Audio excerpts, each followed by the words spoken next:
ಶಾರದೆ ದಯ ಪಾಲಿಸು ಈ ಬಾಳನು ಬೆಳಕಾಗಿಸು ಹೇ ಶಾರದೆ ದಯ ಪಾಲಿಸು ಈ ಬಾಳನು ಬೆಳಕಾಗಿಸು ನಾಳೆಗಳ ದಾರಿಯಲಿ ನಂಬಿಕೆಯ ನೆಲೆಯಾಗಿರಿಸು ಮುನ್ನಡೆಸು ಕೈ ಹಿಡಿದು ನಾವಾಡೋ ಪದ ಪದದಲ್ಲೂ ಸಂಚರಿಸು ಹೂವಲ್ಲಿ ಜೇನು ಗುಡಿ ಕಟ್ಟದೇನು ನೀರಲ್ಲಿ ಮೀನು ಅಡಿ ಮುಟ್ಟದೇನು ಆ ದೈವದ ಜ್ಞಾನೇ ಎಲ್ಲಾನು ಹೇ ಶಾರದೆ ದಯ ಪಾಲಿಸು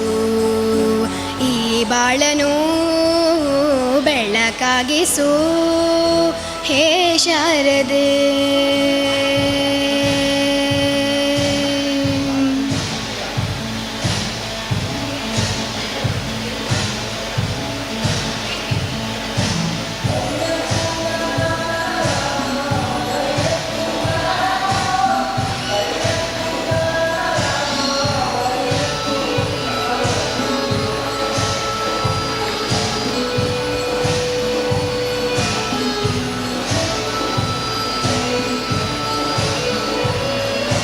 ನಾಟ್ಯ ಅನ್ನೋದು ನಾದಾಂತರಂಗ ತಾನೇ ನಾದ ಅನ್ನೋದು ಭಾವಾಂತರಂಗನೇ ಶಿಲೆಯಿಂದ ತಾನೇ ಕಲೆಗೆ ಮತಿ ಕಲೆಯಿಂದ ಶಿಲೆಗೆ ಗುಂಜಾರತಿ ಪ್ರತಿಯೊಂದರಲ್ಲೂ ಅವನಾಣತಿ ಒಲವಿಂದ ಸುಖ ಸಮ್ಮತಿ ಈ ಲೋಕವೇ ರಂಗಭೂಮಿ ತಂತಾನೆ ನಡೆಯುತ್ತೆ ಸ್ವಾಮಿ ಪಾಲಿಗೆ ಬಂದಂತ ಪಾತ್ರನ ಎಲ್ಲರೂ ಜೀವಂತಿಸಿ ಹೇ ಶಾರದೆ ದಯ ಪಾಲಿಸು ಈ ಬಾಳನು ಬೆಳಕಾಗಿಸು ಹೇ ಶಾರದೆ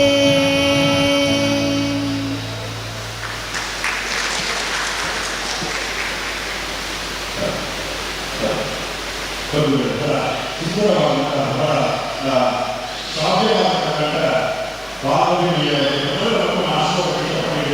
ಮಾಡುವವರಿಗೆ ಶ್ರೀ ವ್ಯಾಸ ಮಹರ್ಷಿ ವಿದ್ಯಾಸಂಸ್ಥೆಯ ಈ ಸಾಧನೆ ಮೂಲಕ ಈ ಗೀತೆಯನ್ನು ಮಾಡುವಂತಹ ಪಾಲ್ಗೊಳ್ಳುವವರಿಗೆ ಉದ್ಯೋಗವಂತಹ ಮೊದಲಿನ ಒಂದು ದೇಶಗಳು ಈ ಕಾರ್ಯಕ್ರಮಕ್ಕೆ ವಿಚಿತ್ರವಾದಂತಹ ಸಾಧನೆ ಎಲ್ಲ ಆಗಿರುವಂತಹ ಸರ್ವ ಧರ್ಮದ ಬರುವವರಿಗೆ ಸಂತೋಷವಾದ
ನಮ್ಮ ವಿಧಾನ ಪರಿಷತ್ ಸದಸ್ಯರಾದಂತಹ ಶ್ರೀಯುತ ಮಂಜುನಾಥ ಭಂಡಾರಿ, ಮಾಜಿ ಮುಖ್ಯ ಸಚೇತಕರಾದಂತಹ ಶ್ರೀಯುತ ಐವನ್ ಡಿಸೋಜ, ಮಾಜಿ ಶಾಸಕರಾದಂತಹ ಶ್ರೀಯುತ ಜೆ.ಎನ್. ರೋಬೋ, ಅದೇ ರೀತಿ ಕುದ್ರೋಳಿ ಗೋಪಾಲಕೇಶ್ವರ ದೇವಸ್ಥಾನದ ಕಾರ್ಯದರ್ಶಿಗಳಾದಂತಹ ಶ್ರೀಯುತ ವಕೀಲರು ಪದ್ಮರಾಜ್, ಅದೇ ರೀತಿ ಸಾಮಾನ್ಯ ಹಿರಿಯರಾದಂತಹ ಪದ್ಮನಾಭ ಬೀಗ, ಅದೇ ರೀತಿ ಮಹಾತ್ಮರ ಗುರು ಈ ಒಂದು ಪಠ್ಯಪುಸ್ತಕದ ಸಾಹಿತಿ ಪೂಜನೆ ವಿಪುಲರಾಯರ ಬಗ್ಗೆ ಚರ್ಚೆಯನ್ನು ಬರೆದಂತಹ ಸಂಬಂಧಿಸಿದ ಪಿ ಕೇಶವಧರ್, ಮಾಜಿ ಮೇಯರ್ ಆದಂತಹ ಸಂಬಂಧಿಸಿದ ಅಶ್ರಫ್, ಅದೇ ರೀತಿ ಈ ಒಂದು ಕಾರ್ಯಕ್ರಮದಲ್ಲಿ ಮಾಜಿ ಡಾಕ್ಟರ್ ಸಂಬಂಧಿಸಿದ ಪದ್ಮನಾಭ ಅಮೀನ್, ಅದೇ ರೀತಿ ಜೆಡಿಎಸ್ನ ಮುಖಂಡರಾದಂತಹ ಸಂಬಂಧಿಸಿದ ಟಿ ಸದಾಶಿವ, ಸಿದ್ದಯ್ಯ ಮುಖ್ಯಸ್ಥರ ಸಂತೋಷ್ ಕುಮಾರ್ ಬಜಾರ್, ಆಮ್ ಆದ್ಮಿ ಪಕ್ಷದ ಅಧ್ಯಕ್ಷರಾದ ಸನ್ಮಾನ್ಯ ಸಂತೋಷ್ ಕಾಮತ್ ಇವರ ಉಪಸ್ಥಿತಿಯನ್ನು ಕೂಡ ಗೌರವಿಸಿದೆ ಬಂಧುಗಳು. ಎಲ್ಲರ ಉಪಸ್ಥಿತಿಯನ್ನು ಈ ಸಂದರ್ಭದಲ್ಲಿ ಗೌರವಿಸಿದೆ ಬಂಧುಗಳೇ. ಖಂಡಿತವಾಗಿಯೂ ಇನ್ನೇನು ಕೆಲವೇ ಕ್ಷಣಗಳಲ್ಲಿ ಈ ಒಂದು ಕಾರ್ಯಕ್ರಮ ವಿದ್ಯುಕ್ತವಾದಂತಹ ಚಾಲನೆ ಸಿಗಲಿಕ್ಕಿದ್ದು, ಎಲ್ಲ ಬಂದಿರುವಂತಹ ಬಂಧುಗಳಿಗೆ ಈ ಸಂದರ್ಭದಲ್ಲಿ ಹೃತ್ಪೂರ್ವಕವಾದಂತಹ ಸ್ವಾಗತವನ್ನು ಕೊಡ್ತಿದ್ದೇವೆ. ಸಾಮರಸ್ಯ ಮಂಗಳೂರು ಅನ್ನುವ ಶೀರ್ಷಿಕೆ ಅಡಿಯಲ್ಲಿ ಸೌಹಾರ್ದದ ಸಮ್ಮಿಲನದ ಕಾರ್ಯಕ್ರಮ ನಡೆಯಲಿಕ್ಕಿದೆ ಬಂಧುಗಳು. ಎಲ್ಲ ಬಂದಂತಹ ಬಂಧುಗಳಿಗೆ ಹೃತ್ಪೂರ್ವಕವಾದಂತಹ ಸ್ವಾಗತವನ್ನ ಕೋರ್ತಾ ಇದ್ದೇವೆ.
ಬಂಧುಗಳೇ, ಸಾಮರಸ್ಯ ಮಂಗಳೂರು ಇದರ ಈ ಒಂದು ಕಾರ್ಯಕ್ರಮದ ವಿದ್ಯುಕ್ತವಾದಂಥ ಚಾಲನೆ ಇನ್ನೇನು ಕೆಲವೇ ಕ್ಷಣಗಳಲ್ಲಿ ಈ ಒಂದು ವೇದಿಕೆಯಲ್ಲಿ ವಿದ್ಯುಕ್ತವಾದಂಥ ಚಾಲನೆ ಸಿಗಲಿಕ್ಕಿದೆ.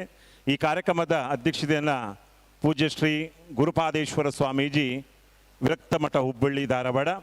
ಕಾರ್ಯಕ್ರಮದ ಉದ್ಘಾಟನೆಯನ್ನು ಸನ್ಮಾನಿಸುತ್ತ ಸಸಿಕಾಂತ್ ಸೆಂಥಿಲ್ ಮಾಜಿ ಜಿಲ್ಲಾಧಿಕಾರಿಯವರು ಉದ್ಘಾಟಿಸಲಿದ್ದಾರೆ. ಕಾರ್ಯಕ್ರಮದ ಗೌರವಾನ್ವಿತ ಅತಿಥಿಗಳಾಗಿ ಶ್ರೀಯುತ ಶಿಕಾರಿಪುರ ಕೃಷ್ಣಮೂರ್ತಿ, ನಿವೃತ್ತ ಪ್ರಾಧ್ಯಾಪಕರು, ಸಂತ Aloysius college, father Joseph ಮಾರ್ಟಿಸ್, ಧರ್ಮಗುರುಗಳು, ಡೇರ್ಬೆಲ್ church, ಜನಬ್ Isaac Puttur, ಶಾಂತಿ ಪ್ರಕಾಶನ, ಶ್ರೀ ಅಮೃತ್ ಶೆಣೈ ಅಧ್ಯಕ್ಷರು, ಸಹಬಾಳ್ವೆ ಉಡುಪಿ, ಸನ್ಮಾನ್ಯ ರಘು ಧರ್ಮಸೇನಾ ಬೆಳ್ತಂಗಡಿ ಅಧ್ಯಕ್ಷರು, ಸತ್ಯಸಾರಮಣಿ ಯುವ ವೇದಿಕೆ ತುಳುನಾಡು ಕೇಂದ್ರ ಸಮಿತಿ, ರಾ ಚಿಂತನ್ ಪತ್ರಕರ್ತರು, ಯುವ ಚಿಂತಕರು, ಶ್ರೀ ಮಂಜುನಾಥ್ ಕುರಹಟ್ಟಿ ಹುಬ್ಬಳ್ಳಿ, ಶ್ರೀಮತಿ ಮಂಜುಳಾ ಹಿರೇಮಠ ಉಪಾಧ್ಯಕ್ಷರು, ವಿರಕ್ತ ಮಠ ಹುಬ್ಬಳ್ಳಿ ಧಾರವಾಡ, ಶ್ರೀಮತಿ ವಿದ್ಯಾ ದಿನಕರ್ ಸಾಮಾಜಿಕ ಹೋರಾಟಗಾರರು, ಇವರೆಲ್ಲರೂ ಕೂಡ ಈ ಒಂದು ಕಾರ್ಯಕ್ರಮದಲ್ಲಿ ಭಾಗವಹಿಸಲಿಕ್ಕಿದ್ದಾರೆ. ಬಂಧುಗಳೇ, ಎಲ್ಲ ಬಂದಿರುವಂತಹ ಈ ಒಂದು ಕಾರ್ಯಕ್ರಮಕ್ಕೆ ಬಂದಂಥ ಸರ್ವಧರ್ಮದ ಬಂಧುಗಳಿಗೆ ಹೃತ್ಪೂರ್ವಕವಾದ ಸ್ವಾಗತವನ್ನು ಕೋರುತ್ತಾ ನಿಮ್ಮೆಲ್ಲರನ್ನ ಈ ಒಂದು ಹೃತ್ಪೂರ್ವಕವಾಗಿ ನೃತ್ಯದ ಮೂಲಕ ಸ್ವಾಗತಿಸಿದ ನಂತರ ಈ ಒಂದು ಕಾರ್ಯಕ್ರಮ ಉದ್ಘಾಟನೆ ಆಗಲಿಕ್ಕಿದೆ. ಬಂಧುಗಳೇ, ವಿಶೇಷವಾದಂತಹ ಈ ಒಂದು ಉದ್ಘಾಟನಾ ಕಾರ್ಯಕ್ರಮದ ಮೊದಲಿಗೆ ಈ ಒಂದು ನೃತ್ಯ ಕಾರ್ಯಕ್ರಮ ನಡೀಲಿಕ್ಕಿದೆ. ಈ ಒಂದು ನೃತ್ಯ ಕಾರ್ಯಕ್ರಮ ನಿಮ್ಮೆಲ್ಲರನ್ನ ಆತ್ಮೀಯವಾಗಿ ಈ ಕಾರ್ಯಕ್ರಮದಲ್ಲಿ ಸ್ವಾಗತಿಸಿದ್ದೇವೆ.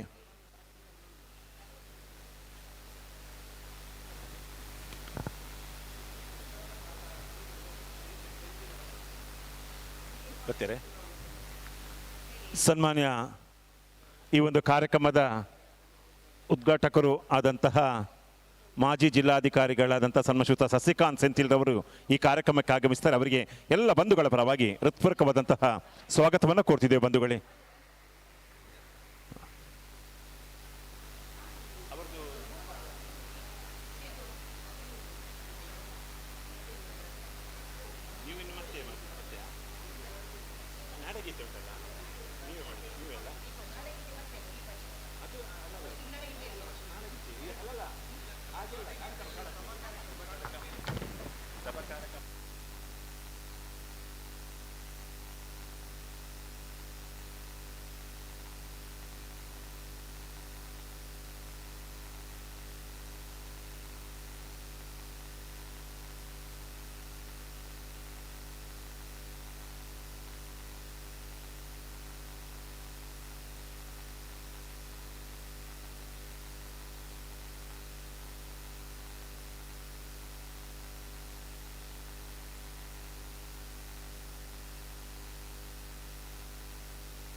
ಬಂಧುಗಳೇ,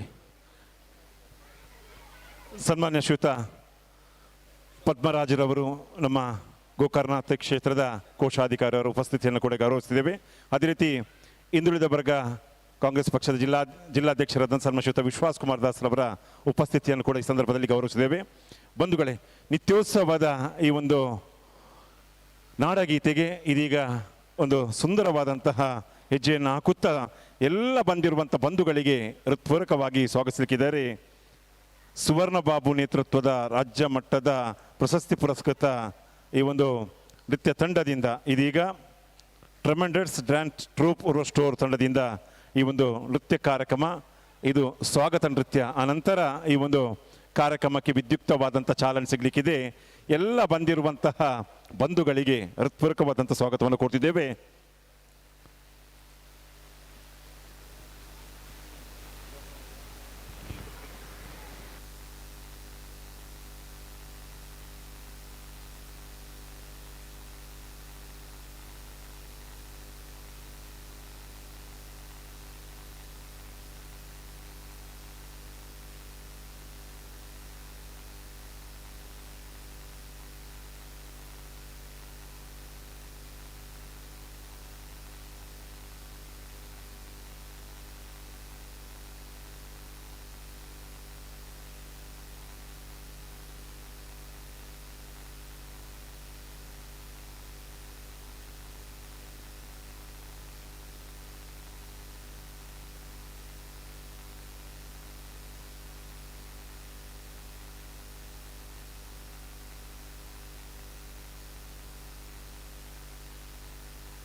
ಮಿಪ್ಟ್ ಸಂಸ್ಥೆಯ ಮುಖ್ಯಸ್ಥರಾದಂಥ ಸನ್ಮಾನ್ಯ MG ಹೆಗ್ಡೆ ಅವರ ಉಪಸ್ಥಿತಿಯನ್ನು ಕೂಡ ಗೌರವಿಸಿದ್ದೇವೆ. ಬಂಧುಗಳೇ,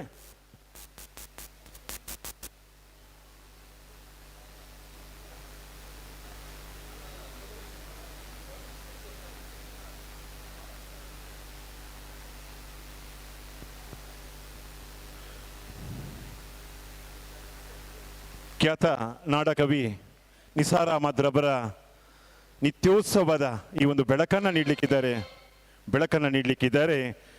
ಮಂಗಳೂರಿನ ಈ ಒಂದು ಪ್ರಶಸ್ತಿ ಪುರಸ್ಕೃತ ಸುವರ್ಣ ಬಾಬು ಇವರ ಸಾರಥ್ಯದ ರಾಜ್ಯ ಮಟ್ಟದ ಪ್ರಶಸ್ತಿ ಪುರಸ್ಕೃತ ತುಳು ಸಿನಿಮಾದಲ್ಲಿ ನೃತ್ಯ ನಿರ್ದೇಶನವನ್ನು ಮಾಡಿದಂತಹ ತಂಡ ಟ್ರೆಮೆಂಡಸ್ ಡ್ಯಾನ್ಸ್ ಟ್ರೂಪ್ ತಂಡದಿಂದ ಇದೀಗ ಈ ನೃತ್ಯ ಕಾರ್ಯಕ್ರಮ ನಡೀಲಿಕ್ಕಿದೆ.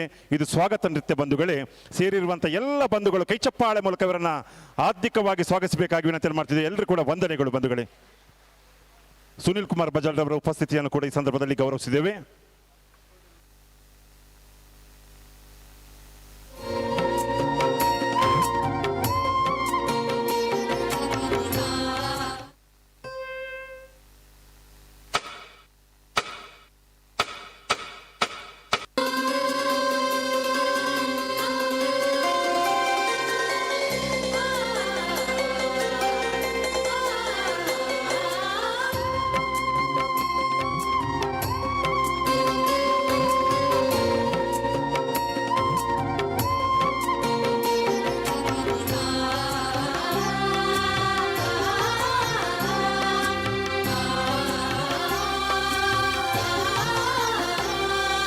ಜೋಗದ ಸಿರಿ ಬೆಳಕಿನಲ್ಲಿ ತುಂಗೆಯ ತೆನೆ ಬಳುಕಿನಲ್ಲಿ ಸಹ್ಯಾದ್ರಿಯ ಲೋಹದದಿರ ಉತ್ತುಂಗದ ನಿಲುಕಿನಲ್ಲಿ ನಿತ್ಯ ಹರಿದ್ವರ್ಣವನದ ತೇಗ ಗಂಧ ತರುಗಳಲ್ಲಿ ನಿತ್ಯೋತ್ಸವ ತಾಯಿ ನಿತ್ಯೋತ್ಸವ ನಿನಗೆ ನಿತ್ಯೋತ್ಸವ ತಾಯಿ ನಿತ್ಯೋತ್ಸವ ಜೋಗದ ಸಿರಿ ಬೆಳಕಿನಲ್ಲಿ ತುಂಗೆಯ ತೆನೆ ಬಳುಕಿನಲ್ಲಿ ಸಹ್ಯಾದ್ರಿಯ ಲೋಹದದಿರ ಉತ್ತುಂಗದ ನಿಲುಕಿನಲ್ಲಿ ನಿತ್ಯ ಹರಿದ್ವರ್ಣವನದ ತೇಗ ಗಂಧ ತರುಗಳಲ್ಲಿ ನಿತ್ಯೋತ್ಸವ ತಾಯಿ ನಿತ್ಯೋತ್ಸವ ನಿನಗೆ ನಿತ್ಯೋತ್ಸವ ತಾಯಿ ನಿತ್ಯೋತ್ಸವ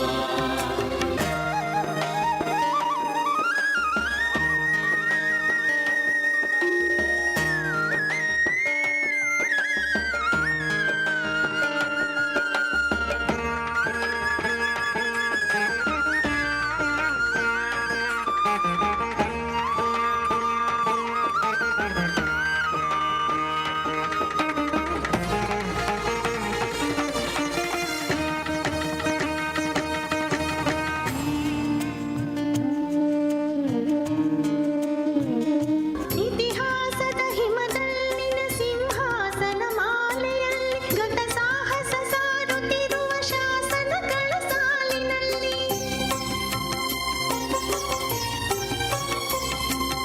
ಇತಿಹಾಸದ ಹಿಮದಲ್ಲಿನ ಸಿಂಹಾಸನ ಮಾಲೆಯಲ್ಲಿ ಘಟ ಸಾಹಸ ಸಾರುತ್ತಿರುವ ಶಾಸನಗಳ ಸಾಲಿನಲ್ಲಿ ಓಲೆಗರಿಯ ಸಿರಿಗಳಲ್ಲಿ ದೇಗುಲಗಳ ಭಿತ್ತಿಗಳಲ್ಲಿ ನಿತ್ಯೋತ್ಸವ ತಾಯಿ ನಿತ್ಯೋತ್ಸವ ನಿನಗೆ ನಿತ್ಯೋತ್ಸವ ತಾಯಿ ನಿತ್ಯೋತ್ಸವ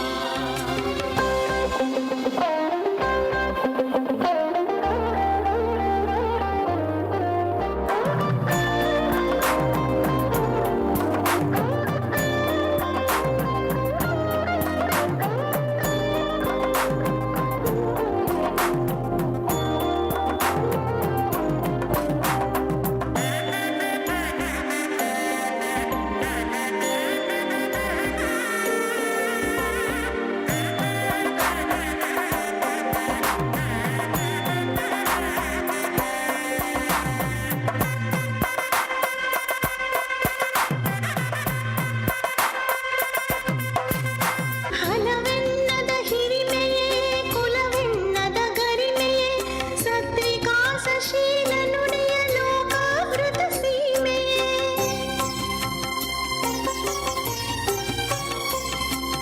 ಹಣವೆನ್ನದ ಹಿರಿಮೆಯೇ ಕುಲವೆನ್ನದ ಗರಿಮೆಯೇ ಸತ್ವಿಕಾಸಶೀಲ ನುಡಿಯ ಲೋಕಾವೃತ ಸೀಮೆಯೇ ಇರಿವತ್ಸರ ನಿರ್ಮತ್ಸರ ಮನದುದಾರ ಮಹಿಮೆಯೇ ನಿತ್ಯೋತ್ಸವ ತಾಯಿ ನಿತ್ಯೋತ್ಸವ ನಿನಗೆ ನಿತ್ಯೋತ್ಸವ ತಾಯಿ ನಿತ್ಯೋತ್ಸವ ಜೋಗದ ಸಿರಿ ಬೆಳಕಿನಲ್ಲಿ ತುಂಗೆಯ ತೆನೆ ಬಳುಕಿನಲ್ಲಿ ಸಹ್ಯಾದ್ರಿಯ ಲೋಹದದಿರ ಉತ್ತುಂಗದ ನಿಲುಕಿನಲ್ಲಿ ನಿತ್ಯ ಹರಿದ್ವರ್ಣವನದ ತೇಗ ಗಂಧ ತರುಗಳಲ್ಲಿ ನಿತ್ಯೋತ್ಸವ ತಾಯಿ ನಿತ್ಯೋತ್ಸವ ನಿನಗೆ ನಿತ್ಯೋತ್ಸವ ತಾಯಿ ನಿತ್ಯೋತ್ಸವ ನಿತ್ಯೋತ್ಸವ ತಾಯಿ ನಿತ್ಯೋತ್ಸವ ನಿನಗೆ ನಿತ್ಯೋತ್ಸವ ತಾಯಿ ನಿತ್ಯೋತ್ಸವ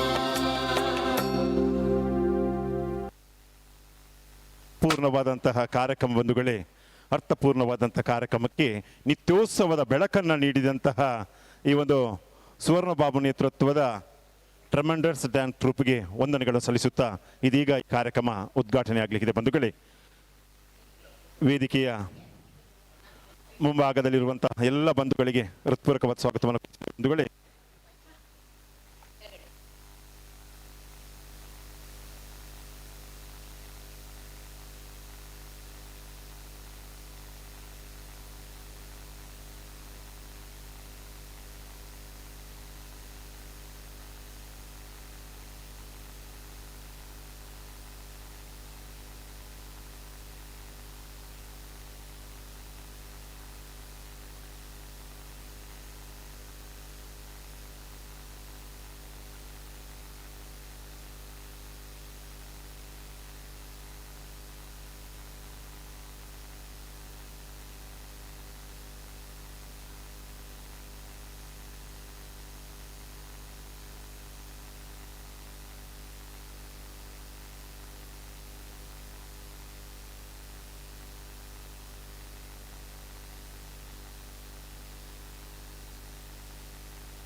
ಹಲೋ. ನಾಡಗೀತೆ ಆಗುವಾಗ ದಯವಿಟ್ಟು ಎಲ್ಲರೂ ಕೂಡ ಎದ್ದು ನಿಲ್ಬೇಕಾಗಿ ವಿನಂತಿ ಮಾಡ್ತಿದ್ದೆ. ಇದೀಗ ನಾಡಗೀತೆ. ಹಲೋ ಹಲೋ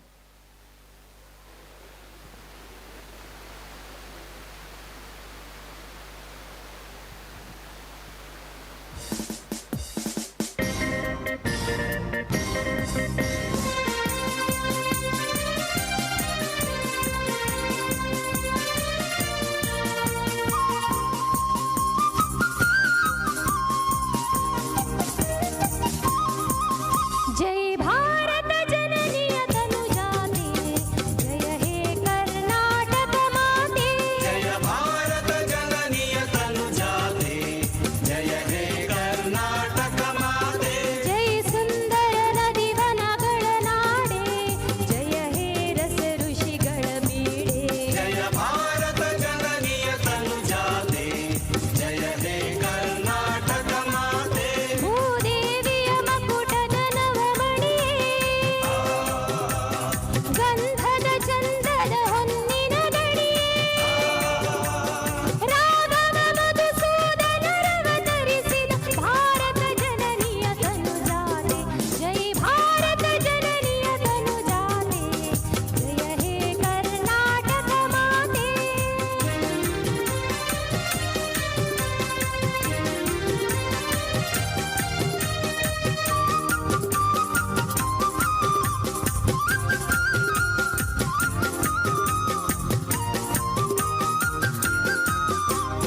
ಜನನಿಯ ಜೋಗುಳ ವೇದದ ಘೋಷ, ಜನನಿಗೆ ಜೀವವು ನಿನ್ನಾವೇಶ।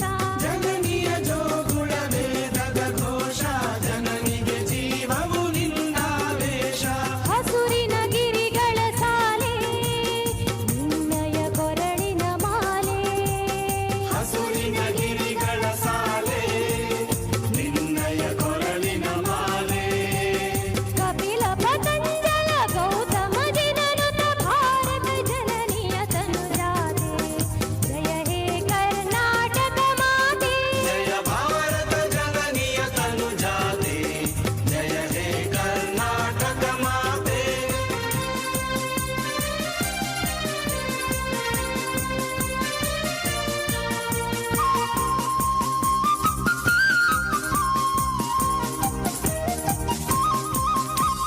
ಶಂಕರರ ಮನುಜ ವಿದ್ಯಾರಣ್ಯ, ಬಸವೇಶ್ವರರಿಹ ದಿವ್ಯಾರಣ್ಯ। ಶಂಕರರ ಮನುಜ ವಿದ್ಯಾರಣ್ಯ, ಬಸವೇಶ್ವರರಿಹ ದಿವ್ಯಾರಣ್ಯ। ರನ್ನ ಷಡಕ್ಷರಿ ಪೊನ್ನ, ಪಂಪಾಲ ಕುಮಿತ ಜನ್ನ।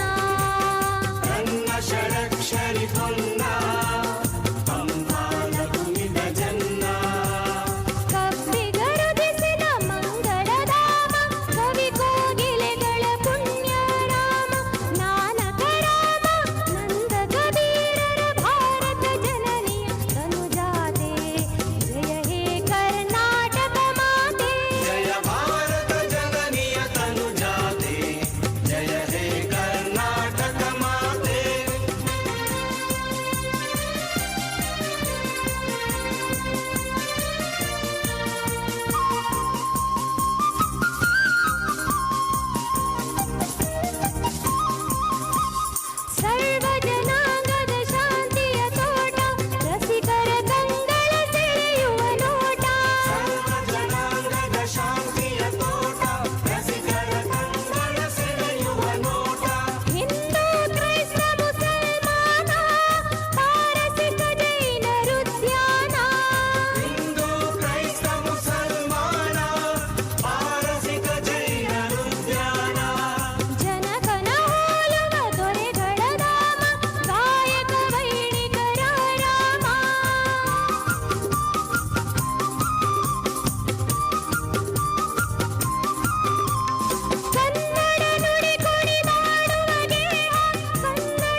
ಒಂದೆರಡು ನಾಡಗೀತೆಯ ಮೂಲಕ ಈ ಕಾರ್ಯಕ್ರಮಕ್ಕೆ ಪ್ರಾರಂಭದ ಚಾಲನೆ ನೀಡಿದಂತಹ ಶ್ರೀಮತಿ ವಿನಂತಿ ಕಾಮತ್ ಅವರಿಗೆ ವಂದಿಸುತ್ತಾ, ಬಂಧುಗಳೇ, ಬಂದಿರುವಂಥ ಎಲ್ಲ ನಮ್ಮ ಅತಿಥಿಗಳನ್ನ, ಅದೇ ರೀತಿ ಸೇರಿರುವಂಥ ಎಲ್ಲ ಬಂಧುಗಳನ್ನ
ಪೂಜ್ಯ ಸ್ವಾಮೀಜಿಯವರನ್ನ ಶ್ರೀಮತಿ ಮಂಜುಳಾ ವೈ ನಾಯಕ್ ಅಧ್ಯಕ್ಷರು ಅವರಿಗೆ ಸ್ವಾಗತವನ್ನು ಕೋರಬೇಕಾಗಿ ವಿನಂತಿಯನ್ನು ಮಾಡ್ತಿದ್ದೇವೆ.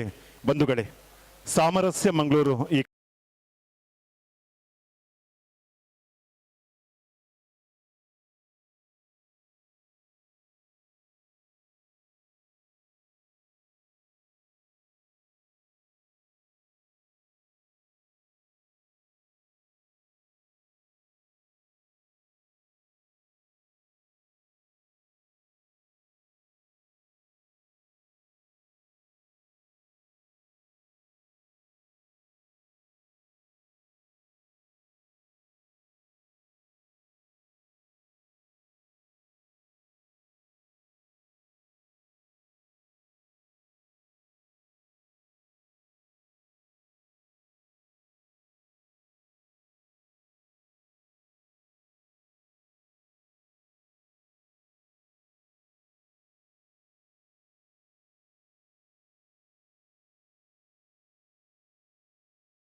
ಸನ್ಮಾನ್ಯ ಶ್ರೀಯುತ ಶಶಿಕುಮಾರ್ ಸೆಂಥಿಲ್ ರವರಿಗೆ ಪ್ರಕಾಶ್ ಬಿ ಸಾಲನ್ ರವರು ಅವರನ್ನ ಸ್ವಾಗತಿಸಬೇಕಾಗಿ ವಿನಂತಿಯನ್ನು ಮಾಡ್ತಿದ್ದೇವೆ. ಬಂಧುಗಳೇ, ದಕ್ಷಿಣ ಕನ್ನಡ ಜಿಲ್ಲೆಯಲ್ಲಿ ಓರ್ವ ದಕ್ಷ ಅಧಿಕಾರಿಯಾಗಿದ್ದುಕೊಂಡು ಹಲವಾರು ಯೋಜನೆಗಳನ್ನು ರೂಪಿಸಿ ಒಂದು ಜಿಲ್ಲೆಯ ಮಾರ್ಗದರ್ಶಕರಾಗಿ ಈ ಜಿಲ್ಲೆಗೆ ದುಡಿದಂತಹ ಮಾಜಿ ಜಿಲ್ಲಾಧಿಕಾರಿಗಳಾದಂತಹ ಸನ್ಮಾನ್ಯ ಶ್ರೀ ಸಸಿಕಾಂತ್ ಸೆಂಥಿಲ್ ರವರಿಗೆ ಎಲ್ಲ ಬಂಧುಗಳ ಪರವಾಗಿ ಹೃತ್ಪೂರ್ವಕ ಸ್ವಾಗತವನ್ನು ಕೊಡ್ತಿದ್ದ ಅವರಿಗೆ ಈ ಸಂದರ್ಭದಲ್ಲಿ ಶಾಲ್ ಹಾಕಿ ಅವರನ್ನು ಗೌರವಿಸಿದ್ದಾರೆ ಪ್ರಕಾಶ್ ಬಿ ಸಾಲೆನ್ ರವರು.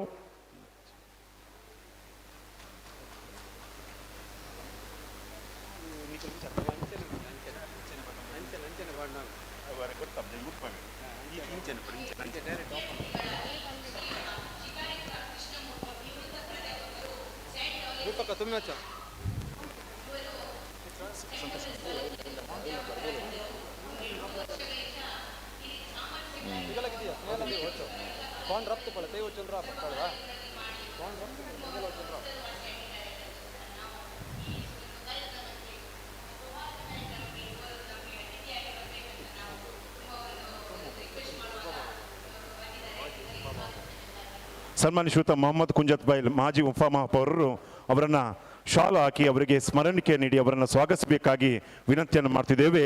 ಶಿಕಾರಿಪುರ ಕೃಷ್ಣಮೂರ್ತಿ ಅವರು ಹಿರಿಯರು ನಮ್ಮ ಈ ಕಾರ್ಯಕ್ರಮದಲ್ಲಿದ್ದಾರೆ.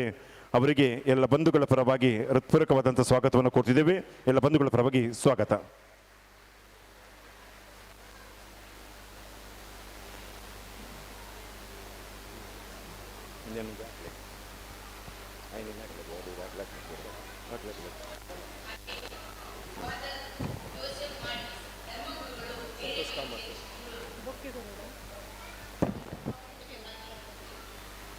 ಸನ್ಮಾನ್ಯರಿಗೆ ಸಂತೋಷ್ ಕಾಮತ್ ರವರು ಸಂಚಾಲಕರು, ಅದೇ ರೀತಿ ಅಧ್ಯಕ್ಷರು ಆಮ್ ಆದ್ಮಿ ಪಕ್ಷ, ಇವರು ಶಾಲು ಅದೇ ರೀತಿ ಸ್ಮರಣಿಕೆ ಪುಷ್ಪಗುಚ್ಛದ ಮೂಲಕ ಸ್ವಾಗತಿಸಬೇಕಾಗಿ ವಿನಂತಿಯನ್ನು ಮಾಡ್ತಿದ್ದೇವೆ. ಬಂಧುಗಳೇ, ವಂದನೀಯ ಧರ್ಮಗುರುಗಳಾದಂತಹ ಜೋಸೆಫ್ ಮಾರ್ಟಿಸ್ ರವರು, ಧರ್ಮಗುರುಗಳು ಜೇರ್ಬೈ ಚರ್ಚ್, ಅವರಿಗೆ ಎಲ್ಲ ಬಂಧುಗಳ ಪರವಾಗಿ ಹೃತ್ಪೂರ್ವಕವಾದಂತಹ ಸ್ವಾಗತವನ್ನು ಕೊಡ್ತಿದ್ದೇವೆ.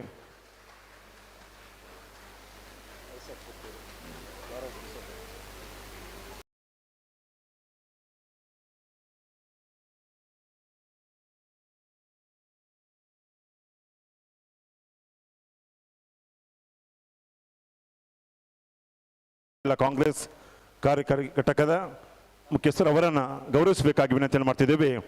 ಎಲ್ಲ ಬಂಧುಗಳ ಪರವಾಗಿ ಸನ್ಮಾನ್ ಶ್ರೀಯುತ ಇಸಾಕ್ ಪುತ್ತೂರ್ ಅವರಿಗೆ ಹೃತ್ಪೂರ್ವಕವಾದಂತಹ ಸ್ವಾಗತ.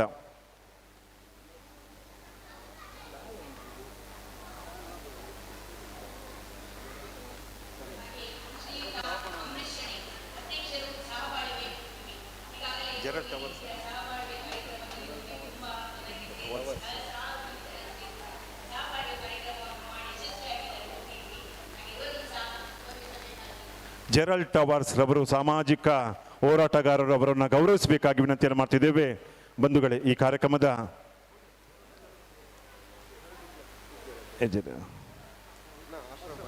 ಅಶ್ರಫ್ ರವರು ಮಾಜಿ ಮಹಾಪೌರರು ಅಶ್ರಫ್ ರವರನ್ನು ಸ್ವಾಗತಿಸಬೇಕಾಗಿ ವಿನಂತಿಯನ್ನು ಮಾಡ್ತಿದ್ದೇವೆ.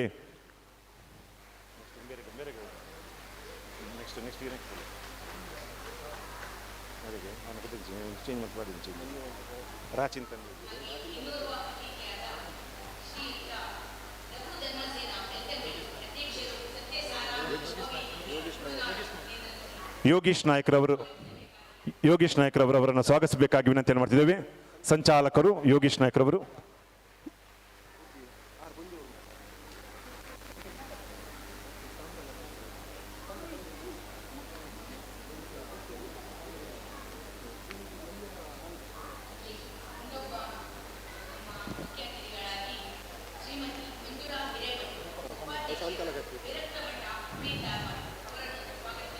ಶ್ರೀಮತಿ ಶಾಂತಲಗಟ್ಟಿ ಅವರನ್ನು ಸ್ವಾಗತಿಸಬೇಕಾಗಿ ವಿನಂತಿಯನ್ನು ಮಾಡ್ತಿದ್ದೇವೆ.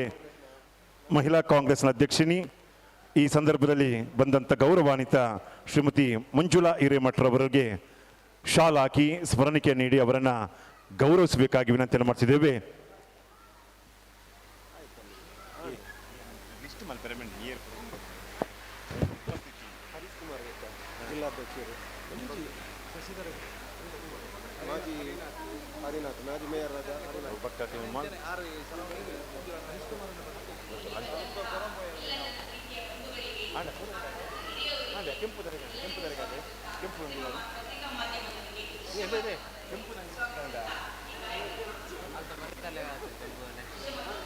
ಕೆಂಪು ತರ ಕಾಣ ತುಲಿಗರ ಅಂಬರೀಷ್ ಅಣ್ಣಯ್ಯ ಕೆಂಪು ತರ ಕಾಣ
ನುಡಿಯ ದೀಪ ಒಲವೆತ್ತಿ ತೋರುವ ದೀಪ ಹಚ್ಚೇವು ಕನ್ನಡದ ದೀಪ ಹಚ್ಚೇವು ಕನ್ನಡದ ದೀಪ ಕಲ್ಪನೆಯ ಕಣ್ಣು ಹರಿವನದ ಸಾಲು ದೀಪಗಳ ಬೆಳಕ ಬೀರೇವು ಹಚ್ಚಿರುವ ದೀಪದಲ್ಲಿ ತಾಯ ರೂಪ ಅಚ್ಚಳಿಯದಂತೆ ತೋರೇವು ಒಡಲೊಡಲ ಕಿಚ್ಚಿನ ಗಿಳಿಗಳನ್ನು ಗಡಿನಾಡಿನಾಚೆ ತೂರೇವು ಹೊಮ್ಮಿರಲು ಪ್ರೀತಿ ಎಲ್ಲಿನದು ಭೀತಿ ನಾಡೊಲವೆ ನೀತಿ ನೆನಪ ಮನೆ ಮನೆಗಳಲ್ಲಿ ಮನ ಮನಗಳಲ್ಲಿ ಹಚ್ಚೇವು ಕನ್ನಡದ ದೀಪ ಹಚ್ಚೇವು ಕನ್ನಡದ ದೀಪ ಹಚ್ಚೇವು ಕನ್ನಡದ ದೀಪ ಕರುನಾಡ ದೀಪ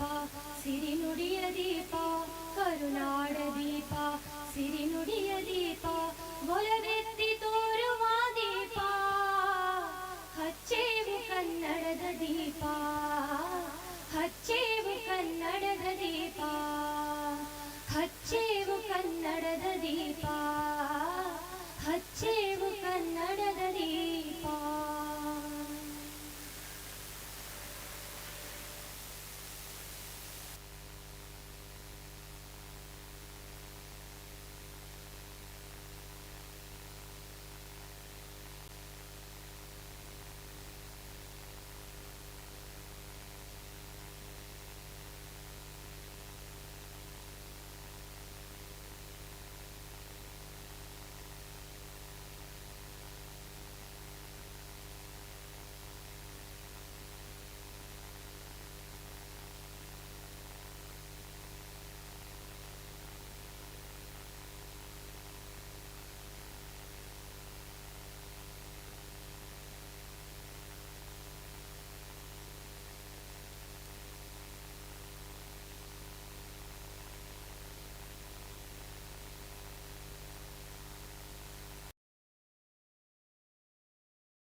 ಶಶಿಕಾಂತ್ ಸೆಂಥಿಲ್ ಅವರು ಒಂದು ಮಾತನ್ನು ಹೇಳಿದರಲ್ಲಿ, ಎಲ್ಲಿ ತಪ್ಪುಗಳು ಸಂಭವಿಸ್ತದೆ ಅದನ್ನು ನೋಡಿಕೊಂಡು ನಾವು ಮೌನ ವಹಿಸುವುದು, ನಾವು ಪ್ರತಿಭಟಿಸದಿರುವಂಥದ್ದೇ ನಾವು ಮಾಡುವಂತಹ ದೊಡ್ಡ ತಪ್ಪು.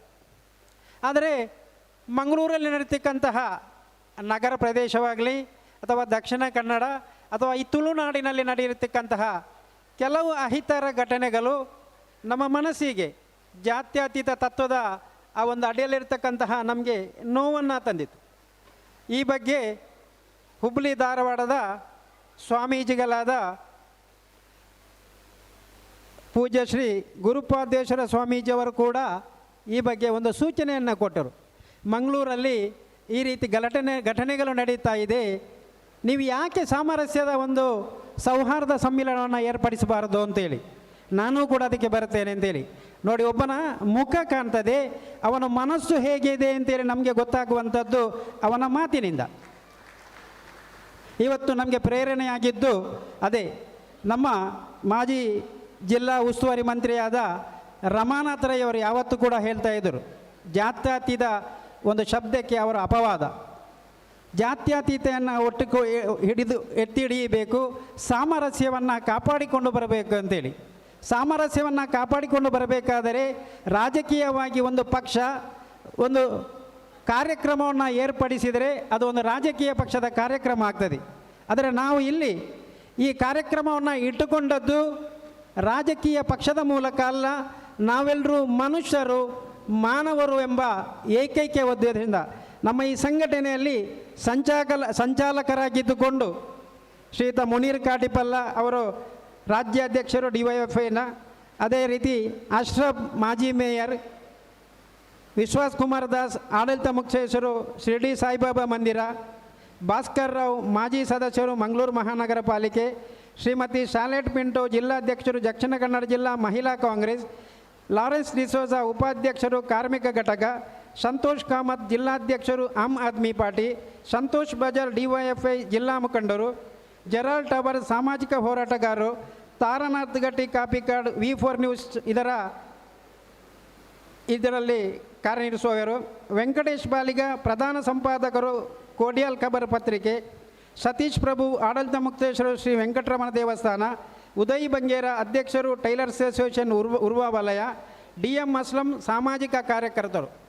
ಅದಕ್ಕಿಂತಲೂ ಹೆಚ್ಚಾಗಿ ಈ ಸಂಘಟನೆಯಲ್ಲಿ ಪ್ರಧಾನ ಕಾರ್ಯದರ್ಶಿಯಾಗಿ ಕಾರ್ಯನಿರ್ವಹಿಸಿದಂತಹ ಚೇತನ್ ಕುಮಾರ್,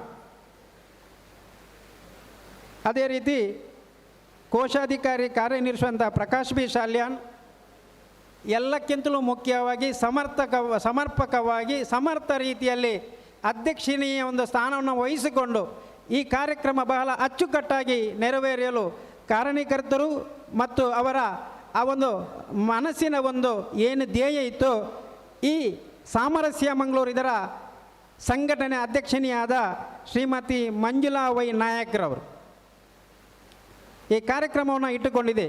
ಇಷ್ಟೇ ಇರುವುದು ತುಳುನಾಡು, ಕೆಲವು ಸಲ ಮೈಕಾಲ ಅಂತೇಳಿ ಹೇಳ್ತಾರೆ ಬ್ಯಾರಿ ಭಾಷೆಯಲ್ಲಿ, ಅದೇ ರೀತಿ ನಾವು ಮಂಗಳೂರು ಅಂತೇಳಿ ಕರೀತಾ ಇದ್ದೇವೆ. ಈ ಬ್ಯಾರಿ ಭಾಷೆ ಮಾತಾಡುವಂಥ ಜನ ಕಾಸರಗೋಡಿನ ಚಂದ್ರಗಿರಿ ನದಿ ತೀರದಿಂದ ಈ ಕಡೆ ಬಾರ್ಕೂರ್ವರೆಗೆ ಅವಿಭಕ್ತ ದಕ್ಷಿಣ ಕನ್ನಡ ಜಿಲ್ಲೆಯಲ್ಲಿ ಎಲ್ಲ ಧರ್ಮದವರು ಕೂಡ ಜೀವಿಸುವಂಥ ಒಂದು ಈ ಪ್ರದೇಶ. ನಾವು ಆಲೋಚನೆ ಮಾಡಬೇಕು. ಮೊದಲನೇದಾಗಿ ದೇವರು ಮನುಷ್ಯನನ್ನು ಸೃಷ್ಟಿ ಮಾಡಿದರು. ನಾಗರಿಕತೆ ಬೆಳೆಯುತ್ತಾ ಬರುವಾಗ ಮನುಷ್ಯ ಧರ್ಮವನ್ನು ಸೃಷ್ಟಿ ಮಾಡಿದ.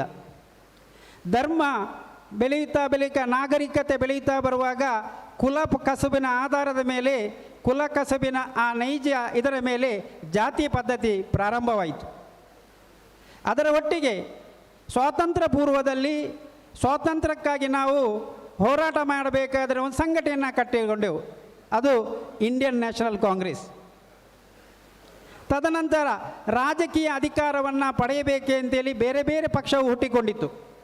ಇದು ಎಲ್ಲವೂ ಕೂಡ ಒಂದು ರೀತಿಯಲ್ಲಿ ಬದಲಾವಣೆಯಲ್ಲಿ ಆದಂತಹ ಒಂದು ಕಾರ್ಯಕ್ರಮ. ಆದರೆ ನಾವಿಲ್ಲಿ ಆಲೋಚನೆ ಮಾಡಬೇಕು, ಯಾಕಾಗಿ ಬದಲಾವಣೆಯನ್ನು ಕೈಗೆತ್ತಿಕೊಳ್ಳಿಕ್ಕೆ ನೋಡುತ್ತಾ ಇದ್ದಾರೆ. ರಾಜಕೀಯವಾಗಿ ಅಧಿಕಾರವನ್ನು ಪಡೆಯಬೇಕಾದರೆ ಧರ್ಮ ರಾಜಕೀಯ, ಜಾತಿ ರಾಜಕೀಯ ಪ್ರಾರಂಭ ಆಯಿತು. ಅದರ ಒಟ್ಟಿಗೆ ಸೇರಿಕೊಂಡಂಥ ಕೈಗಾರಿಕೋದ್ಯಮಿಗಳು, ವ್ಯಾಪಾರಸ್ಥರು ಮತ್ತು ಕ್ರಿಮಿನಲ್ಗಳು, ಈ ದೇಶದ ಸ್ವಾಭಾವಿಕ ಸಂಪನ್ಮೂಲಗಳಾದ ದಕ್ಷಿಣ ಕನ್ನಡ ಜಿಲ್ಲೆಯಲ್ಲಿ ಇರಬಹುದು ಹೊಯ್ಗೆ, ಅದೇ ಉತ್ತರ ಭಾರತಕ್ಕೆ ಹೋದಾಗ ಕಲ್ಲಿದ್ದಲು, ಅದೇ ಉತ್ತರ ಕರ್ನಾಟಕಕ್ಕೆ ಹೋದಾಗ ಅರಣ್ಯ, ಈ ಕಡೆ ಸಮುದ್ರದಲ್ಲಿ ತಿರುಗುವಂತಹ ಮತ್ಸ್ಯ ಉದ್ಯಮ, ಇದರ ಈ ಲಾಭತನವನ್ನು ಪಡಿಬೇಕೆ ಅಂತೇಳಿ ಜನರನ್ನು ಮರಳು ಮಾಡಿ ಜನರ ತಲೆಗೆ ಬೇರೆ ಬೇರೆ ವಿಚಾರವನ್ನು ತುಂಬಿಸಿ ಜನರನ್ನು ಅವರ ಆ ಒಂದು ನೈಜ ವಿಚಾರವನ್ನು ಬದಿಗೊತ್ತಿ ಅವರನ್ನು ಈ ಸಾಮಾಜಿಕವಾಗಿ ಮತ್ತು ರಾಜಕೀಯವಾಗಿ ಅಧಿಕಾರವನ್ನು ಪಡೆಯಲಿಕ್ಕೆ ನೋಡಿದರು. ಬರಬರುತ್ತಾ ನಮಗೇನಾಯಿತು ಅಂತ ಹೇಳಿದರೆ ನಾವು ಬಲಿಪಶುಗಳಾಗ್ತಾ ಬಂದೆ. ಆದರೆ ನಾವು ಆಲೋಚನೆ ಮಾಡಬೇಕು, ನಮಗೆ ಎಲ್ಲರಿಗೂ ಹಸಿವು ಒಂದೇ ಅಲ್ಲ, ಹಸಿವು ಬೇರೆ ಬೇರೆ ಇದೆಯಾ? ಅದೇ ರೀತಿ ನಮ್ಮ ದೇಹದಲ್ಲಿ ಇರುವಂಥ ರಕ್ತ, ಇದಕ್ಕೆ ಜಾತಿ ಇದೆಯಾ? ನಾವು ಇವತ್ತು ಎಲ್ಲ ಪಕ್ಷದವರು, ಎಲ್ಲ ಜಾತಿ, ಧರ್ಮ, ಸಮುದಾಯ, ಮೇಲು ಕೀಲು, ಶ್ರೀಮಂತ ಬಡವ ಎಲ್ಲರೂ ಒಟ್ಟು ಸೇರಿ ಇವತ್ತು ಸಾಮರಸ್ಯ ಮಂಗಳೂರು ಇದರ ಅಡಿಯಲ್ಲಿ ಸೌಹಾರ್ದ ಸಮ್ಮೇಳನವನ್ನು ಏರ್ಪಡಿಸಿದ್ದೇವೆ. ಈ ಸೌಹಾರ್ದ ಸಮ್ಮೇಳನದಲ್ಲಿ ಏನು ಮಾತಾಡಬೇಕು, ಯಾವ ವಿಚಾರವನ್ನು ನಿಮ್ಮ ಮುಂದೆ ಇಡಬೇಕು ಅಂತೇಳಿ ನಾವು ಸಂಘಟನೆ ಬಗ್ಗೆ ಆಲೋಚನೆ ಮಾಡಿದಾಗ ಇಷ್ಟು ಜನ ಈ ವಿಚಾರದಲ್ಲಿ ನುರಿತವರು, ಬೇರೆ ಬೇರೆ ವಿಚಾರ ಸಂಘಟನೆಯಲ್ಲಿ ಪಳಗಿದವರನ್ನು ಸೇರಿಸಿಕೊಂಡು ಇವತ್ತು ಸೇರಿದ್ದೇನೆ. ಅದು ಹೇಗೆ ಅಂತೇಳಿ ಅವರ ಮಾತಿನಿಂದಲೇ ನಾವು ಕೇಳುವ. ನನಗೊಂದು ಈ ಸಂದರ್ಭದಲ್ಲಿ ವಿಚಾರ ನೆನಪಾಗ್ತದೆ. ಡಾಕ್ಟರ್ ರಾಜಕುಮಾರ್ ಅವರು ಹಾಡಿದಂಥ ಒಂದು ಹಾಡು, ಅದನ್ನು ನಾನು ಹೇಳಿ ನನ್ನ ಈ ಮಾತನ್ನು ಮುಗಿಸ್ತೇನೆ. ಅದು ಆಗದ್ದು ಎಂದು ಕೈಯಲ್ಲಾಗದು ಎಂದು ಕೈಗಟ್ಟಿ ಕುಳಿತರೆ ಸಾಗದು ಕೆಲಸವು ಮುಂದೆ, ಕೈಗಟ್ಟಿ ಕುಳಿತರೆ ಸಾಗದು ಕೆಲಸವು ಮುಂದೆ, ಮನಸ್ಸೊಂದಿಂತಿದ್ದರೆ ಮಾರ್ಗವು ಉಂಟು, ಕೆಚ್ಚದೆ ಇರಬೇಕೆಂದು, ನಮ್ಮಲ್ಲಿ ಕೆಚ್ಚದೆ ಇರಬೇಕೆಂದು. ಎಲ್ಲರೂ ಕೂಡ ಇದನ್ನು ಒಂದ್ಸಲ ಹಾಡಬೇಕು. ಯಾಕೆಂತ ಹೇಳಿದರೆ ಇದು ಬಹಳ ನಮಗೆ ಆವೇಶ ಮತ್ತು ಉದ್ವೇಗವನ್ನು ಉಂಟು ಮಾಡುವಂಥ ಒಂದು ಹಾಡು. ಆಗದು ಎಂದು ಕೈಯಲ್ಲಾಗದು ಎಂದು ಕೈ ಕಟ್ಟಿ ಕುಳಿತರೆ ಸಾಗದು ಕೆಲಸವು ಮುಂದೆ, ಸಾಗದು ಕೆಲಸವು ಮುಂದೆ, ಮನಸ್ಸೊಂದಿದ್ದರೆ ಮಾರ್ಗವು ಉಂಟು, ಕೆಚ್ಚದೆ ಇರಬೇಕೆಂದು, ನಮ್ಮಲ್ಲಿ ಕೆಚ್ಚದೆ ಇರಬೇಕೆಂದು, ಸಾಮರಸ್ಯಕ್ಕೆ ನಮ್ಮಲ್ಲಿ ಕೆಚ್ಚದೆ ಇರಬೇಕೆಂದು.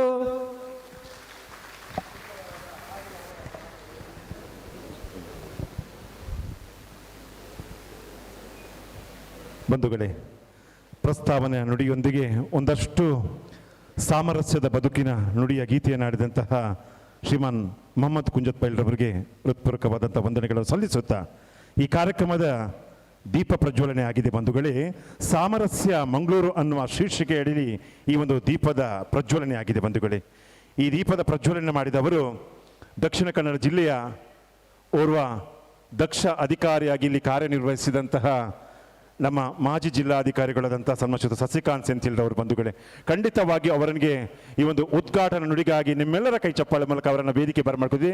ಉದ್ಘಾಟಕರ ನುಡಿ ಸನ್ಮಾನಿತ ಸಸಿಕಾಂತ್ ಸೆಂಥಿಲ್ರವರಿಂದ.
ಇವತ್ತು ಬಹಳ ಎಲ್ಲ ಮನಸ್ಸಲ್ಲಿ ಅದೇ ಒಂದು ಕ್ವೆಶ್ಚನ್ ಎಲ್ಲರೂ ಕಾಡ್ತಾ ಇದೆ.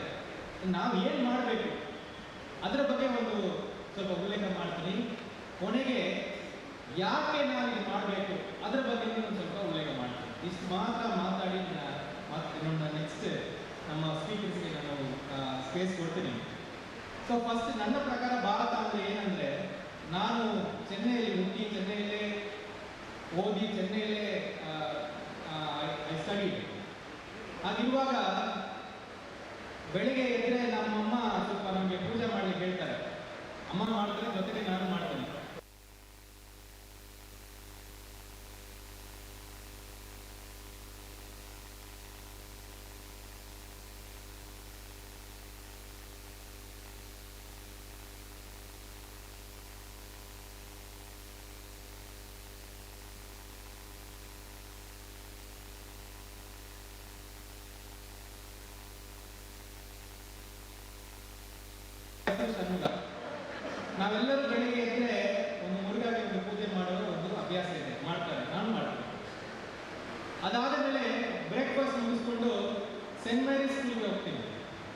ಸೆಂಟ್ ಮೇರಿ ಸ್ಕೂಲ್ಗೆ ಹೋದ ತಕ್ಷಣ ಓ ಲಾರ್ಡ್ ದೈ ಪ್ರೇಯರ್ ಹೇಳ್ತೀವಿ, ಅದನ್ನು ಸೀರಿಯಸ್ ಆಗಿ ಹೇಳ್ತೀವಿ.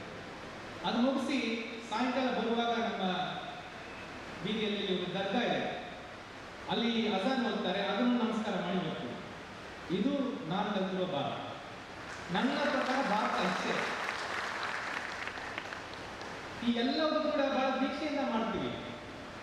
ಅಂದ್ರೆ ಇದೆಲ್ಲ ಒಂದು ವಿಭಿನ್ನತೆ ಇದೆಯಲ್ಲ, ಆ ವಿಭಿನ್ನತೆಯನ್ನು ಸಹಿಸುವುದಲ್ಲ ಭಾರತ, ವಿಭಿನ್ನತೆಯನ್ನು ಆಚರಿಸುವುದು ಭಾರತ. ಅದೇ ನನ್ನ ಅಭಿಪ್ರಾಯ.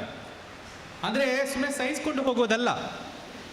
ನಮ್ಮಲ್ಲಿರುವ ವಿಭಿನ್ನತೆ, ನಮ್ಮ ಭಾಷೆಗಳು, ನಮ್ಮ ಧರ್ಮಗಳು, ನಮ್ಮ ದೇವರುಗಳು, ನಾವು ದೇವರಿಗೆ ಹೇಗೆ ಪೂಜೆ ಮಾಡ್ತೀವಿ, ಅದು ಎಲ್ಲವೂ ಕೂಡ ವಿಭಿನ್ನತೆಯನ್ನು ಆಚರಣೆ ಮಾಡುವುದೇ ಭಾರತ. ಅಂದರೆ ಬರೀ ಸಹಿಸ್ಕೊಳ್ಳೋದಲ್ಲ. ಸಣ್ಣ ಒಂದು ಎಕ್ಸಾಂಪಲ್ ಹೇಳ್ತೀನಿ. ನಿಮ್ಮೆಲ್ಲರಿಗೂ ನಮ್ಮ ಕಾನ್ಸ್ಟಿಟ್ಯೂಷನ್ ಬಗ್ಗೆ ಗೊತ್ತಿದೆ. ಅದರಲ್ಲಿ ಪ್ರಿಯಾಂಬಲ್ ಅಂತ ಒಂದಿದೆ. ಫಸ್ಟ್ ಕಾನ್ಸ್ಟಿಟ್ಯೂಷನ್ ಹೇಗೆ ಇರಬೇಕು ಅಂತ ಹೇಳುವುದು ಪ್ರಿಯಾಂಬಲ್.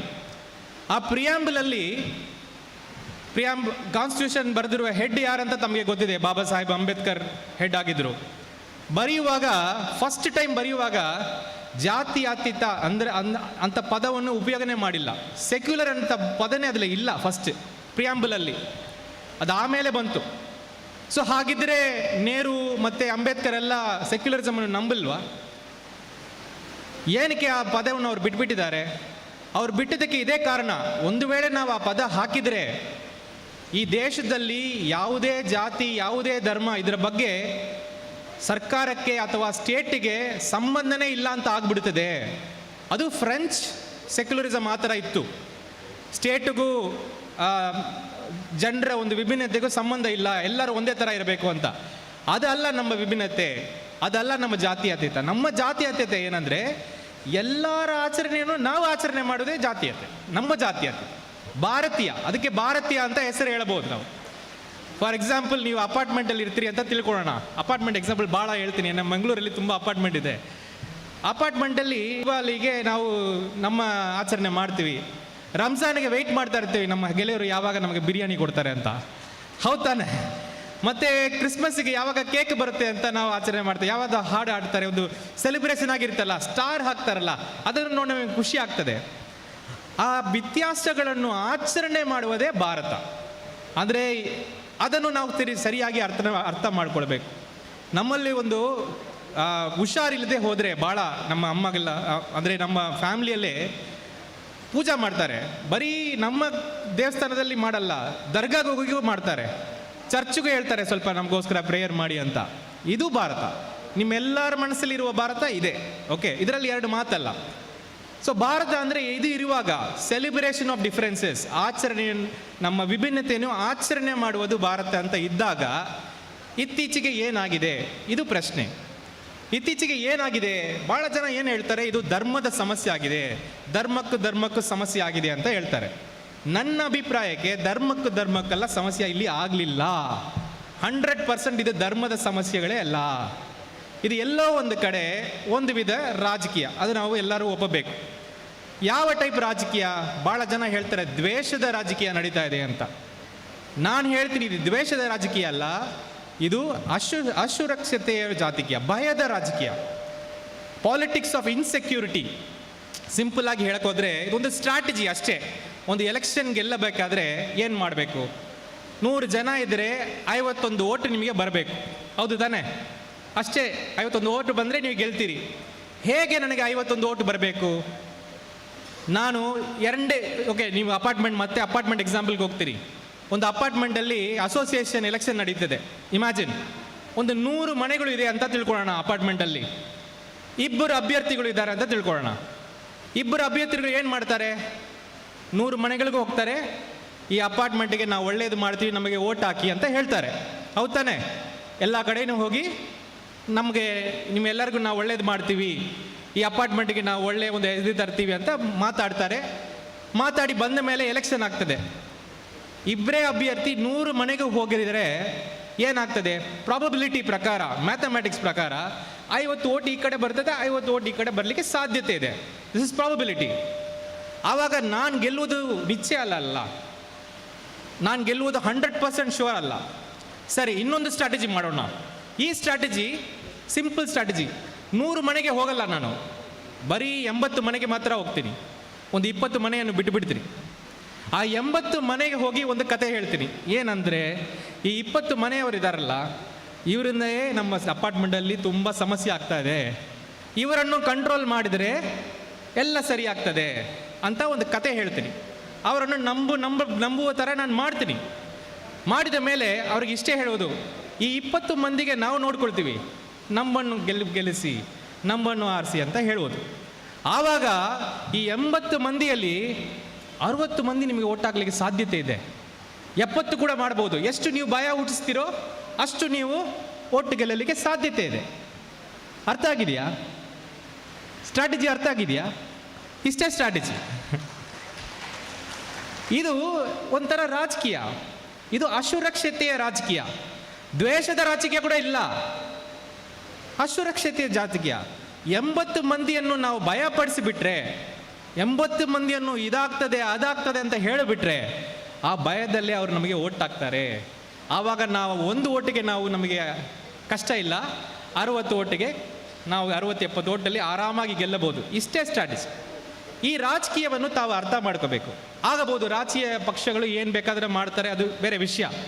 ಆದರೆ ಈ ರಾಜಕೀಯದಿಂದ ಸಮಾಜದಲ್ಲಿ ಏನಾಗ್ತದೆ ಅದರ ಬಗ್ಗೆ ನಾವು ಚಿಂತನೆ ಮಾಡಬೇಕು. ಯಾಕೆ ಆ ಚಿಂತನೆ ನಾನು ಮಾಡಬೇಕು? ನೀವು ರಾಜಕೀಯ ಯಾರೋ ಬರ್ತಾರೆ, MLA ಆಗ್ತಾರೆ, MP ಆಗ್ತಾರೆ, ಬೇರೆ ವಿಷಯ. ನನ್ನ ಪಕ್ಕದ ಮನೆಯವನು ಮನಸ್ಸು ಕೆಡಿಸ್ತಾ ಇದೆ. ಆವಾಗ ನನ್ನ ಪಕ್ಕದ ಮನೆಯವನು ಮನಸ್ಸು ಸರಿ ಇಲ್ಲದೆ ಹೋದರೆ ನಾನು ಸುರಕ್ಷಿತವಾಗಿರಬಹುದಾ? ಇಲ್ಲ. ಯಾವಾಗ ಇದು ಸಮಾಜದಲ್ಲಿ ಪ್ರಾಬ್ಲಮ್ ಕ್ರಿಯೇಟ್ ಆಗ್ತದೋ ಆವಾಗ ನಾವು ಕೂಡ ಇದರಲ್ಲಿ ಸ್ವಲ್ಪ ಗಮನ ಕೊಡಬೇಕಾಗ್ತದೆ. ಇವತ್ತು ನಡೀತಾ ಇರುವುದು ದ್ವೇಷದ ರಾಜಕೀಯ ಅಲ್ಲ, ಅಸುರಕ್ಷತೆಯ ರಾಜಕೀಯ, ಇನ್ಸೆಕ್ಯೂರಿಟಿ, ಭಯದ ರಾಜಕೀಯ. ಎರಡನೆಯದು, ಇಲ್ಲಿ ಏನೋ ಹಿಂದೂ ಮುಸಲ್ಮಾನವರು ಅಥವಾ ಹಿಂದೂಗಳು ಮತ್ತು ಕ್ರೈಸ್ತವರು ಜಗಳ ನಡೀತಾ ಇದೆ ಅಂತ ಇಲ್ಲ, ನಾನು ಅದು ಒಪ್ಪೋದೇ ಇಲ್ಲ. ಇಲ್ಲಿ ನಡೀತಾ ಇರುವುದು 2 ಮನಸ್ಥಿತಿಗಳ ಒಳಗಡೆ ಸಮಸ್ಯೆ. ಈ 2 ಮನಸ್ಥಿತಿ ಯಾವ ಟೈಪ್ ಮನಸ್ಥಿತಿ? ಒಂದು ಮನಸ್ಥಿತಿ, ಈ ಸಮಾಜದಲ್ಲಿ ತಾರತಮ್ಯ ಇರಬಾರ್ದು, ಎಲ್ಲರೂ ಸೇಮ್ ಆಗಿರಬೇಕು ಅಂತ ಚಿಂತನೆ ಮಾಡುವ ಮನಸ್ಥಿತಿ. ಆ ಮನಸ್ಥಿತಿಗೆ ಪ್ರೀತಿ, ವಿಶ್ವಾಸ ಮತ್ತು ಈ ಸಹಬಾಳುವೆ, ಸಾಮರಸ್ಯ ಇದೆಲ್ಲ ಇಂಪಾರ್ಟೆಂಟ್. ಇದು ಒಂದು ಮನಸ್ಥಿತಿ. ಆ ಮನಸ್ಥಿತಿಯಲ್ಲಿ ಭಾಳ ಜನ ಇಲ್ಲಿ ನೀವೇ ಕೂತಿದ್ದೀರಿ. ಇನ್ನೊಂದು ಮನಸ್ಥಿತಿ ಇದೆ. ಆ ಮನಸ್ಥಿತಿ ಯಾವ ಟೈಪ್ ಮನಸ್ಥಿತಿ ಅಂದರೆ, ಸಮಾಜ ಅಂದರೆ ಮೇಲೆ ಕೀಳೆ ಇರಬೇಕು, ಎಲ್ಲ ಒಟ್ಟಿಗೆ ಕೂತ್ರೆ ಹೇಗೆ, ಮತ್ತು ಈ ಕೆಲಸ ಯಾರು ಮಾಡೋದು? ನಾವು ಮೇಲೆ ಇರಬೇಕು, ಅವ್ರ ಕೆಳವೇ ಇರಬೇಕು, ಅವರವರ ಕೆಲಸ ಮಾಡಬೇಕು ಅಂತ ನಂಬುವ ಒಂದು ಮನಸ್ಥಿತಿ. ಆ ಮನಸ್ಥಿತಿಗೆ ಪ್ರೀತಿ ವಿಶ್ವಾಸಕ್ಕಿಂತ ಭಯ, ಕೋಪ, ದ್ವೇಷ ಇದೆಲ್ಲ ಭಾಳ ಇಂಪಾರ್ಟೆಂಟ್. ಅದು 2ನೇ ಮನಸ್ಥಿತಿ. ಈ 2 ಮನಸ್ಥಿತಿ ಇದೆಯಲ್ಲ, ಇದರ ಒಳಗಡೆ ಜಗಳ ಈ ಭಾರತ ದೇಶದಲ್ಲಿ ತುಂಬ ದಿವಸದಿಂದ ನಡೀತಾ ಇದೆ. ಇವತ್ತಲ್ಲ, ಸ್ವತಂತ್ರಕ್ಕೆ ಮುಂಚೆಯಿಂದ ನಡೀತಾ ಇದೆ. ಈ ಮನಸ್ಥಿತಿಯಲ್ಲಿ ಇರುವರು ಎಲ್ಲ ಪಾರ್ಟಿಯಲ್ಲಿ ಇದ್ದಾರೆ, ಇವರು ಇದ್ದಾರೆ, ಬ್ಯೂರೋಕ್ರಸಿಯಲ್ಲಿದ್ದಾರೆ, IAS ಆಫೀಸರ್ಗಳಾಗಿದ್ದಾರೆ. ಅಷ್ಟು ಯಾಕೆ ಹೋಗಬೇಕು? ನಿಮ್ಮ ಗೆಳೆಯರಲ್ಲೇ ಇರ್ತಾರೆ. ಕೆಲವರು ಈ ಮನಸ್ಥಿತಿಯಲ್ಲಿ ಇರ್ತಾರೆ, ಕೆಲವರು ಈ ಮನಸ್ಥಿತಿಯಲ್ಲಿ. ನೋಡಿದ್ರೆ ನಿಮಗೆ ಗೊತ್ತಾಗ್ತದೆ ಅವ್ರು ಯಾವ ಮನಸ್ಥಿತಿ ಅವರು ಅಂತ. ಈ 2 ಮನಸ್ಥಿತಿಗಳ ಒಳಗಡೆನೆ ಜಗಳ ಇಲ್ಲಿ ಭಾಳ ದಿವಸದಿಂದ ನಡೀತಾ ಇರುವುದು. ನಮ್ಮ ಸ್ವತಂತ್ರ ಹೋರಾಟ ಮಾಡುವಾಗ ನಮಗೆ ಬ್ರಿಟಿಷರನ್ನು ಹೊರಗಡೆ ಕಳಿಸಬೇಕು ಅಂತ ಬರೀ 20-30% ಆ ಹೋರಾಟ ಇತ್ತು. ಉಳಿದ 70% ಹೋರಾಟ ಏನಂದರೆ, ಯಾವ ಮನಸ್ಥಿತಿ ಈ ಭಾರತದಲ್ಲಿ ಗೆಲ್ಲಬೇಕು ಅಂತ. That is the main independence movement. ಆ ಮನಸ್ಥಿತಿ, ಆ ಫಸ್ಟ್ ಮನಸ್ಥಿತಿ ಇದೆಯಲ್ಲ, ಆ ಸಹೋದರತ್ವ ಅದೆಲ್ಲ ನಂಬುವ ಮನಸ್ಥಿತಿ, ಅದನ್ನು ಹಾಗೇ ತಂದು ಕಾನ್ಸ್ಟಿಟ್ಯೂಷನಲ್ಲಿ ಬರೆದುಬಿಟ್ರು. ಇದೇ ಥರ ನಮ್ಮ ಭಾರತ ದೇಶ ಇರಬೇಕು, ಯಾವತ್ತೂ ಈ ಥರ ಇರಬಾರ್ದು ಅಂತ ಕಾನ್ಸ್ಟಿಟ್ಯೂಷನಲ್ಲಿ ಬರೆದುಬಿಟ್ರು. ಆ ಟೈಮಿಗೆ ಆ ಮನಸ್ಥಿತಿಯನ್ನು ಒಪ್ಪುವುದೇ ಇರುವ ಜನ ಇದ್ದರು, ಆ ಟೈಮಿಗೆ ಇದ್ದರು. ಅದು ಮುಸ್ಲಿಮ್ಗಳಲ್ಲೂ ಇದ್ದರು, ಹಿಂದೂಗಳಲ್ಲೂ ಇದ್ದರು, ಕ್ರೈಸ್ತವರಲ್ಲೂ ಇದ್ದರು, ಎಲ್ಲ ಗ್ರೂಪಲ್ಲಿ ಇದ್ದರು. ಕೆಲವರು ಆ ಟೈಮಿಗೆ ಈ ಥರ ದೇಶ ನಮ್ಮಲ್ಲಿ ನಾವು ನಡಕ್ಕಾಗಲ್ಲ, ಎಲ್ಲರೂ ಸಮವಾಗಿರುವುದು, ಎಲ್ಲರೂ ಒಂದೇ ಜೊತೆಗೆ ಇರುವುದು ಇದೆಲ್ಲ ನಡೆಯಲ್ಲ, ನಾವು ಬೇರೆ ದೇಶ ತಗೊಳ್ತೀವಿ ಅಂತ ತಗೊಂಡು ಹೋಗ್ಬಿಟ್ರು ಒಂದು ಗ್ರೂಪ್. ಇನ್ನೊಂದು ಗ್ರೂಪ್ ಇಲ್ಲೇ ಇದ್ದರು, 50-60 ವರ್ಷದಿಂದ ಕೆಲಸ ಮಾಡ್ತಾ ಮಾಡ್ತಾ ಮಾಡ್ತಾ ಮಾಡ್ತಾ ಇವತ್ತು ಅವರು ಸ್ವಲ್ಪ ಪವರ್ಗೆ ಬಂದಿದ್ದಾರೆ. ಅವರಿಗೆ ಪವರ್ಗೆ ಬಂದಾಗ ಅವರ ಇಂಟ್ರೆಸ್ಟ್ ಏನಿರ್ತದೆ, ಈ ಸಂವಿಧಾನ ಸರಿಯಲ್ಲ, ಎಲ್ಲರಿಗೂ ಸರಿಪಡಿಸುವ ಸಂವಿಧಾನ ಒಪ್ಪುವುದಿಲ್ಲ. ಅದನ್ನು ಬದಲಾವಣೆ ಮಾಡಬೇಕು ಅಂತ ಒಂದು ಪ್ರಯತ್ನಗಳು ನಡೀತಾ ಇದ್ದಾವೆ. ಇದನ್ನು ನೀವು ಅರ್ಥ ಮಾಡಬೇಕು. ಸೊ ಈ ದೇಶದಲ್ಲಿ ನಡೆಯುವ ಸಮಸ್ಯೆ ಯಾವ ಧರ್ಮಕ್ಕಳಿಗೂ ನಡೆಯುವ ಸಮಸ್ಯೆ ಅಲ್ಲ. ಇಲ್ಲಿ ನಡೆಯುವ ಸಮಸ್ಯೆ ಎರಡು ಮನಸ್ಥಿತಿಗಳಿರುವ ನಡೆಯುವ ಸಮಸ್ಯೆ. ಆ ಮನಸ್ಥಿತಿಯಲ್ಲಿ ಯಾವ ಮನಸ್ಥಿತಿಗೆ ನಾವು ಸಪೋರ್ಟ್ ಮಾಡಬೇಕು ಅಂತ ನಮಗೆ ಅರ್ಥ ಆಗಿದ್ರೆ ನಮಗೆ ಸರಿಯಾದ ಒಂದು ದಾರಿ ಸಿಗ್ತದೆ. ಆಮೇಲೆ ಇನ್ನೊಂದು ದೊಡ್ಡ ಸಮಸ್ಯೆ ಏನಾಗ್ತದೆ ಅವತ್ತೇ ಹೇಳಿದರು ನಮ್ಮ ಕುಂದತ್ ಬೈಲವರು, ಇಲ್ಲಿ ಸಮಸ್ಯೆಗಳು ನಡೆದಾಗ ಯಾರು ಮಾಡ್ತಾ ಇರೋದು ಸಮಸ್ಯೆ? ನಾನು ಇಲ್ಲಿ ಜಿಲ್ಲಾಧಿಕಾರಿ ಆಗಿದೆ, ನನಗೆ ಗೊತ್ತಿದೆ 100 ಜನದಲ್ಲಿ ಒಂದು 10 ಜನ ಸಮಸ್ಯೆ ಮಾಡ್ತಾರೆ ಅಷ್ಟೇ. ಅವರು ಮಾತ್ರ ಈ ಕಡೆ ಆ ಕಡೆ ಜಿಜ್ಜಾಜಿದ್ದಿ ಮಾಡ್ತಾರೆ. 90 ಜನಕ್ಕೆ ಇದಕ್ಕೆ ಸಂಬಂಧನೇ ಇಲ್ಲ. ಇವತ್ತು ಹೇಳ್ಬೋದು ಮಂಗಳೂರು ಕಮ್ಯುನಲ್ ಆಗಿದೆ, ಅದಾಗಿದೆ, ಇದಾಗಿದೆ ಅಂತ. ನಾನು ನಿಜವಾಗ್ಲೂ ಕೇಳ್ತಾ ಇದ್ದೀನಿ, ಮಂಗಳೂರು ಕಮ್ಯುನಲ್ ಆಗಿದೆಯಾ? ನಿಮ್ಮ ಲೈಫಲ್ಲಿ ನೀವು ನೋಡಿ, ಎಲ್ಲಿ ದ್ವೇಷ ಕಾಣ್ತಾ ಇದೆ ನಿಮಗೆ? ಬೆಳಗ್ಗೆಯಿಂದ ನೀವು ಇವತ್ತು ಸಾಯಂಕಾಲವರೆಗೆ ಬಂದಿದ್ದೀರಿ, ಎಲ್ಲಿ ನಿಮಗೆ ದ್ವೇಷ ಕಂಡು ಬಂದಿದೆ? ಎಲ್ಲಿನೂ ಕಂಡು ಬರಲ್ಲ. ಯಾಕಂದರೆ 90% ಜನ ಇಲ್ಲಿ ಮಂಗಳೂರಲ್ಲಿ ಆ ಫಸ್ಟ್ ಮನಸ್ಥಿತಿಯಲ್ಲಿ ಇರುವರು. ಅವರಿಗೆ ಸಾಮರಸ್ಯ ಬೇಕು, ಅವರಿಗೆ ಸಂತೋಷ ಬೇಕು, ಅವರಿಗೆ ಸಹೋದರತ್ವ ಬೇಕು. ಆದರೆ ಈ ಜನರ ಪ್ರಾಬ್ಲಮ್ ಏನು ಗೊತ್ತಾ? ಅವರು ಬಾಯಿ ಬಿಚ್ಚಲ್ಲ, ಅವರು ಸುಮ್ಮನಿರ್ತಾರೆ. ನಮಗೆ ಯಾಕೆಪ್ಪ ಪ್ರಾಬ್ಲಮ್ ಅಂತ ಸುಮ್ಮನಿರ್ತಾರೆ. ನಾವು ಅವರಿಗೆ ವಿ ಕೆನಾಟ್ ಬ್ಲೇಮ್ ದೆಮ್, ಅವರಿಗೆ ನಾವು ಆರೋಪ ಮಾಡಲಿಕ್ಕೆ ಬರಲ್ಲ. ಯಾಕಂದರೆ ಜನ ಅಂದರೆ ಹಾಗೆ ಇರ್ತಾರೆ. ಸೊ 3ನೇ ಮೇಜರ್ ಸಮಸ್ಯೆ ಇಲ್ಲಿ ನಡೀತಾ ಇರೋದು, ಈ ಒಳ್ಳೆಯದೆಲ್ಲ ಎಕ್ಸ್ಪೆಕ್ಟ್ ಮಾಡ್ತಾರಲ್ಲ, ಒಳ್ಳೆಯದೆಲ್ಲ ಆಗಬೇಕು ಅಂತ ಅವ್ರು ಯಾರೂ ಬಾಯಿ ಬಿಟ್ಟು ಮಾತಾಡುವುದಿಲ್ಲ. ಅದು ಸಮಸ್ಯೆ. ಓಕೆ, ಇದು 3 ಸಮಸ್ಯೆ ಇಲ್ಲಿ ನಡೀತಾ ಇರುವುದು ನನ್ನ ಅಭಿಪ್ರಾಯಕ್ಕೆ. ಫಸ್ಟ್, ಇಲ್ಲಿರುವುದು ಮನಸ್ಥಿತಿಗಳ ಪ್ರಾಬ್ಲಮ್. 2ನೇದು, ಇಲ್ಲಿ ನಡೆಯುವುದು ಭಯದ ಒಂದು ಪಾಲಿಟಿಕ್ಸ್. 3ನೇದು, ಈ ಒಳ್ಳೆಯದೆಲ್ಲ ಎಕ್ಸ್ಪೆಕ್ಟ್ ಮಾಡಿ ಒಳ್ಳೆಯವರು ಇದ್ದಾರಲ್ಲ, ಅದನ್ನ ಫಸ್ಟ್ ಮನಸ್ಥಿತಿಯಲ್ಲಿರೋರು, ಅವರು ಬಾಯಿ ಬಿಚ್ಚಿ ಮಾತಾಡೋದಿಲ್ಲ. ಇದು ಸಮಸ್ಯೆ. ಈಗ ಇದರ ಬಗ್ಗೆ ನಾವು ಏನು ಮಾಡಬೇಕು ಈ ಪ್ರಶ್ನೆಗೆ ಬರೋಣ. ಯಾಕೆಂದರೆ ನಾನು ಅದರ ಬಗ್ಗೆನೇ ನನ್ನ ತಲೆಗೂ ಭಾಳ ಸಮಸ್ಯೆ ಆಗ್ತಾಯಿದೆ, ನಾವು ಏನು ಮಾಡಬೇಕು ಅಂತ. ಫಸ್ಟ್ ನಾವು ಮಾಡಬೇಕಾದ ಕೆಲಸ, ನಾವು ತುಂಬ ದಿವಸದಿಂದ ಒಂದು ಕೆಲಸವನ್ನು ಬಿಟ್ಬಿಟ್ಟಿದ್ದೀವಿ. ಅಂದರೆ ಮನೆಯಲ್ಲಿ ಅಮ್ಮ ಇರ್ತಾರಲ್ಲ, ಅಮ್ಮ ಇರ್ತಾರೆ ಅಷ್ಟೇ, ನಮಗೆಲ್ಲರಿಗೂ ಗೊತ್ತಿದೆ. ಅಮ್ಮ ಇರ್ತಾರೆ, ಬೆಳಗ್ಗೆ ಹೋದರೆ ಅವ್ರು ನಮಗೆ ಎಲ್ಲ ಕೆಲಸನೂ ಮಾಡ್ತಾರೆ, ಸಾಯಂಕಾಲ ಹೋದರೆ ಊಟ ಎಲ್ಲ ರೆಡಿ ಮಾಡಿ ಇಡ್ತಾರೆ, ನಾವು ಊಟ ಮಾಡಿ ಮಲಗ್ತೀವಿ. ಯಾವತ್ತು ನಾವು ಅಮ್ಮವನ್ನು ಸೆಲೆಬ್ರೇಟ್ ಮಾಡಿಲ್ಲ, ಅಂದರೆ ಆಚರಿಸಿಲ್ಲ. ಅಮ್ಮ ಅಂದರೆ ಇರ್ತಾರೆ, ಇದೆಲ್ಲ ಮಾಡ್ತಾರೆ ಅಂತ. ಹಾಗಾಗಿ ಏನಾಗಿಬಿಟ್ಟಿದೆ, ಒಂದು ಪೊಸಿಷನಲ್ಲಿ ಆ ಅಮ್ಮಗೆ ಇರುವ ರೆಸ್ಪೆಕ್ಟೇ ಹೋಗ್ಬಿಟ್ಟಿದೆ. ಸೊ ಆ ರೆಸ್ಪೆಕ್ಟನ್ನು ವಾಪಸ್ ತರಬೇಕಾದ್ರೆ ನಾವೇನು ಮಾಡಬೇಕು? ಅಮ್ಮವನ್ನು ಮತ್ತೆ ನಾವು ಆಚರಿಸಬೇಕು, ಅವರಿಗೆ ಸ್ಪೆಷಲ್ ಅಟೆನ್ಷನ್ ಕೊಡಬೇಕು, ಅವರಿಗೆ ಒಂದು ಸ್ಪೆಷಲ್ ಇದು ಮಾಡಬೇಕು. ಹೌದು ತಾನೆ? ಅದೇ ಥರ ಎಲ್ಲ ಒಂದು ಕಡೆ ನಾವು ನಮ್ಮ ವಿಭಿನ್ನತೆಯನ್ನು, ನಮ್ಮ ಭಾರತೀಯ ಒಂದು ಸ್ಪಿರಿಟನ್ನು ನಾವು ಆಚರಿಸಲಿಕ್ಕೆ ಮರೆತು ಬಿಟ್ಟಿದ್ದೀವಿ. ಅದು ಇರ್ತದೆ ಅಂತ ಟೇಕನ್ ಫಾರ್ ಗ್ರಾಂಟೆಡ್ ಅಂತ ಬಿಟ್ಬಿಟ್ಟಿದ್ದೀವಿ. ಆದರೆ ಅದು ಎಷ್ಟು ಯುನೀಕ್ ಐಡಿಯಾ ನೋಡಿ. ಇಡೀ ಪ್ರಪಂಚದಲ್ಲಿ ಇಷ್ಟು ಭಾಷೆಗಳು ಮಾತಾಡುವ ಒಂದು ದೇಶನೇ ಇಲ್ಲ, ಅಷ್ಟು ವಿಭಿನ್ನತೆಗಳು, ಇಷ್ಟು ದೇವರನ್ನು ಪೂಜೆ ಮಾಡುವ ದೇಶನೂ ಇಲ್ಲ. ಆದರೆ ನಾವು ಯಾವತ್ತಾದರೂ ಆಚರಣೆ ಮಾಡಿದ್ದೀವಿ ಅದನ್ನು ತಗೊಂಡು ಆಚರಣೆ ಮಾಡಿಲ್ಲ. ದೀಪಾವಳಿಗೆ ಮಾಡ್ತೀವಿ, ರಂಜಾನ್ಗೆ ಮಾಡ್ತೀವಿ. ಆದರೆ ಈ ವಿಭಿನ್ನತೆಯಾಗಿ ಇಷ್ಟು ಜನ ನಾವು ಒಟ್ಟಾಗಿ ಇದ್ದೀವಲ್ಲ, ಇದನ್ನು ಕೂಡ ನಾವು ಆಚರಣೆ ಮಾಡಲಿಕ್ಕೆ ಶುರು ಮಾಡಬೇಕು. ಈ ವಿಭಿನ್ನತೆಯನ್ನು ಆಚರಣೆ ಮಾಡಬೇಕು, ಬಾಯಿ ಬಿಚ್ಚಿ ನಾವು ಮಾತಾಡಬೇಕು. ಯಾಕೆ ಸೆಕೆಂಡ್ ಹೇಳ್ತೀನಿ, ಯಾಕೆ ಈಗ ಜನ ಮಾತಾಡ್ತಾ ಇಲ್ಲ? ಜನ ಮಾತಾಡ್ತಿದ್ದಕ್ಕೆ ಒಂದು ದೊಡ್ಡ ರೀಸನ್ ಇದೆ. ಏನು ಕಾರಣ? ಈ ಕ್ವಶ್ಚನೇ ಹೇಗೆ ನಿಮ್ಮ ಮುಂದೆ ಬಂದಿದೆ ಅಂದರೆ, ನೀವು ಹಿಂದೂ ಪರವಾಗಿದ್ದೀರಾ, ಮುಸ್ಲಿಂ ಪರವಾಗಿದ್ದೀರಾ ಅಂತ. ಈ ಥರ ನಮಗೆ ಪ್ರಶ್ನೆ ಕೇಳಿದರೆ ಯಾರಾದರೂ ಬಾಯಿ ಬಿಚ್ತಾರಾ? ಎಲ್ಲರಿಗೂ ಭಯ ಬರ್ತದೆ. ನಾವು ಯಾಕೆಪ್ಪ ಮಾತಾಡಿ ಸುಮ್ಮನೆ ನಮಗೆ ಬೇರೆ ಏನೋ ಮಾಡ್ತಾರಂತ. ಫಾರ್ ಎಕ್ಸಾಂಪಲ್ ನನ್ನ ಎಕ್ಸ್ಪೀರಿಯನ್ಸೇ ತಗೊಳ್ಳಿ. 2.5 ವರ್ಷ ನಾನು ಇಲ್ಲಿ ಜಿಲ್ಲಾಧಿಕಾರಿಯಾಗಿದೆ. ಜಿಲ್ಲಾಧಿಕಾರಿಯಾಗಿ ಇರುವವರೆಗೆ ಸಾಹೇಬರೆಲ್ಲರಿಗೂ ಗೊತ್ತಿದೆ, ಒಂದು ಒಳ್ಳೆಯ ಒಂದು ಪ್ರೀತಿ ವಿಶ್ವಾಸ, ಒಂದು ಒಳ್ಳೆಯ ಒಂದು ಒಡನಾಟ ಇತ್ತು ನಮ್ಮದು. ಯಾವತ್ತು ನಾನು ರಾಜೀನಾಮೆ ಕೊಟ್ಟು, ನಾನು ಯಾಕೆ ರಾಜೀನಾಮೆ ಕೊಟ್ಟಿದ್ದೀವಿ ಅನ್ನೋ ಒಂದು ಪತ್ರ ಬರೆದ ತಕ್ಷಣ ನಾನು ಏನಾಗಿದೆ, ದೇಶದ್ರೋಹಿ ಆಗಿಬಿಟ್ಟೆ. ಸೆಂಥಿಲ್ ಒಂದು ದೇಶದ್ರೋಹಿ, ಸೆಂಥಿಲ್ ಒಂದು ಈ ವಿರೋಧಿ, ಆ ವಿರೋಧಿ. ಇದೇ ಭಯ ಜನರಿಗೂ ಇರ್ತಿದೆ. ನಾವು ಸುಮ್ಮನೆ ಮಾತಾಡಿಬಿಟ್ರೆ ಏನಾಗ್ತದಪ್ಪ, ನಮ್ಮನ್ನು ಹಿಂದೂ ವಿರೋಧಿಯಾಗಿ ಮಾಡಿಬಿಡ್ತಾರೆ ಅಂತ. ಅದಕ್ಕೋಸ್ಕರ ಮಾತಾಡ್ತಾ ಇಲ್ಲ. ಬಟ್ ನೀವೊಂದು ಅರ್ಥ ಮಾಡ್ಕೋಬೇಕು, ಇದು ಪ್ರಾಬ್ಲಮ್ ಹಿಂದೂ ಮುಸ್ಲಿಂ ಪ್ರಾಬ್ಲಮ್ ಅಲ್ಲ. ಇದು ಆ ಫಸ್ಟ್ ಮನಸ್ಥಿತಿಗೂ ಸೆಕೆಂಡ್ ಮನಸ್ಥಿತಿಗೂ ಇರುವ ಪ್ರಾಬ್ಲಮ್. ಇನ್ನೊಂದು ಥರ ಹೇಳಕ್ಕೆ ಹೋದರೆ, ಭಾರತವನ್ನು ನಂಬುವವರೆಗೂ ಭಾರತವನ್ನು ನಂಬದೇ ಇರೋವರೆಗೂ ಇರೋ ಪ್ರಾಬ್ಲಮ್. ಅದು ನೀವು ಅರ್ಥ ಮಾಡ್ಕೋಬೇಕು. ಭಾರತ ಅಂದರೆ ವಿಭಿನ್ನತೆ ಅಂದರೆ ಭಾರತವನ್ನು ನಂಬುವವರೆಗೂ ಈ ವಿಭಿನ್ನತೆಯನ್ನು ನಂಬದೇ ಇರುವವರೆಗೂ ಇರುವ ಪ್ರಾಬ್ಲಮ್. ಹಾಗಾಗಿ ನೀವು ಹೇಗೆ ಕೇಳಬೇಕು ಜನರಿಗೆ, ನೀವು ಹಿಂದೂ ಪರವಾಗಿದ್ದೀರಾ ಮುಸ್ಲಿಂ ಪರವಾಗಿದ್ದೀರಾ ಕೇಳಬಾರ್ದು, ನೀವು ಭಾರತದ ಪರವಾಗಿದ್ದೀರಾ. ಈ ಥರ ನೀವು ಪ್ರಶ್ನೆ ಕೇಳಿ ನೋಡಿ, ನೀವು ಭಾರತದ ಪರವಾಗಿದ್ದೀರಾ, ಇದ್ದೀರಾ ಇಲ್ವಾ? ಮಾತಾಡಬೇಕಾ ಭಾರತದ ಪರವಾಗಿ? ಮಾತಾಡಬೇಕು, ಅದು ನೀವು ಅರ್ಥ ಮಾಡಬೇಕು. ಸೊ ಎಲ್ಲಿ ಹೋದರೂ ನೀವು ಹಿಂದೂ ಮುಸ್ಲಿಂ ಅಂತ ಹೇಳಕ್ಕೆ ಹೋಗ್ಬೇಡಿ. ಭಾರತದ ಪರವಾಗಿ ನೀವು ಇದ್ದೀರೋ ಇಲ್ವೋ, ಇದ್ದೀರಾ ಅಂದರೆ ನಮ್ಮ ಜೊತೆಗೆ ಬನ್ನಿ, ನಮ್ಮ ಜೊತೆಗೆ ನಿಲ್ಲಿ ಅಂತ ಹೇಳಬೇಕಾಗ್ತದೆ. ಅದು ಇಂಪಾರ್ಟೆಂಟ್. ಯಾವತ್ತು ಮಂಗಳೂರಲ್ಲಿ ನೀವು ಹಿಂದೂ ಮುಸ್ಲಿಂ ಮಾತಾಡಬಾರ್ದು. You should always talk about pluralism. ಇದು ಭಾರತ ಅಂದರೆ ಇದೇ ಭಾರತ್ ಮಾತಾ, ಇದೇ ಇಲ್ಲಿ ಇರುವರೇ ಭಾರತ್ ಮಾತಾಗಿ ಜೈ ಅಂತ ಹೇಳಲಿಕ್ಕೆ ಅರ್ಹ ಇರುವರು, ಉಳಿದವರಿಗೆ ಅರ್ಹ ಇಲ್ಲ. ಅದನ್ನು ನೀವು ಅರ್ಥ ಮಾಡ್ಕೋಬೇಕು.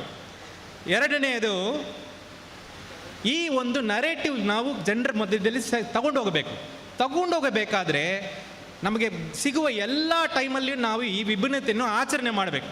ಅಲ್ಲಿ ಒಂದು ಕ್ರಿಸ್ತ ಫಂಕ್ಷನ್ ನಡೀತಾ ಇದೆಯಾ, ನಾವು ಹೋಗಿ ಅಲ್ಲಿ ಸರ್ವಿಸ್ ಮಾಡೋಣ, ಅವರ ಒಂದು ಇದನ್ನು ನಾವು ಆಚರಣೆ ಮಾಡೋಣ. ನಮ್ಮದು ವಿನಾಯಕ ಚತುರ್ಥಿ ನಡೀತಾ ಇದೆಯಾ, ಒಂದು ಗಣೇಶ ಚತುರ್ಥಿ ನಡೀತಾ, ಅವರು ಬಂದು ಆಚರಣೆ ಮಾಡಲಿ.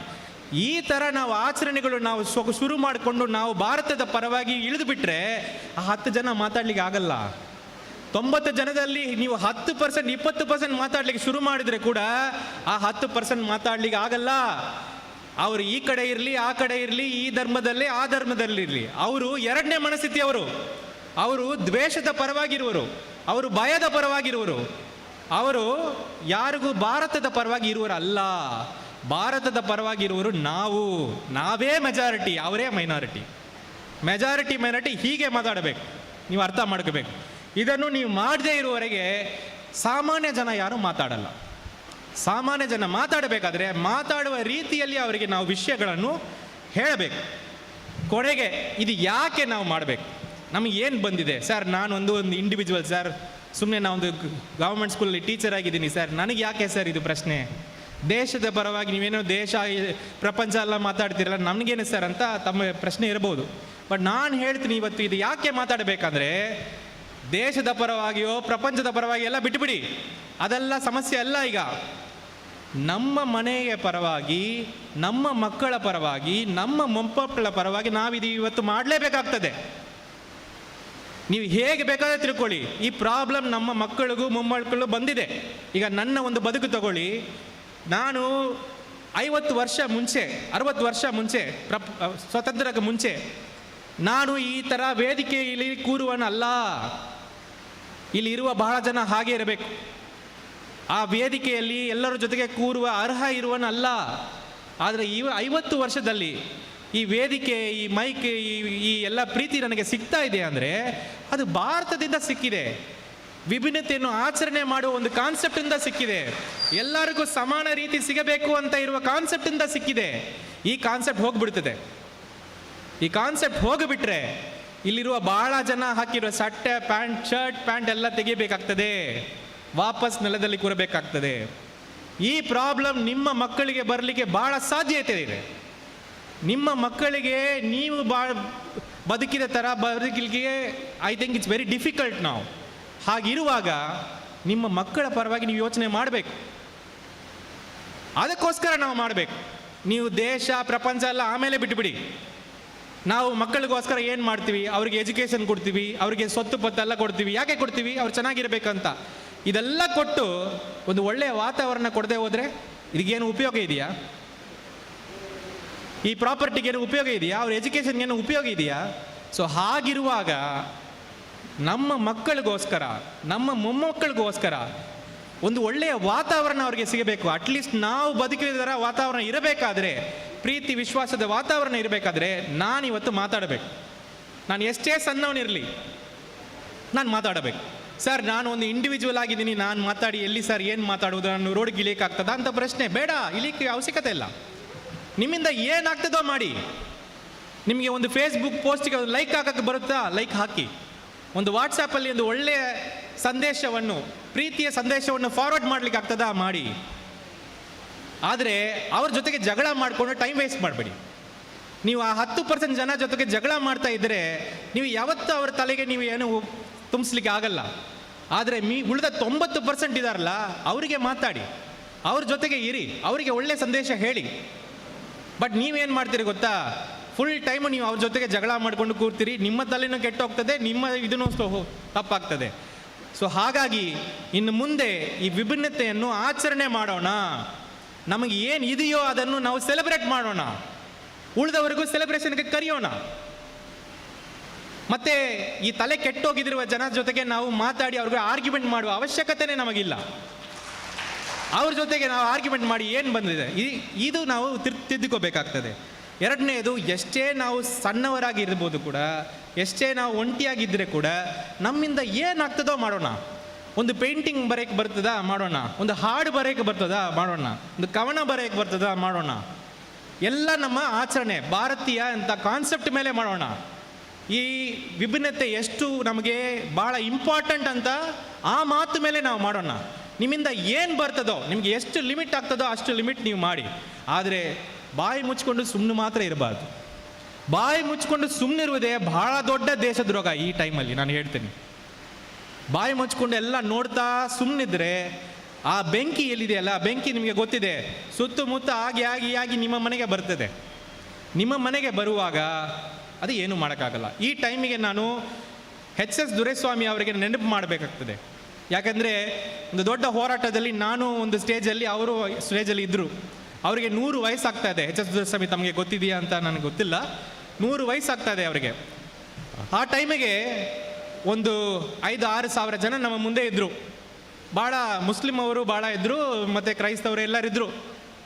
ಆವಾಗ ಎಚ್.ಎಸ್. ದೊರೆಸ್ವಾಮಿ ನನ್ನ ಮಾತು ಮುಗಿದ ಮೇಲೆ ಎಲ್ಲ ಕ್ರೌಡಿಗೆ ಒಂದು ಕ್ವಶನ್ ಕೇಳಿದರು. ನೀವೆಲ್ಲ ಯಾಕೆ ರೀ 1 ಗಂಟೆ ಈ ಬಿಸಿಲಲ್ಲಿ ನಿಂತಿದ್ದೀರಿ ಅಂತ. ಎಲ್ಲರೂ ಹಾಗೆ ಸ್ಟನ್ ಆಗಿಬಿಟ್ರು, ಇನ್ನೂ ಎಂತ ಇವರು ಮಾತಾಡಿ ಈ ಥರ ಕೇಳಿದ್ದಾರೆ ಅಂತ. ಒಂದು 5 ನಿಮಿಷ ಆದಮೇಲೆ ಅವ್ರು ಹೇಳಿದ್ರು, ನೀವು ಇವತ್ತೆಲ್ಲ ಯಾಕೆ ಬಿಸಿಲಲ್ಲಿ ನಿಂತಿದ್ದೀರಿಲ್ಲ ಗೊತ್ತಾ, ನಿಮಗೆಲ್ಲ ಪನಿಷ್ಮೆಂಟ್ ಆಗ್ತಾ ಇದೆ ಅಂತ ಹೇಳ್ತಾಯಿದ್ರು. ಎಂಥ ಪನಿಷ್ಮೆಂಟ್ ಗೊತ್ತಾ, 70 ವರ್ಷದಿಂದ ನೀವು ನಿಮ್ಮ ಸಮಸ್ಯೆ ಬಿಟ್ಟು ಉಳಿದವ ಸಮಸ್ಯೆಗೆ ನೀವು ಹೊರಗಡೆನೇ ಬಂದಿಲ್ಲ. ಒಬ್ಬ ದಲಿತನಿಗೆ ಸಮಸ್ಯೆ ಆದರೆ ನೀವು ಹೊರಗಡೆ ಬಂದಿಲ್ಲ, ಒಬ್ಬ ಕ್ರೈಸ್ತವನಿಗೆ ಸಮಸ್ಯೆ ಆದರೆ ನೀವು ಹೊರಗಡೆ ಬಂದಿಲ್ಲ, ನಿಮಗೆ ಸಮಸ್ಯೆ ಆದರೆ ಅವರು ಬಂದಿಲ್ಲ. ಈ ಥರ ನೀವು ಒಬ್ಬೊಬ್ಬರಿಗೆ ಹೋಗದೆ ಎಲ್ಲ ಮನೆಯಲ್ಲಿ ಕೂತು ನಿಮ್ಮ ಸಮಸ್ಯೆ ಮಾತ್ರ ನೋಡ್ತಾ ಇದ್ದೀರಲ್ಲ, ಅದಕ್ಕೆ ಇವತ್ತು ದೇವರು ನಿಮಗೆ ಪನಿಷ್ಮೆಂಟ್ ಕೊಡ್ತಾ ಇದ್ದಾರೆ ಅಂತ ಹೇಳಿದ್ರು. ಇದು ನಿಜ.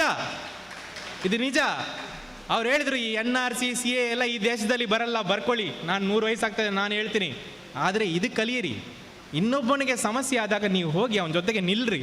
ಇದನ್ನು ನೀವು ಯಾವತ್ತು ಕಲಿಯಬೇಕು ಅಂತ ಹೇಳಿದ್ರು. ಆ ಮಾತು ನಾನು ತಮಗೂ ಹೇಳ್ತಾ ಇದ್ದೀನಿ. ನಮಗೆ ಮಾತ್ರ ಸಮಸ್ಯೆ ಇಲ್ಲ ಅಂತ ನಾವು ಸುಮ್ಮನೆ ಇರಬಾರ್ದು. ಅದು ಬರ್ತದೆ, ನಮ್ಮ ಮನೆಗೆ ಬರ್ತದೆ, ಸ್ವಲ್ಪ ಲೇಟಾಗಿ ಬರ್ತದೆ ಅಷ್ಟೇ. ಅದೆಲ್ಲ ಮುಗಿದ ಮೇಲೆ ಲೇಟಾಗಿ ನಮ್ಮ ಮನೆಗೆ ಬರ್ತದೆ. ಸೊ ಹಾಗಾಗಿ ಈ ಸುಮ್ಮನಿರೋದು ಮಾತ್ರ ಮಾಡಬೇಡ. ಏನೋ ಒಂದೇ ಈ ಐಡಿಯಾ ಆಫ್ ಇಂಡಿಯಾ, ಈ ಭಾರತ ಅಂತ ಚಿಂತನೆ ಇದೆಯಲ್ಲ, ಈ ವಿಭಿನ್ನತೆಯನ್ನು ಆಚರಣೆ ಮಾಡುವ ಚಿಂತನೆ, ಅದು ಭಾರತ. ಈ ಐಡಿಯಾ ಆಫ್ ಇಂಡಿಯಾ ಮೇಲೆ ಆಚರಣೆ ಮಾಡೋಣ, ಕಾರ್ಯಕ್ರಮಗಳು ಮಾಡೋಣ, ಕರೆಯೋಣ ಎಲ್ಲರಿಗೂ. ಎಷ್ಟು ಜನ ಬರ್ತಾರೆ ನೋಡೋಣ. ನಾನು 100% ಹೇಳ್ತೀನಿ, ಈ ಅರ್ಧ ಎಲ್ಲ ಪೂರ್ತಿ ಮಂಗಳೂರು ನಿಮ್ಮ ಜೊತೆಗೆ ನಿಲ್ಲುತ್ತೆ. 100% ನಾನು ಹೇಳ್ತೀನಿ. ಮೊನ್ನೆ ಉಡುಪಿಯಲ್ಲಿ ಮಾಡಿದ್ದೀವಿ. ಎಷ್ಟು ಜನ ಬಂದಿದ್ದಾರೆ ಕೇಳಿ? 10,000 ಜನಕ್ಕೆ ಮೇಲೆ ಮೆರವಣಿಗೆಯಲ್ಲಿ ಬಂದಿದ್ದಾರೆ. ಆವಾಗ ನಮಗೆ ಗೊತ್ತಾಗ್ತದೆ. ಆದರೆ ನೀವು ಎಷ್ಟುವರೆಗೆ ಹಿಂದೂ ಮುಸ್ಲಿಂ ಅಂತ ಹೇಳ್ತಾ ಇರುವವರೆಗೆ ಯಾರು ಕೂಡ ಬರಲ್ಲ. ಸರಿಯಾಗಿ ಈ ಪ್ರಾಬ್ಲಮನ್ನು ನರೇಟ್ ಮಾಡಬೇಕು, ಸರಿಯಾಗಿ ಈ ಪ್ರಾಬ್ಲಮನ್ನು ಎಕ್ಸ್ಪ್ಲೈನ್ ಮಾಡಬೇಕು. ಇದು ಭಾರತವನ್ನು ನಂಬುವವರೆಗೂ ಭಾರತವನ್ನು ನಂಬದೇ ಇರೋವರೆಗೂ ನಡೆಯುವ ಸಮಸ್ಯೆ. ನಾನು ರೆಸಿಗ್ನೇಷನ್ ಮಾಡಿ ಏನು ಮಾಡಿದೆ, ಭಾರತವನ್ನು ನಂಬುವರ ಜೊತೆಗೆ ನಾನು ಈಗ ನಿಂತಿದ್ದೀನಿ ಅಷ್ಟೇ. ನನಗಾಗ್ತದೆ ಅಂದರೆ ನಿಮಗೂ ಆಗ್ತದೆ. ನೀವೇನು ರೆಸಿಗ್ನೇಷನ್ ಮಾಡೋದು ಅವಶ್ಯಕತೆ ಇಲ್ಲ. ನಿಮ್ಮಿಂದ ಏನು ಸಾಧ್ಯ ಇದೆಯೋ ಈ ಭಾರತ ಅಂತ ಕಾನ್ಸೆಪ್ಟನ್ನು ಸಪೋರ್ಟ್ ಮಾಡಲಿಕ್ಕೆ ಪ್ರಯತ್ನ ಮಾಡಿ. ಕೊನೆಗೆ ನಾನು ಒಂದು ಹೇಳ್ತೀನಿ, ಈಗ ಸಾಕಷ್ಟು ನಮ್ಮ ಸಂಸ್ಥೆಗಳು, ನಮ್ಮ ಪ್ರಜಾಪ್ರಭುತ್ವದಲ್ಲಿ ಸಂಸ್ಥೆಗಳು ಭಾಳ important. Judiciary, police, IAS officer, ಈ ಸಂಸ್ಥೆಗಳೆಲ್ಲ ಇವತ್ತು ಕುಸಿತಾ ಇದೆ. ಈ ಸಂಸ್ಥೆಗಳೆಲ್ಲ ಕುಸಿತಾ ಇದೆ. ಸಂಸ್ಥೆಗಳು ಕುಸಿದಾಗ ನಾವು ಒಂಟಿಯಾಗಿ ನಿಲ್ಲಬೇಕು. When institutions fail, individuals to stand up. If individuals don't stand up, everything will collapse. ನೀವು ಒಂದು ಬಸ್ ತಗೊಂಡು ಒಂದು ಮ್ಯಾರೇಜಿಗೆ ನೀವು ಹೋಗ್ತಾ ಇದ್ದೀರಿ ಅಂತ ತಿಳ್ಕೊಳ್ಳಿ. ಮ್ಯಾರೇಜಿಗೆ ಹೋಗುವಾಗ ನಿಮ್ಮ ಎಲ್ಲ ನೆಂಟರೆಲ್ಲ ಕೂತಿದ್ದಾರೆ, ಡ್ರೈವರ್ ಗಾಡಿಯನ್ನು ಓಡಿಸ್ತಾ ಇದ್ದಾನೆ. ಸ್ವಲ್ಪ ಆದ ಮೇಲೆ ಡ್ರೈವರ್ ಸ್ವಲ್ಪ ಮಲಗಿದ್ರೆ ಏನು ಮಾಡ್ತೀರಿ? ಕೂತ್ಕೊಂಡು ನೋಡ್ತೀರಾ? ಏನು ಮಾಡ್ತೀರಿ? ಎದ್ದು ಹೋಗಿ ಅವನಿಗೆ ಟ್ಯಾಪ್ ಮಾಡ್ತೀರಲ್ಲ, ಸರಿಯಾಗಿ ಓಡಿಸಪ್ಪ ಅಂತ. ಈ ಗಾಡಿ ಎಂಬುದು ನಮ್ಮ ದೇಶ, ಡ್ರೈವರ್ ಎಂಬುದು ಸರ್ಕಾರ. ಸರ್ಕಾರ ತಪ್ಪು ಮಾಡಿದಾಗ ಓನರ್ಗಳು ನಾವೇ. ನೀವು ಇಂಡಿವಿಜುವಲ್ ಇದ್ದೀರಲ್ಲ, ನೀವೇ ಓನರ್ಗಳು. ನೀವು ಡ್ರೈವರ್ಗೆ ಹೇಳಬೇಕು, ಇದು ಸರಿಯಲ್ಲ, ಇದು ನಮಗೆ ಆಗಲ್ಲ ಅಂತ ಹೇಳುವುದು ಒಂದು ಅವಶ್ಯಕತೆ ಇದೆ. ಹೇಳುವಾಗ ಈ ಭಾರತ ಅಂತ ಚಿಂತನೆಯನ್ನು ಐಡಿಯಾ ಆಫ್ ಇಂಡಿಯಾ ಮೇಲೆ ಮಾತಾಡಬೇಕು, ಯಾವುದೇ ಧರ್ಮ ಮೇಲೆ ಮಾತಾಡಬಾರ್ದು. ಓಕೆ, ಕೊನೆಗೆ ನಿಮ್ಮೆಲ್ಲರಿಗೂ ಕೂಡ ಇದೇ ಥರ ಕಾರ್ಯಕ್ರಮಗಳು ಇನ್ನೂ ಸಾಕಷ್ಟು ಮಾಡಿ ಈ ವಿಭಿನ್ನತೆಯನ್ನು ಆಚರಣೆ ಮಾಡುವಾಗ ಏನೇ ಅವಕಾಶ ಸಿಕ್ಕಿದರೆ ಕೂಡ ದಯವಿಟ್ಟು ಬಿಡಬೇಡಿ. ಇನ್ನೊಂದು ಮಾತು ಕೂಡ ಹೇಳ್ತೀನಿ ಸರ್, ಟಾರ್ಗೆಟ್ ಮಾಡ್ತಾರೆ ಸರ್ ನನಗೆ, ಸರ್ ಏನು ಮಾಡೋದು ಸರ್, ಟಾರ್ಗೆಟ್ ಮಾಡಿದರೆ ಏನು ಮಾಡೋದು? ನಾನು ಇಷ್ಟು ಹೇಳ್ತೀನಿ, ಟಾರ್ಗೆಟ್ ಮಾಡ್ತಾರೆ, ಮಾಡಲಿ. ನಾನಿವತ್ತು ನಿಂತಿದ್ದೀನಿ ಅಂದರೆ, ಇವತ್ತು ನೀವೆಲ್ಲ ನಿಂತಿದ್ದೀರಾ ಅಂದರೆ, ಇವತ್ತು ಇವೆಲ್ಲ ನಾವು ಕೂತ್ಕೊಂಡು ಮಾತಾಡ್ತೀವಿ ಅಂದರೆ ಸಾಕಷ್ಟು ಜನ ಇದಕ್ಕೆ ತ್ಯಾಗ ಮಾಡಿದ್ದಾರೆ, ಸುಮ್ಮನೆ ಬಂದಿಲ್ಲ ಇದೆಲ್ಲ. ಇವತ್ತು ನಾವೊಂದು ಸ್ವತಂತ್ರವಾಗಿ ಓಡಾಡ್ತಾ ಇದ್ದೀವಲ್ಲ, ಇದು ಸುಮ್ಮನೆ ಬಂದಿಲ್ಲ. ಈ ದೇಶದ ಫಸ್ಟ್ ಪ್ರೈಮ್ ಮಿನಿಸ್ಟರ್ ನೆಹರು ಎಷ್ಟು ದಿವಸ ಜೈಲಲ್ಲಿ ಇದ್ರು ಗೊತ್ತಾ? ಹೇಳಬಹುದಾ ಯಾರು? ಹಾಂ, 11 years he was in prison. ಇವತ್ತು ನಮ್ಮಲ್ಲಿ ಯಾರು ಒಬ್ಬರು ಒಳಗಡೆ ಒಂದು ದಿವಸ ಒಳಗಡೆ ಹೋಗಲಿಕ್ಕೆ ರೆಡಿ ಇದ್ದೀವಾ? ಆದರೆ 11 ವರ್ಷ ಒಬ್ಬ ಮನುಷ್ಯ ಜೈಲಲ್ಲಿ ಇದ್ದ ಮೇಲೆ ನಮಗೆ ಇದು ಸ್ವತಂತ್ರ ಸಿಕ್ಕಿದೆ, ಇದೆಲ್ಲ ಸಿಕ್ಕಿದೆ. ಈಗ ನಮ್ಮ ಮಕ್ಕಳಿಗೆ ನಾವು ಏನು ಕೊಡಬೇಕಾದ್ರೆ, ಆ ವಾತಾವರಣ ನಾವು ಕೊಡಬೇಕಾದ್ರೆ ನಾವು ಕೂಡ ಸ್ವಲ್ಪ ಸ್ಯಾಕ್ರಿಫೈಸ್ ಮಾಡಬೇಕಾಗ್ತದೆ. ಅದು ಏನೇ ಆಗಲಿ ನೋಡ್ಬಿಡೋಣ, ಒಟ್ಟಿಗೆ ನೋಡೋಣ ಎಲ್ಲರೂ ಕೂಡ. ಆದರೆ ನಮ್ಮ ಒಂದು ಮಾತು ಬಾಯಿ ಬಿಚ್ಚಬೇಕು, ನಾವು ಮಾತಾಡಬೇಕು. ಈ ಐಡಿಯಾ ಆಫ್ ಇಂಡಿಯಾವನ್ನು, ಭಾರತ ಅಂತ ಚಿಂತನೆಯನ್ನು ನಾವು ಆಚರಿಸಬೇಕು ಅಂತ ನಿಮಗೆ ಮತ್ತೆ ವಿನಂತಿ ಮಾಡಿ ನನ್ನ ಇದು ಮಾತಿಗೆ ಆರಂಭ ಮಾಡ್ತೀನಿ. Thank you.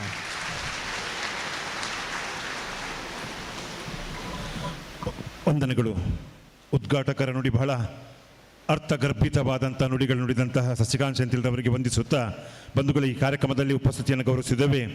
ರಘು ಎಕ್ಕಾರ್ DSS ಮುಖ್ಯಸ್ಥರು, ಮೊಹಮ್ಮದ್ ಹನೀಫ್ ಮುಸ್ಲಿಂ ಸೆಂಟ್ರಲ್ ಕಮಿಟಿಯ ಮುಖ್ಯಸ್ಥರು, ಶ್ರೀಮತಿ ಮಮತಾ ಗಟ್ಟಿ KPCC ಕಾರ್ಯದರ್ಶಿ, ಮೊಹಮ್ಮದ್ ಸಲೀಂ, ಶ್ರೀಯುತ ರವಿ ಪೂಜಾರಿ ಚಿಲಿಂಬಿ, ಅಹಮದ್ ಬಜಾಲ್, ಸುರೇಖಾ ಚಂದ್ರಹಾಸ್, ಶ್ರೀಮಾನ್ ಉದಯ ಆಚಾರ್, ಮೊಹಮ್ಮದ್ ರಿಯಾಜ್, ಇಬ್ರಾಹಿಂ ಕುಂಜತ್ ಬೈಲ್, ಸಿದ್ದಪ್ಪ ಯಲ್ಲಪ್ಪ ಕುಂಜತ್ ಬೈಲ್, ನಜೀರ್ ಬಜಾಲ್, ಅದೇ ರೀತಿ ಲಕ್ಷ್ಮಣ್ ಕುಂಬ್ಳೆ, ಅದೇ ರೀತಿ ಶ್ರೀಮಾನ್ ವಿಶ್ವನಾಥ್ ಕಾಮತ್, ವಿಶ್ವನಾಥ್ ಭಟ್, ಅದೇ ರೀತಿ CM ಮುಸ್ತಾಫಾ, ಆನಂದ ಸುರತ್ಕಲ್, ಉದಯ ಬಂಗೇರ, ಅದೇ ರೀತಿ ಅರ್ಜುನ್ ಭಂಡಾರಿ, ಅದೇ ರೀತಿ ಪದ್ಮನಾಭ ಪನಿಕಾರ್, TK ಸುಧೀರ್, ಅದೇ ರೀತಿ ಸದಾಶಿವ ಶೆಟ್ಟಿ, ಇವರೆಲ್ಲರನ್ನು ಕೂಡ ಉಪಸ್ಥಿತಿಯನ್ನು ಗೌರವಿಸುತ್ತಾ, ಬಂಧುಗಳೇ, ಈ ಒಂದು ಕಾರ್ಯಕ್ರಮದಲ್ಲಿ ನಾಡಗೀತೆಯ ಮೂಲಕ ಕಾರ್ಯಕ್ರಮ ಮೆರುಗಡೆದಿರುತ್ತಾ ಹಿಂದೂಸ್ತಾನಿ ಗಾಯಕಿ ವಿನಂತಿ ಕಾಮತ್ ರವರಿಗೆ ಶಾಲೆಟ್ ಪಿಂಟೋರವರು ಬಂದವರಿಗೆ ಗೌರವಿಸಬೇಕಾಗಿ ವಿನಂತಿಯನ್ನು ಮಾಡ್ತಿದ್ದೇವೆ. ಶ್ರೀಮತಿ ಶಾಲೆಟ್ ಪಿಂಟೋ, ಜಿಲ್ಲಾ ಮಹಿಳಾ ಕಾಂಗ್ರೆಸ್ನ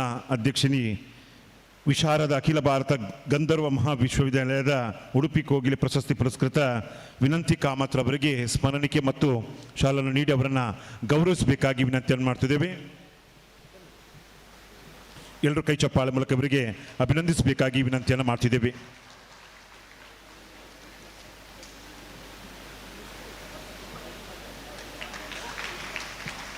ಮಹಿಳಾ ಅಧ್ಯಕ್ಷಿನಿ ಜಿಲ್ಲಾ ಶಾಲೆಟ್ ಪಿಂಟರ್ ಅವರು ಗೌರವಿಸಿದ್ದಾರೆ. ವಿನಂತಿ ಕಾಮತ್ ರವರಿಗೆ ಎಲ್ಲ ಬಂಧುಗಳ ಪರವಾಗಿ ಹೃತ್ಪೂರ್ವಕವಾದಂತಹ ಸ್ವಾಗತವನ್ನು, ಅದೇ ರೀತಿ ಅಭಿನಂದನೆಯನ್ನು ಕೂಡ ಸಲ್ಲಿಸಿದ್ದೇವೆ.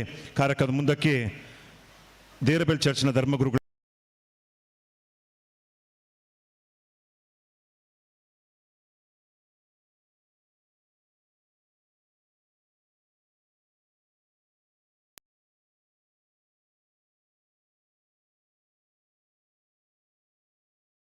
ಸೌಹಾರ್ದ ಸಮ್ಮಿಲನ ಈ ಕಾರ್ಯಕ್ರಮವನ್ನು ನಡೆಸುತ್ತಿರುವ ಎಲ್ಲರಿಗೆ, ವೇದಿಕೆಯಲ್ಲಿ ಉಪಸ್ಥಿತಿರುವ ಎಲ್ಲರಿಗೆ ಮೊತ್ತ ಮೊದಲು ನಾನು ನಮನವನ್ನು ಕೋರುತ್ತೇನೆ.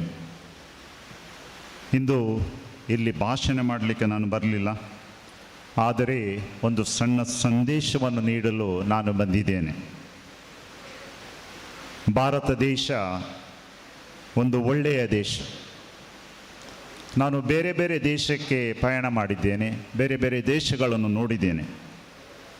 ಆದರೆ ನನ್ನ ಮನಸ್ಸಿನಲ್ಲಿ ಅಂತರಾಳದಲ್ಲಿ ನನ್ನ ಅನುಭವ ಏನೆಂದರೆ, ಬೇರೆ ದೇಶಗಳಲ್ಲಿ ಪ್ರಗತಿ ಇರಬಹುದು, ಬೇರೆ ದೇಶಗಳಲ್ಲಿ ಟೆಕ್ನಾಲಜಿ ಇರಬಹುದು, ಆದರೆ ನಮ್ಮ ಭಾರತ ದೇಶದಲ್ಲಿರುವ ಮೌಲ್ಯಗಳು, ವೈವಿಧ್ಯತೆ, ಪ್ರೀತಿ, ಪ್ರೇಮ, ನೆಮ್ಮದಿ, ಒಗ್ಗಟ್ಟು ನಾನು ಎಲ್ಲೂ ನೋಡಲಿಲ್ಲ. ಅದಕ್ಕಾಗಿ ನನಗೆ ಬಹಳ ಸಂತೋಷ. ನಾವು ಭಾರತೀಯರು, ಭಾರತ ದೇಶದ ಮಕ್ಕಳು. ಈ ಭಾರತ ದೇಶದಲ್ಲಿ ನಾವು ಒಟ್ಟಾಗಿ ಜೀವಿಸಲು ಈ ದೇಶವು ನಮಗೆ ಬೇಕಾದ ಎಲ್ಲ ವಸ್ತುಗಳನ್ನು ನಮಗೆ ನೀಡುತ್ತದೆ. ನಾವು ಬೇರೆ ಬೇರೆಯವರು, ಜಾತಿ, ಧರ್ಮ, ಭಾಷೆ, ಈ ವೈವಿಧ್ಯತೆ ನಮ್ಮಲ್ಲಿ ಉಂಟು. ಆದರೂ ಅವರು ಹೇಳಿದ ಹಾಗೆ ನಾವು ವೈವಿಧ್ಯತೆಯನ್ನು ಸೆಲೆಬ್ರೇಟ್ ಮಾಡಬೇಕು.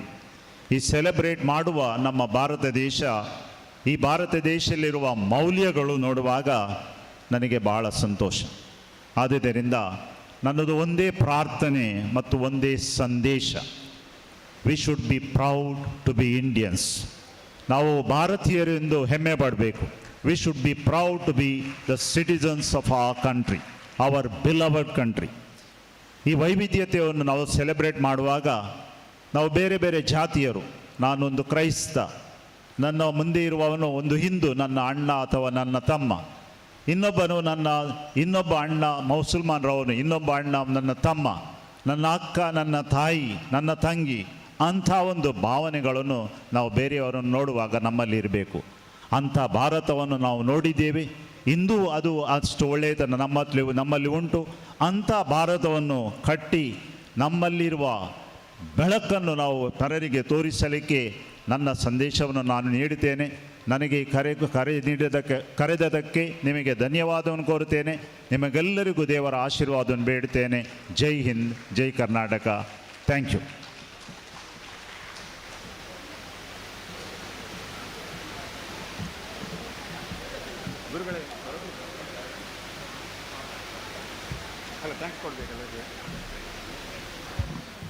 ವಂದನೆಗಳು ಧರ್ಮಗುರುಗಳಿಗೆ.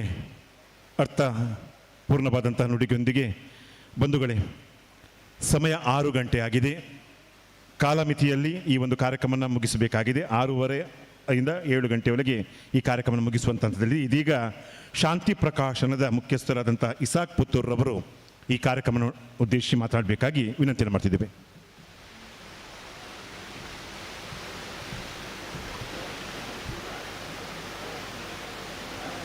ಸರ್ವಸ್ತುತಿಗಳು, ಸರ್ವಲೋಕಗಳ ಒಡೆಯ ಪರಿಪಾಲಕ ಪ್ರಭು ನಮ್ಮ ನಿಮ್ಮೆಲ್ಲರ ಸೃಷ್ಟಿಕರ್ತನಿಗೆ ಮೀಸಲು. ಆ ಪ್ರಭುವಿನ ಅನಂತ ಅನುಗ್ರಹಗಳು ಮನುಷ್ಯರ ಮಾರ್ಗದರ್ಶನಕ್ಕಾಗಿ ನಿಯುಕ್ತಿಗೊಳಿಸಲ್ಪಟ್ಟ ಸಕಲ ಪ್ರವಾದಿಗಳ ಮೇಲೆ ವರ್ಷಿಸುತ್ತಿರಲಿ. ಸಾಮರಸ್ಯ ಮಂಗಳೂರು ಇದರ ವತಿಯಿಂದ ಹಮ್ಮಿಕೊಳ್ಳಲಾಗಿರುವಂಥ ಈ ಬಹಳ ಮಹತ್ವದ ಈ ಕಾರ್ಯಕ್ರಮದ ಅಧ್ಯಕ್ಷತೆ ವಹಿಸಿರುವಂತಹ ಶ್ರೀ ಗುರುಪಾದೇಶ್ವರ ಸ್ವಾಮೀಜಿಯವರೇ, ವೇದಿಕೆಯಲ್ಲಿ ಆಸೀನರಾಗಿರುವ ಎಲ್ಲ ಗಣ್ಯ ಅತಿಥಿಗಳೇ ಮತ್ತು ವೇದಿಕೆಯ ಮುಂಭಾಗದಲ್ಲಿರುವ ಎಲ್ಲ ಮಹನೀಯ ಬಂಧುಗಳೇ, ಭಾರತ ದೇಶದ ಬಗ್ಗೆ ನಾವು ಬಹಳ ಹೆಮ್ಮೆ ಪಡ್ತೇವೆ. ಅತಿ ಹೆಚ್ಚು ಧರ್ಮಗಳಿರುವ ದೇಶ. ಅದೇ ರೀತಿ ಅತಿ ಹೆಚ್ಚು ಧರ್ಮಗಳು, ಪಂಗಡಗಳೆಲ್ಲ ಇದ್ದುಕೊಂಡು ವಿವಿಧತೆಯಲ್ಲಿ ಏಕತೆಯನ್ನು ಹೊಂದಿರುವಂತಹ, ಸಾಬೀತುಪಡಿಸಿರುವಂತಹ ಒಂದು ದೇಶ. ಆದರೆ ಇತ್ತೀಚಿನ ದಿನಗಳಲ್ಲಿ ಈಗ ಇಂತಹ ಕಾರ್ಯಕ್ರಮವನ್ನು ಹಮ್ಮಿಕೊಳ್ಳಲಿಕ್ಕೆ ಕಾರಣವಾಗಿರುವಂಥದ್ದು ಕೆಲವೊಂದು ಈ ಸಮಾಜದಲ್ಲಿ ಉಂಟಾಗುತ್ತಾ ಇರುವಂತಹ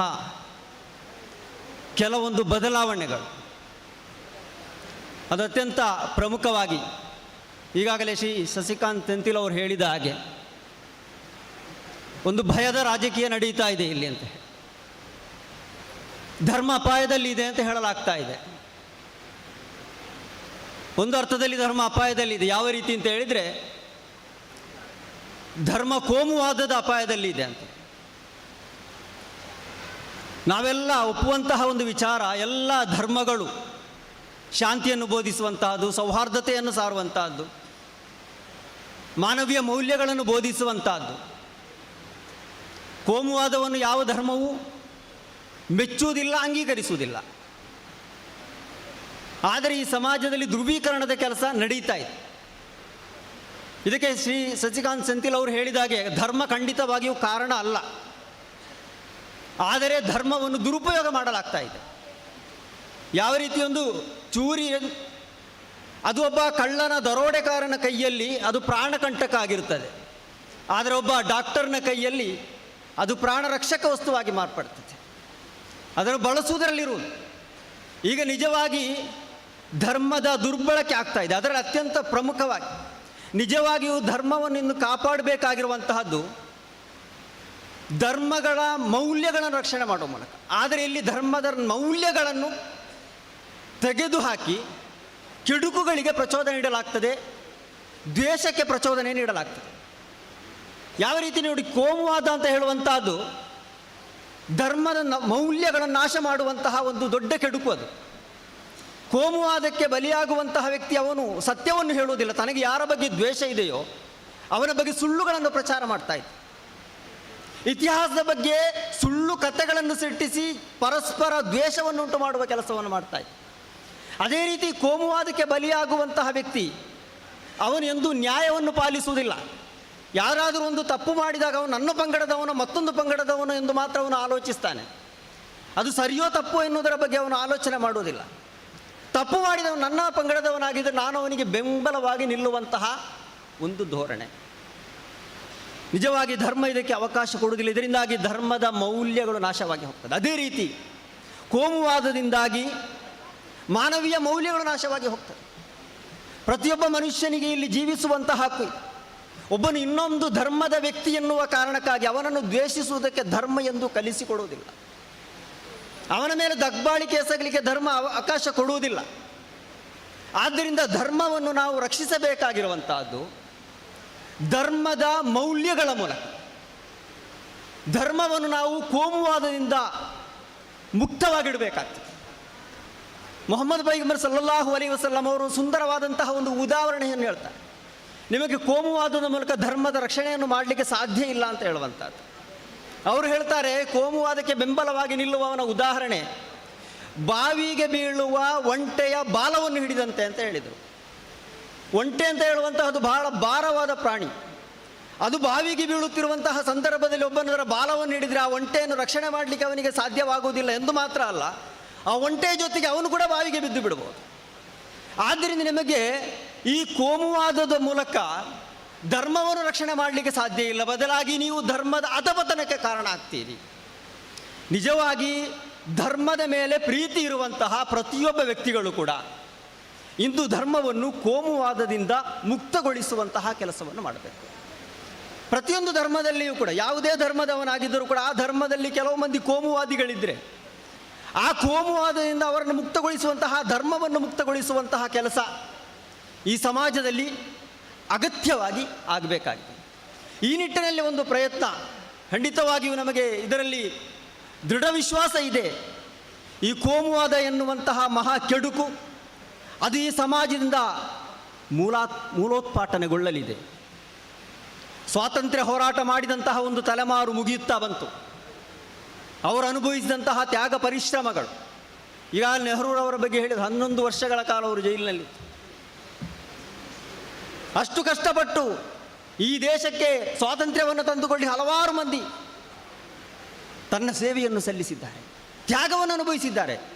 ಆದ್ದರಿಂದ ನಾವು ಇಂದು ಸ್ವಾತಂತ್ರ್ಯವನ್ನು ಪಡೆದಿದ್ದೇವೆ. ಇಂದು ಈ ಸಾಮರಸ್ಯ ಸಹಬಾಳ್ವೆಯ ಈ ಸಂದೇಶವನ್ನು ಈ ಸಮಾಜದಲ್ಲಿ ಬಿತ್ತರಿಸುವುದಕ್ಕಾಗಿ, ಅದನ್ನು ಉಳಿಸಿ ಬೆಳೆಸಿಕೊಂಡು ಹೋಗುವುದಕ್ಕಾಗಿ ಒಳ್ಳೆಯ ಒಂದು ತಂಡ ಮುಂದೆ ಬಂದಿದೆ. ಇಲ್ಲಿಯೂ ಕೂಡ ದೊಡ್ಡ ತ್ಯಾಗ ನಮ್ಮ ಶ್ರೀ ಸಸಿಕಾಂತ್ ಸೆಂಥಿಲ್ ಅವರದು. ದೊಡ್ಡ ಒಂದು ಉನ್ನತವಾದಂತಹ ಒಂದು ಹುದ್ದೆಯನ್ನು ತೊರೆದು ಈ ಭಾರತವನ್ನು ರಕ್ಷಿಸಬೇಕು, ಕೋಮುವಾದದಿಂದ ಇದನ್ನು ರಕ್ಷಿಸಬೇಕು, ಒಂದು ಒಳ್ಳೆಯ ಸಮಾಜ ನಿರ್ಮಾಣ ಇಲ್ಲಿ ಆಗಬೇಕು, ಸೌಹಾರ್ದತೆಯಿಂದ ಕೂಡಿದ, ಶಾಂತಿಯಿಂದ ಕೂಡಿದಂತಹ ಒಂದು ಸೌಹಾರ್ದತೆಯಿಂದ ಕೂಡಿದ ಒಂದು ಸಮಾಜ ನಿರ್ಮಾಣ ಆಗಬೇಕು ಎನ್ನುವಂತಹ ಕಳಕಳಿಯೊಂದಿಗೆ ಅವರು ಈ ಚಳವಳಿಗೆ ಧುಮುಕಿದ್ದಾರೆ. ಆದ್ದರಿಂದ ಈ ಕೋಮುವಾದದಿಂದ ಮುಕ್ತಗೊಳಿಸಲಿಕ್ಕಾಗಿ ಇನ್ನೊಂದು ಸ್ವಾತಂತ್ರ್ಯ ಹೋರಾಟ ಆಗಬೇಕು. ಈಗಾಗಲೇ ಅವರು ಸೂಚಿಸಿದಂತೆ ಇಲ್ಲಿ ಕೋಮುವಾದಕ್ಕೆ ಬೆಂಬಲವಾಗಿ ನಿಲ್ಲುವಂತಹ ಒಂದು ಸಣ್ಣ ವರ್ಗ ಮಾತ್ರ ಇರೋದು. ಆದರೆ ಅವರು ಏನು ಮಾಡಿದ್ದಾರೆ, ಬಹಳ ಆ್ಯಕ್ಟಿವ್ ಆಗಿದ್ದಾರೆ ಮತ್ತು ಬಹಳ ಆಯಕಟ್ಟಿನ ಸ್ಥಳಗಳಲ್ಲೆಲ್ಲ ಅವರು ಸ್ಥಳಗಳನ್ನು ಅವರು ಆಕ್ರಮಿಸಿಕೊಂಡಿದ್ದಾರೆ. ಅಧಿಕಾರ, ಅದೇ ರೀತಿ ಮೀಡಿಯಾ, ಇಂತಹ ಕೆಲವೊಂದು ಆಯಕಟ್ಟಿನ ಸ್ಥಳಗಳಲ್ಲೆಲ್ಲ ಅವರು ಕುಳಿತುಕೊಂಡಿದ್ದಾರೆ. ಆ ಮೂಲಕ ಸಮಾಜದಲ್ಲಿ ಅವರು ಇದನ್ನು ಪ್ರಚಾರ ಮಾಡುವಂತಹ ಕೆಲಸವನ್ನು ಮಾಡ್ತಾ ಇದ್ದಾರೆ. ಆದರೆ ಈ ದೇಶದ ಬಹುಸಂಖ್ಯಾತರು ಅವರು ಶಾಂತಿಪ್ರಿಯರಾಗಿದ್ದಾರೆ, ಸೌಹಾರ್ದತೆಯನ್ನು ಬಯಸುವವರಾಗಿದ್ದಾರೆ. ಅವರನ್ನು ಒಟ್ಟು ಸೇರಿಸುವಂತಹ ಕೆಲಸ ಆಗಬೇಕು. ಈ ರೀತಿ ಧರ್ಮದ ಆಧಾರದಲ್ಲಿರುವಂತಹ ಬಹುಸಂಖ್ಯಾತರ ಬಗ್ಗೆ ನಾನು ಹೇಳುವುದಿಲ್ಲ. ಈಗಾಗಲೇ ಮನಸ್ಥಿತಿಯ ವಿಷಯದಲ್ಲಿ ಅವರು ಹೇಳಿದರು. ಆ ಮನಸ್ಥಿತಿ ಶಾಂತಿ, ಸೌಹಾರ್ದತೆ, ಪ್ರೀತಿ, ವಿಶ್ವಾಸವನ್ನು ಉಳಿಸಿ ಬೆಳೆಸಿಕೊಳ್ಳುವ ಆಗ್ರಹ ಇರುವಂತಹವರು ಬಹುಸಂಖ್ಯಾತರು ಈ ದೇಶದಲ್ಲಿ. ಆದರೆ ಈ ಬಹುಸಂಖ್ಯಾತರು ಮೌನರಾಗಿದ್ದಾರೆ. ಮತ್ತು ಕೋಮುವಾದಕ್ಕಾಗಿ ಕೆಲಸ ಮಾಡುವವರು ಬಹಳ ಆ್ಯಕ್ಟಿವ್ ಆಗಿ ಬಿಟ್ಟಿದ್ದಾರೆ. ಆದ್ದರಿಂದಲೇ ಇಲ್ಲಿ ದೊಡ್ಡ ಸಮಸ್ಯೆ ನಮಗೆ ಕಾಣ್ತಾ ಇದೆ. ಆದರೆ ಖಂಡಿತವಾಗಿಯೂ ಬಹುಸಂಖ್ಯಾತರು ಒಟ್ಟಾದರೆ ಇದನ್ನು ಬದಲಾವಣೆ ಮಾಡಲಿಕ್ಕೆ ನಮಗೆ ಖಂಡಿತವಾಗಿಯೂ ಸಾಧ್ಯ ಇದೆ.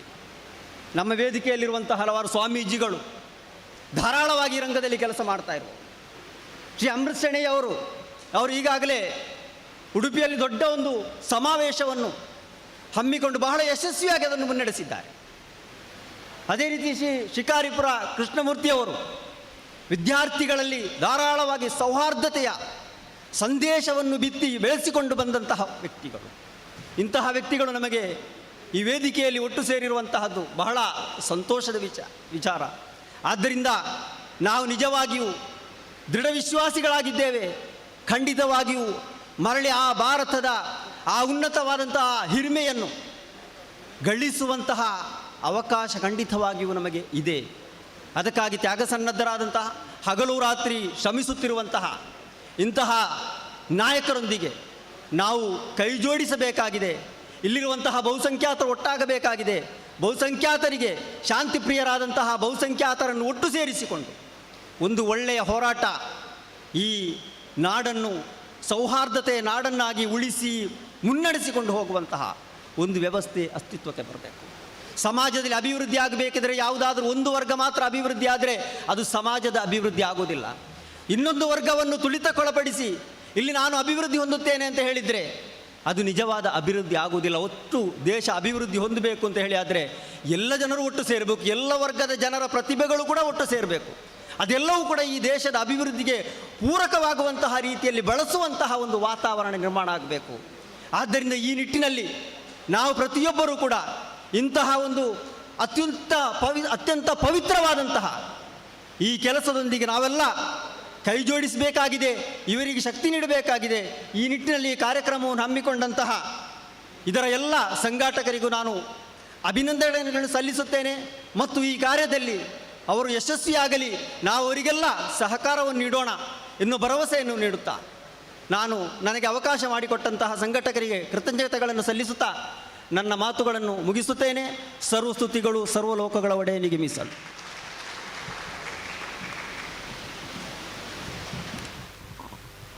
ವಂದನೆಗಳು ಇಸಾಕ್ ಪುತ್ತೂರ್ರವರಿಗೆ. ಬಂಧುಗಳೇ, ವರ್ತಮಾನದ ಸುಂದರ ದಿನಗಳಿಗೆ, ಭವಿಷ್ಯತ್ತಿನ ಸುಂದರ ಪೀಳಿಗೆಗಳಿಗೆ ನಾವು ತ್ಯಾಗ ಸತ್ಯವನ್ನು ನುಡಿಯಬೇಕು, ಅದು ಸೌಹಾರ್ದತೆ ಧ್ವನಿಯಾಗುತ್ತದೆ ಅನ್ನುವ ನುಡಿಯೊಂದಿಗೆ ಈ ಕಾರ್ಯಕ್ರಮಕ್ಕೆ ಬಹಳ ಸಂದೇಶವನ್ನು ನೀಡಿದಂತಹ ಇಸಾಕ್ ಪುತ್ತೂರ್ರವರಿಗೆ ವಂದನೆಗಳನ್ನು ಸಲ್ಲಿಸುತ್ತಾ, ಬಂಧುಗಳೇ, ಇಂದಿನ ಈ ಒಂದು ಕಾರ್ಯಕ್ರಮದಲ್ಲಿ ಉಪಸ್ಥಿತಿಯನ್ನು ಗೌರವಿಸಿದ್ದೇವೆ. ಮಂಗಳೂರು ಧರ್ಮ ಪ್ರಾಂತ್ಯದ ಸಾರ್ವಜನಿಕ ಸಂಪರ್ಕ ಅಧಿಕಾರಿ ರಾಯ್ ಕಾಸ್ಟಲಿನವರ ಉಪಸ್ಥಿತಿಯನ್ನು ಕೂಡ ಈ ಸಂದರ್ಭದಲ್ಲಿ ಗೌರವಿಸಿದ್ದೇವೆ. ಅದೇ ರೀತಿ ದಿನೇಶ್ ಉಳುಪಾಡಿ ವಕೀಲರು, ಇವರ ಉಪಸ್ಥಿತಿಯನ್ನು ಕೂಡ ಈ ಸಂದರ್ಭದಲ್ಲಿ ಗೌರವಿಸಿದ್ದೇವೆ. ಬಂಧುಗಳೇ, ಕಾರ್ಯಕ್ರಮದ ಸಮಯದ ಪರಿಮಿತಿಯನ್ನು ಈ ಮೊದಲೇ ನಾನು ತಿಳಿಸಿದ್ದೇನೆ. ಬಂಧುಗಳೇ, ಖಂಡಿತವಾಗಿಯೂ ನಮ್ಮ ಅತಿಥಿಗಳು ಈ ಒಂದು ಕಾರ್ಯಕ್ರಮಕ್ಕೆ ಬಹಳ ಉತ್ತಮವಾದ ಸಂದೇಶವನ್ನು ಚುಟುಕು ಸಂದೇಶವಾಗಿ ನೀಡಬೇಕಾಗಿ ವಿನಂತಿಯನ್ನು ಮಾಡುತ್ತಾ, ಕಾರ್ಯಕ್ರಮದ ಮುಂದಕ್ಕೆ ಶ್ರೀಯುತ ಶಿಕಾರಿಪುರ ಕೃಷ್ಣಮೂರ್ತಿ, ನಿವೃತ್ತ ಪ್ರಾಧ್ಯಾಪಕರು, ಸಂತ ಅಲೋಸಿಯಸ್ ಕಾಲೇಜ್.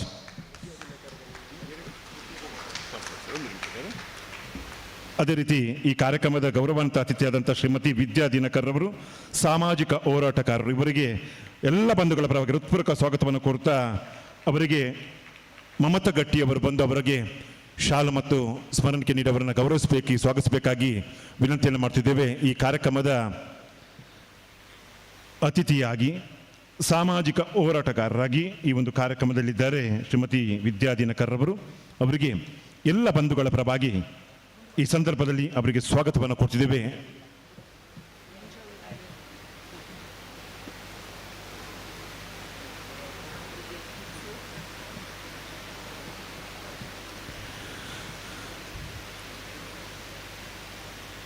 ಶ್ರೀಮತಿ ವಿದ್ಯಾದಿನಕರ್ರವರಿಗೆ ಹೃತ್ಪೂರ್ವಕವಾದಂತಹ ಸ್ವಾಗತವನ್ನು ಕೊಡ್ತಾ, ಬಂಧುಗಳೇ, V4 ಚಾನಲ್ ಇದೀಗ ಇದು ನೇರ ಪ್ರಸಾರವಾಗ್ತಿದೆ.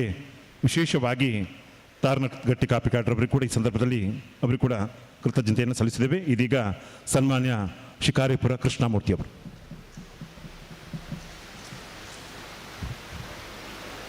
ಪೂಜ್ಯ ಸ್ವಾಮೀಜಿಯವರೇ, ಸನ್ಮಾನ್ಯ ಅಧ್ಯಕ್ಷರೇ, ವೇದಿಕೆಯಲ್ಲಿರ್ತಕ್ಕಂಥ ಎಲ್ಲ ಗಣ್ಯರೇ ಹಾಗೂ ನನ್ನ ಮುಂದಿರ್ತಕ್ಕಂಥ ಎಲ್ಲ ಅಭಿಮಾನಿಗಳೇ, ಎಲ್ರಿಗೂ ಕೂಡ ಶುಭಾಶಯಗಳು.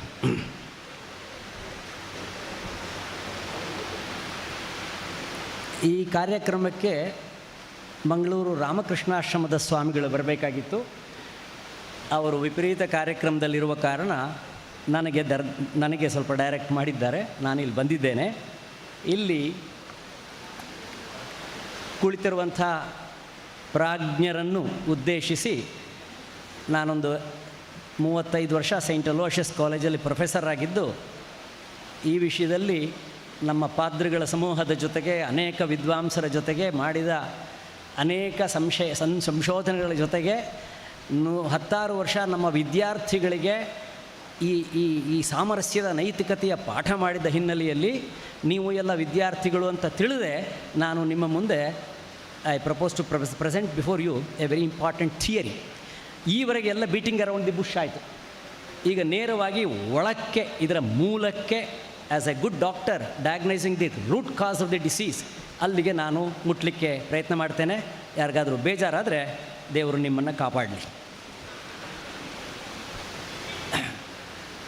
ನಮಗೆ ಒಂದು ಕಾಲೇಜಲ್ಲಿ ಪ್ರೊಫೆಸರ್ ಆಗಿ ಇದ್ದ ಸಮಯದಲ್ಲಿ ನಮಗೆ ಬಂದಂಥ ಬಹಳ ದೊಡ್ಡ ಆತಂಕ ಏನಂದರೆ, ನಮ್ಮಲ್ಲಿ ಹೋಗುವ ವಿದ್ಯಾರ್ಥಿಗಳು ಇವು ಜಾತೀಯವಾದಿಗಳಾಗುವುದು, ಸಣ್ಣ ಸಣ್ಣ ಚೌಕಟ್ಟಿನ ಒಳಗೇ ಚಿಂತನೆ ಮಾಡುವುದು, ಬಹಳ ಕೋಪ ಬರ್ತಾಯಿತ್ತು. I inherited the tradition of Saint Aloysius college. ಅಲ್ಲಿಯ 150 ವರ್ಷಗಳ ಸಂಸ್ಕೃತಿ ಏನಂದರೆ, ನೀನು ಹುಟ್ಟಿನಿಂದ ಏನೇ ಆಗಿರಬಹುದು, ನಿನ್ನ ಆಚರಣೆ ಅನುಚರಣೆಗಳು ಏನೇ ಆಗಿರಬಹುದು, ಆದರೆ ಮನುಷ್ಯನಾಗಿ ನೀನು ಈ ಜಗತ್ತಿನ ಪ್ರತಿಯೊಬ್ಬರನ್ನೂ ಕೂಡ, ಪ್ರತಿಯೊಂದು ವಿಷಯದಲ್ಲೂ ಕೂಡ ರಚನಾತ್ಮಕವಾಗಿ, ಕ್ರಿಯಾಶೀಲವಾಗಿ ನಿನ್ನ ಪಾತ್ರವನ್ನು ವಹಿಸಬೇಕು. ಈ ತತ್ವ ಇಟ್ಕೊಂಡು ನಾವು ಮಕ್ಕಳಿಗೆ ಕಲಿಸ್ತಾ ಇರುವಾಗ ಮತ್ತೆ ಕೂಡ ಅಲ್ಲಲ್ಲಿ ಸ್ವಲ್ಪ ಗಲಾಟೆಗಳನ್ನು ಕಾಣ್ತಾ ಇದ್ವಿ. ಸ್ವಾಮೀಜಿಯವ್ರು ಕೇಳ್ತಾಯಿದ್ರು, ಏನು ಮಂಗಳೂರಲ್ಲಿ ಕಂಡಪಟ್ಟ ಗಲಾಟೆಯೋ ಜಾತಿದು ಅಂತ ಕೇಳಿದ್ರು. ಇಲ್ಲ, ಅವ್ರಿಗೆ ಹೇಳಿದೆ, ಪತ್ರಿಕೆಯವರು ಇದ್ದಾರಲ್ಲ ಇಲ್ಲಿ ಕೆಲವರೇ ಇದ್ದಾರೆ, ಅವರು ಇಷ್ಟು ಮಾಡ್ತಾರೆ, ಪೇಪರ್ಗೆ ಬೇಕಲ್ಲ ತುಂಬಿಸ್ಲಿಕ್ಕೋಸ್ಕರವಾಗಿ, ಸಣ್ಣದು ದೊಡ್ಡದು ಮಾಡಿ ಹಾಕ್ತಾರೆ, ಅಷ್ಟೊಂದು ಏನಿಲ್ಲ. ಮತ್ತು ಯಾರು ಮೂಲದಲ್ಲಿ ಗಲಾಟೆ ಮಾಡೋರಿದ್ದಾರೆ ಅವ್ರನ್ನ ಹಿಡಿದು ಸರಿ ಮಾಡಿ ಬಹಳಷ್ಟು ಸರಿಯಾಗಿದೆ. ಆದ್ದರಿಂದ ಇದು ಜಗತ್ತಿನಲ್ಲಿ ಬೇರೆಯವರು ತಿಳಿದ ಹಾಗೆ Mangaluru is not a very dangerous place. ಇವತ್ತಿಗೂ ಕೂಡ ಇಡೀ ಭಾರತದಲ್ಲಿ ತುಂಬ ಸಾಮರಸ್ಯದ ಸಂಸ್ಕೃತಿಯ ಸಮರಸ್ಯತೆಯಿಂದ ಬದುಕ್ತಾ ಇರತಕ್ಕಂಥ ನಾಡು ಇದು ಮಂಗಳೂರು, ದಕ್ಷಿಣ ಕನ್ನಡ ಜಿಲ್ಲೆ. ಯಾಕೆಂದರೆ ದಕ್ಷಿಣ ಕನ್ನಡ ಜಿಲ್ಲೆಯಲ್ಲಿದ್ದಂಥ ನಮ್ಮ ಅನೇಕ ಸ್ನೇಹಿತರು ರಿಟೈರಲ್ ಆದಮೇಲೆ ಹೋಗಿ ಬೆಂಗಳೂರಲ್ಲಿ ಸೆಟ್ಲ್ ಆಗೋಕ್ಕೆ ಹೋಗಿ, ಅಯ್ಯೋ ರಾಮ, ಇಲ್ಲಿ ಬರಬಾರ್ದಾಗಿತ್ತು, ನಾನು ವಾಪಸ್ ಬರ್ತೇವೆ ಅಂಥೇಳಿ ಇಲ್ಲಿ ಮತ್ತೆ ಬಂದವರಿದ್ದಾರೆ. This is still a happy place to live in. Thanks to all our leaders. ಯಾಕೆಂದರೆ ಈ ಸಾಮರಸ್ಯದ ಬದುಕಿನ ಬುನಾದಿಯನ್ನು ಹಾಕಿದಂಥ ಅನೇಕರಿದ್ದಾರೆ. ಅವರು ರಾಜಕೀಯವಾಗಿ ಯಾವುದೇ ಸ್ಥಾನಮಾನಗಳಿರಲಿ, ನಾನು I gratefully remember our great leader Ramanatha ರೈಗಳವ್ರನ್ನ, ಗ್ರೇಟ್ಫುಲ್ ರಿಮೆಂಬರ್. ಯಾಕೆಂದರೆ ಇನ್ನೂ ಇದ್ದಾರೆ ಇಲ್ಲಿ, ನನಗೆ ಅವರ ಹೆಸರನ್ನು ಹೇಳಲಿಕ್ಕಾಗ್ತಾಯಿಲ್ಲ. ಯಾಕೆಂದರೆ ನನಗೆ ಹತ್ತಿರದಿಂದ ಗೊತ್ತು, ಏನಾದರೂ ಒಂದು ಇಶ್ಯೂ ತಗೊಂಡೋಗಿ ಅವರು ಮಂತ್ರಿಗಳಾಗಿದ್ದಾಗ ಅವರ ಹತ್ರ ಹೋದರಾಗೆ ವಸ್ತುನಿಷ್ಠವಾಗಿ ನೋಡಿ, ಯಾವುದೇ ಜಾತಿ ಮತ ವಿಚಾರ ಇಲ್ಲದೆ ಅದು ಸರಿ ಅಂತ ಕಂಡ್ರೆ ಎಸ್ ಅಂತ ಗ್ರ್ಯಾಂಟ್ ಮಾಡಿದಂಥ ಮನುಷ್ಯ ಅವರು. ಈ ತರಹ ನಮಗೆ ಭಾಳಷ್ಟು ಜನ ಮಂತ್ರಿಗಳು, ನಾಯಕರು ನಮಗೆ ಸಿಗೋದಿಲ್ಲ. ನಾನು ನಿರ್ದಾಕ್ಷಿಣ್ಯವಾಗಿ ಇಲ್ಲಿ ಕೂತು ಹೇಳ್ತಾ ಇರೋಣ, ಯಾವುದೇ ಪಾರ್ಟಿಗಳು ಒಳವನ್ನಲ್ಲ. ಈಗಿರ್ತಕ್ಕಂಥ ಅನೇಕ ಮಂತ್ರಿಗಳು ನಮ್ಮ ಸ್ಟೂಡೆಂಟ್ಸ್ ಇದ್ದಾರೆ, ನಾಲಾಯಕ ಪ್ರಯೋಜನ ಇಲ್ಲ. ಯಾಕೆಂದರೆ ನಾವು ಹೇಳಿದ ಏನಾದ್ರು ಒಳ್ಳೆ ಕೆಲಸ ಮಾಡಿದರೆ ಹಾಂ ಅಂತ ಆಚೀಚೆ ನೋಡೋರು ಇಂಥವ್ರು ಭಾಳ ಜನ ಇದ್ದಾರೆ, ಎಲ್ಲ ಪಾರ್ಟಿಲಿದ್ದಾರೆ. ಅಂಥ ನಾಯಕರಿಗೆ ಬುದ್ಧಿ ಕಲಿಸೋ ಕೆಲಸ ನಮ್ಮಿಂದ ಆಗಬೇಕು. ಈ ದಿಶೆಯಲ್ಲಿ ನಾವು ಆಗ ಸೈಂಟ್ ಅಲೋಷಿಯಸ್ ಕಾಲೇಜ್ ಬೇಸಾಗಿಕೊಂಡು ಮಾಡಿದ ಒಂದು ಕ್ರಾಂತಿಯ ಒಂದು ಸಣ್ಣ ಕೆಲಸವನ್ನು ನಿಮ್ಮ ಮುಂದೆ ಹೇಳ್ತೇನೆ. ಎಜುಕೇಷನ್ ಮೂಲಕ ರಿಲಿಜಿಯಸ್ ಹಾರ್ಮೋನಿ ತರಬೇಕು. ಎಜುಕೇಷನ್ ಮೂಲಕ ರಿಲಿಜಿಯಸ್ ಹಾರ್ಮೋನಿ ತರಬೇಕು ಅಂಥೇಳಿ ಧರ್ಮದ ಸಮನ್ವಯ ಶಿಕ್ಷಣದ ಮೂಲಕ ಅಂಥೇಳಿ ನಾವು ಮಾಡಿದ್ವಿ. ರಿಲಿಜಿಯಸ್ ಹಾರ್ಮೋನಿ ಥ್ರೂ ಎಜುಕೇಷನ್ ಅಂತ. We involved all the Muslim schools, colleges. Yenepoya ಸ್ಕೂಲ್ನವರು ಕಾಲೇಜ್ನವರು ನಮಗೆ ಲೀಡ್ ಮಾಡಿದರು. We led all the Christian schools colleges, Saint Aloysius college lead ಮಾಡಿ. We used contacted all the Hindu organisations, Hindu schools, ಅದರಲ್ಲಿ Canara institutions and Nitte institutions ಅವರೆಲ್ಲ ಕೊಟ್ಟು ಈ ಎಲ್ಲ ಕಡೆ ಇರ್ತಕ್ಕಂಥ ವಿದ್ಯಾರ್ಥಿಗಳ ಗುಂಪುಗಳಾಗಿ ಹೋಗಿ ಒಂದೊಂದು ದಿವಸ 2 ದಿವಸದ ಕಾಂಟ್ರಾಕ್ಟ್, ಒಂದು ವರ್ಕ್ಶಾಪ್, ಫೋಕಸ್ಡ್ ವರ್ಕ್ಶಾಪ್ ಮಾಡಿ, you have no reason to differentiate between a student merely because he is a Muslim, merely because he is a Christian. ನಾವು ಯಾರಾದರೂ ಹುಟ್ಟುವಾಗ ಆಯ್ಕೆ ಮಾಡ್ಕೊಂಡ್ವಾ, ನಾನು ಮುಸ್ಲಿಮ್ ಆಗಿ ಹುಟ್ಟಬೇಕು, ಹಿಂದೂ ಆಗಿ ಆಯ್ಕೆ ಮಾಡ್ಕೊಂಡ್ವಾ? The birth is not our choice. ಆದರೆ ಹುಟ್ಟಿದ ಮೇಲೆ ಈ ಪರಂಪರೆಯಲ್ಲಿ ಬಂದ ಅನುಸರಣೆಯನ್ನು ನಿಮ್ಮ ಮನೆಯಲ್ಲಿ ಮಾಡ್ಕೊಳ್ಳಿ, ಆದರೆ ಹೊರಗೆ ಬಂದ ಮೇಲೆ ನಾವೆಲ್ಲ ಒಂದಾಗಿರಬೇಕು ಅನ್ನುವಂಥ ತತ್ವ ಇಟ್ಕೊಂಡು ಇದನ್ನು ಬ್ಯೂಟಿಫುಲ್ಲಾಗಿ ಒಂದಷ್ಟು ವರ್ಷ ನಾವು ಮಾಡಿದ್ವಿ. 4 ವರ್ಷ ಹಿಂದೂ ಮುಸ್ಲಿಂ ಕ್ರೈಸ್ತ ಕಾಲೇಜುಗಳಲ್ಲಿ ಯುವಕರಲ್ಲಿ ಸಾಮರಸ್ಯ ತರುವ ಪ್ರಯತ್ನವನ್ನು ನಾವು ಮಾಡಿದ್ವಿ. ಆಗ ನಾವು ಮಾಡಿದ ಉದ್ದೇಶ ಇದೇನು, ಇದು ಚಿಕಿತ್ಸೆ ಸಿಂಪ್ಟಮ್ಗಲ್ಲ, ಚಿಕಿತ್ಸೆ ಅದರ ಮೂಲ ಕಾರಣವಾದ ಥಾಟ್. ಸಿಂಥ ಅವರು ಭಾಳ ಚೆನ್ನಾಗಿ ಹೇಳಿದರು, ಮೂಲ ಥಾಟ್ ಏನಿದೆ ಈ ಥಾಟ್ನಲ್ಲಿ ಸರಿಯಾಗಬೇಕು. ಏನದು ಥಾಟ್ ಅಂದರೆ ಅದರ ಬಗ್ಗೆನೇ ನಾನೊಂದಷ್ಟು ರಿಸರ್ಚ್ ಮಾಡಿ 2 ವರ್ಷ ಕೆಲಸ ಮಾಡಿ ಧರ್ಮತತ್ವ ಅಂತ ಒಂದು ಸುಂದರವಾದ ಪುಸ್ತಕ ಬರೆದಿದ್ದೇನೆ.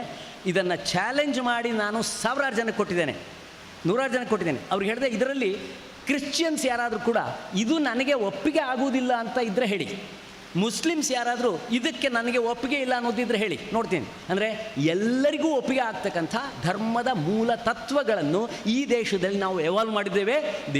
The great evolution of this theory, ಅದರ ಆಧಾರದ ಮೇಲೆ ನಾನಿಲ್ಲಿ ಬರೆದದ್ದು. ಅದರಲ್ಲಿ ಒಂದೇ ವಾಕ್ಯ ಹೇಳಿ ಮುಗಿಸ್ತೇನೆ. ಇಲ್ಲಿ ಕೂತವರು ಕ್ರಿಶ್ಚಿಯನ್ಸು, ಮುಸ್ಲಿಮ್ಸು, ಹಿಂದೂಗಳು ಯಾರಾದರೂ ಇದ್ದರೆ ಇದು ನನಗೆ ಒಪ್ಪಿಗೆ ಇಲ್ಲ ಆಗಿದ್ದರೆ ಇದೊಂದು ಮಾತಲ್ಲಿ ಹೇಳಿ, ಧರ್ಮದಲ್ಲಿ ನೀನಿರಬೇಕು ಅಂತಾದರೆ ನಿನಗೆ ಧೃತಿ ಇರಬೇಕು, ಕ್ಷಮಾಗುಣ ಇರಬೇಕು, ಅನ್ಯಾಯ ಮಾಡದಂತೆ ನಿನ್ನ ಮೇಲೆ ಕಂಟ್ರೋಲ್ ಇರಬೇಕು, ದಮ ಇರಬೇಕು. ಮತ್ತೊಬ್ಬರ ವಸ್ತುವನ್ನು it doesn't belong to me, I don't have a right to touch it ಅಂತ ಹೇಳಿ ಕಳ್ಳತನ ಮಾಡದೇ ಇರುವ ಅಸ್ಥೇಯ ಬುದ್ಧಿ ಇರಬೇಕು. ನಾನು ಕ್ಲೀನ್ ಇರಬೇಕು. ಕ್ಲೀನ್ ಅಂದರೆ ಬಹಳ ಜನ ಬಿಳಿ ಡ್ರೆಸ್ ಹಾಕೋತಾರೆ, ಒಳಗೆ ಬರೀ ಗಲೀಜು.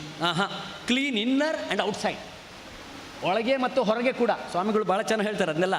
ಅಂತರಂಗದ ಶುದ್ಧಿ, ಬಹಿರಂಗದ ಶುದ್ಧಿ ಎರಡೂ ಇದ್ದರೆ ಅದು ಶೌಚಂ. ಇಂದ್ರಿಯ ನಿಗ್ರಹ.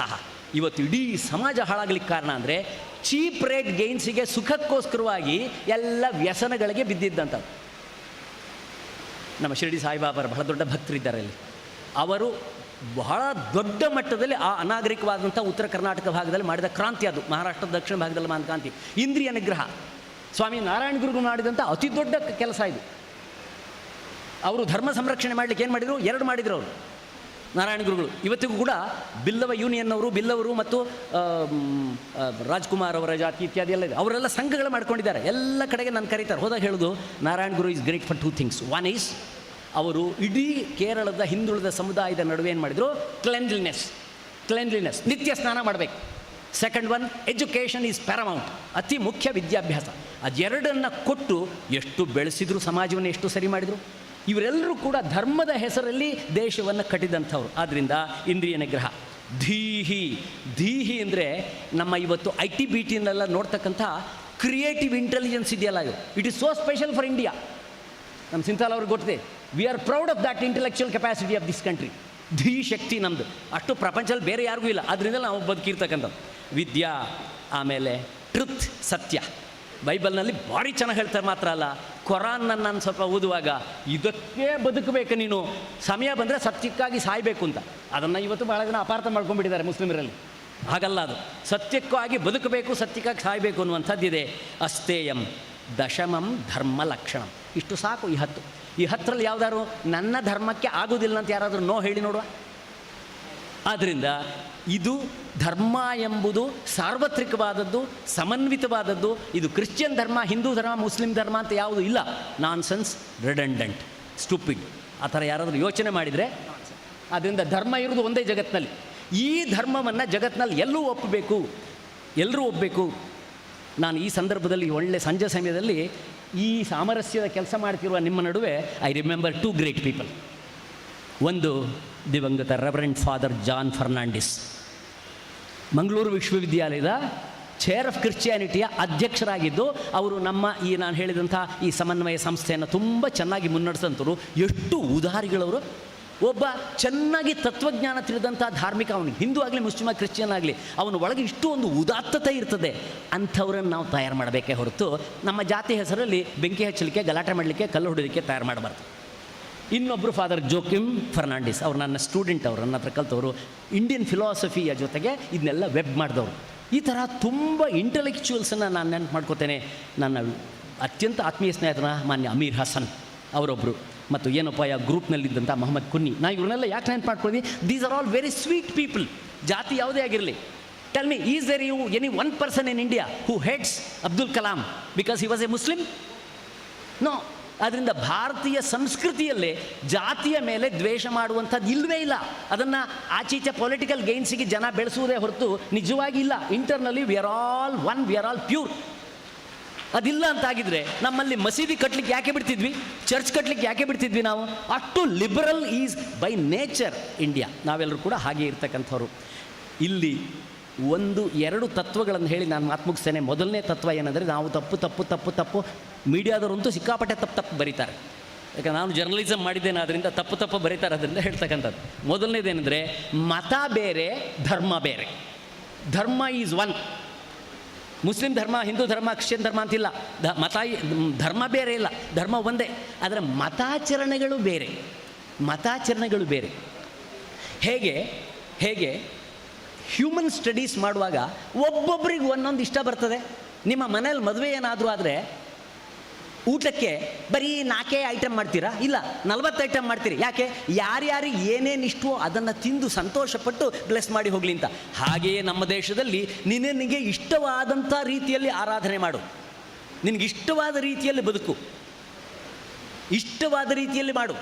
ದೇವರಿದ್ದಾನೆ ಅನ್ನೋರಿಗೆ ಬೆಲೆ ಮಾತ್ರ ಅಲ್ಲ, ನಮ್ಮ ದೇಶದಲ್ಲಿ ದೇವರಿಲ್ಲ ಅನ್ನೋವರನ್ನು ಕೂಡ ನಾವು ಒಂದು ದಾರ್ಶನಿಕ ಅಂತ ಇಟ್ಕೊಂಡಿದ್ದೇವೆ. ನಾವು ಚಾರ್ವಾಕ ದೇವರಿಲ್ಲ ಅಂತ ನಂಬುವು. ನಾವು ಅವರನ್ನು ಅಷ್ಟು ಗೌರವದಿಂದ ನೋಡಿದ್ದೇವೆ ಹೊರತು ಇಲ್ಲಿ ಫೆನಾಟಿಸಿಸಮ್ ಇಲ್ಲ. ಇಲ್ಲಿ ಬೈ ನೇಚರ್ ಈ ದೇಶದಲ್ಲಿ ಹುಟ್ಟತಕ್ಕಂಥ ಪ್ರತಿಯೊಬ್ಬರು ಕೂಡ ಉದಾರವಾದಿಗಳು.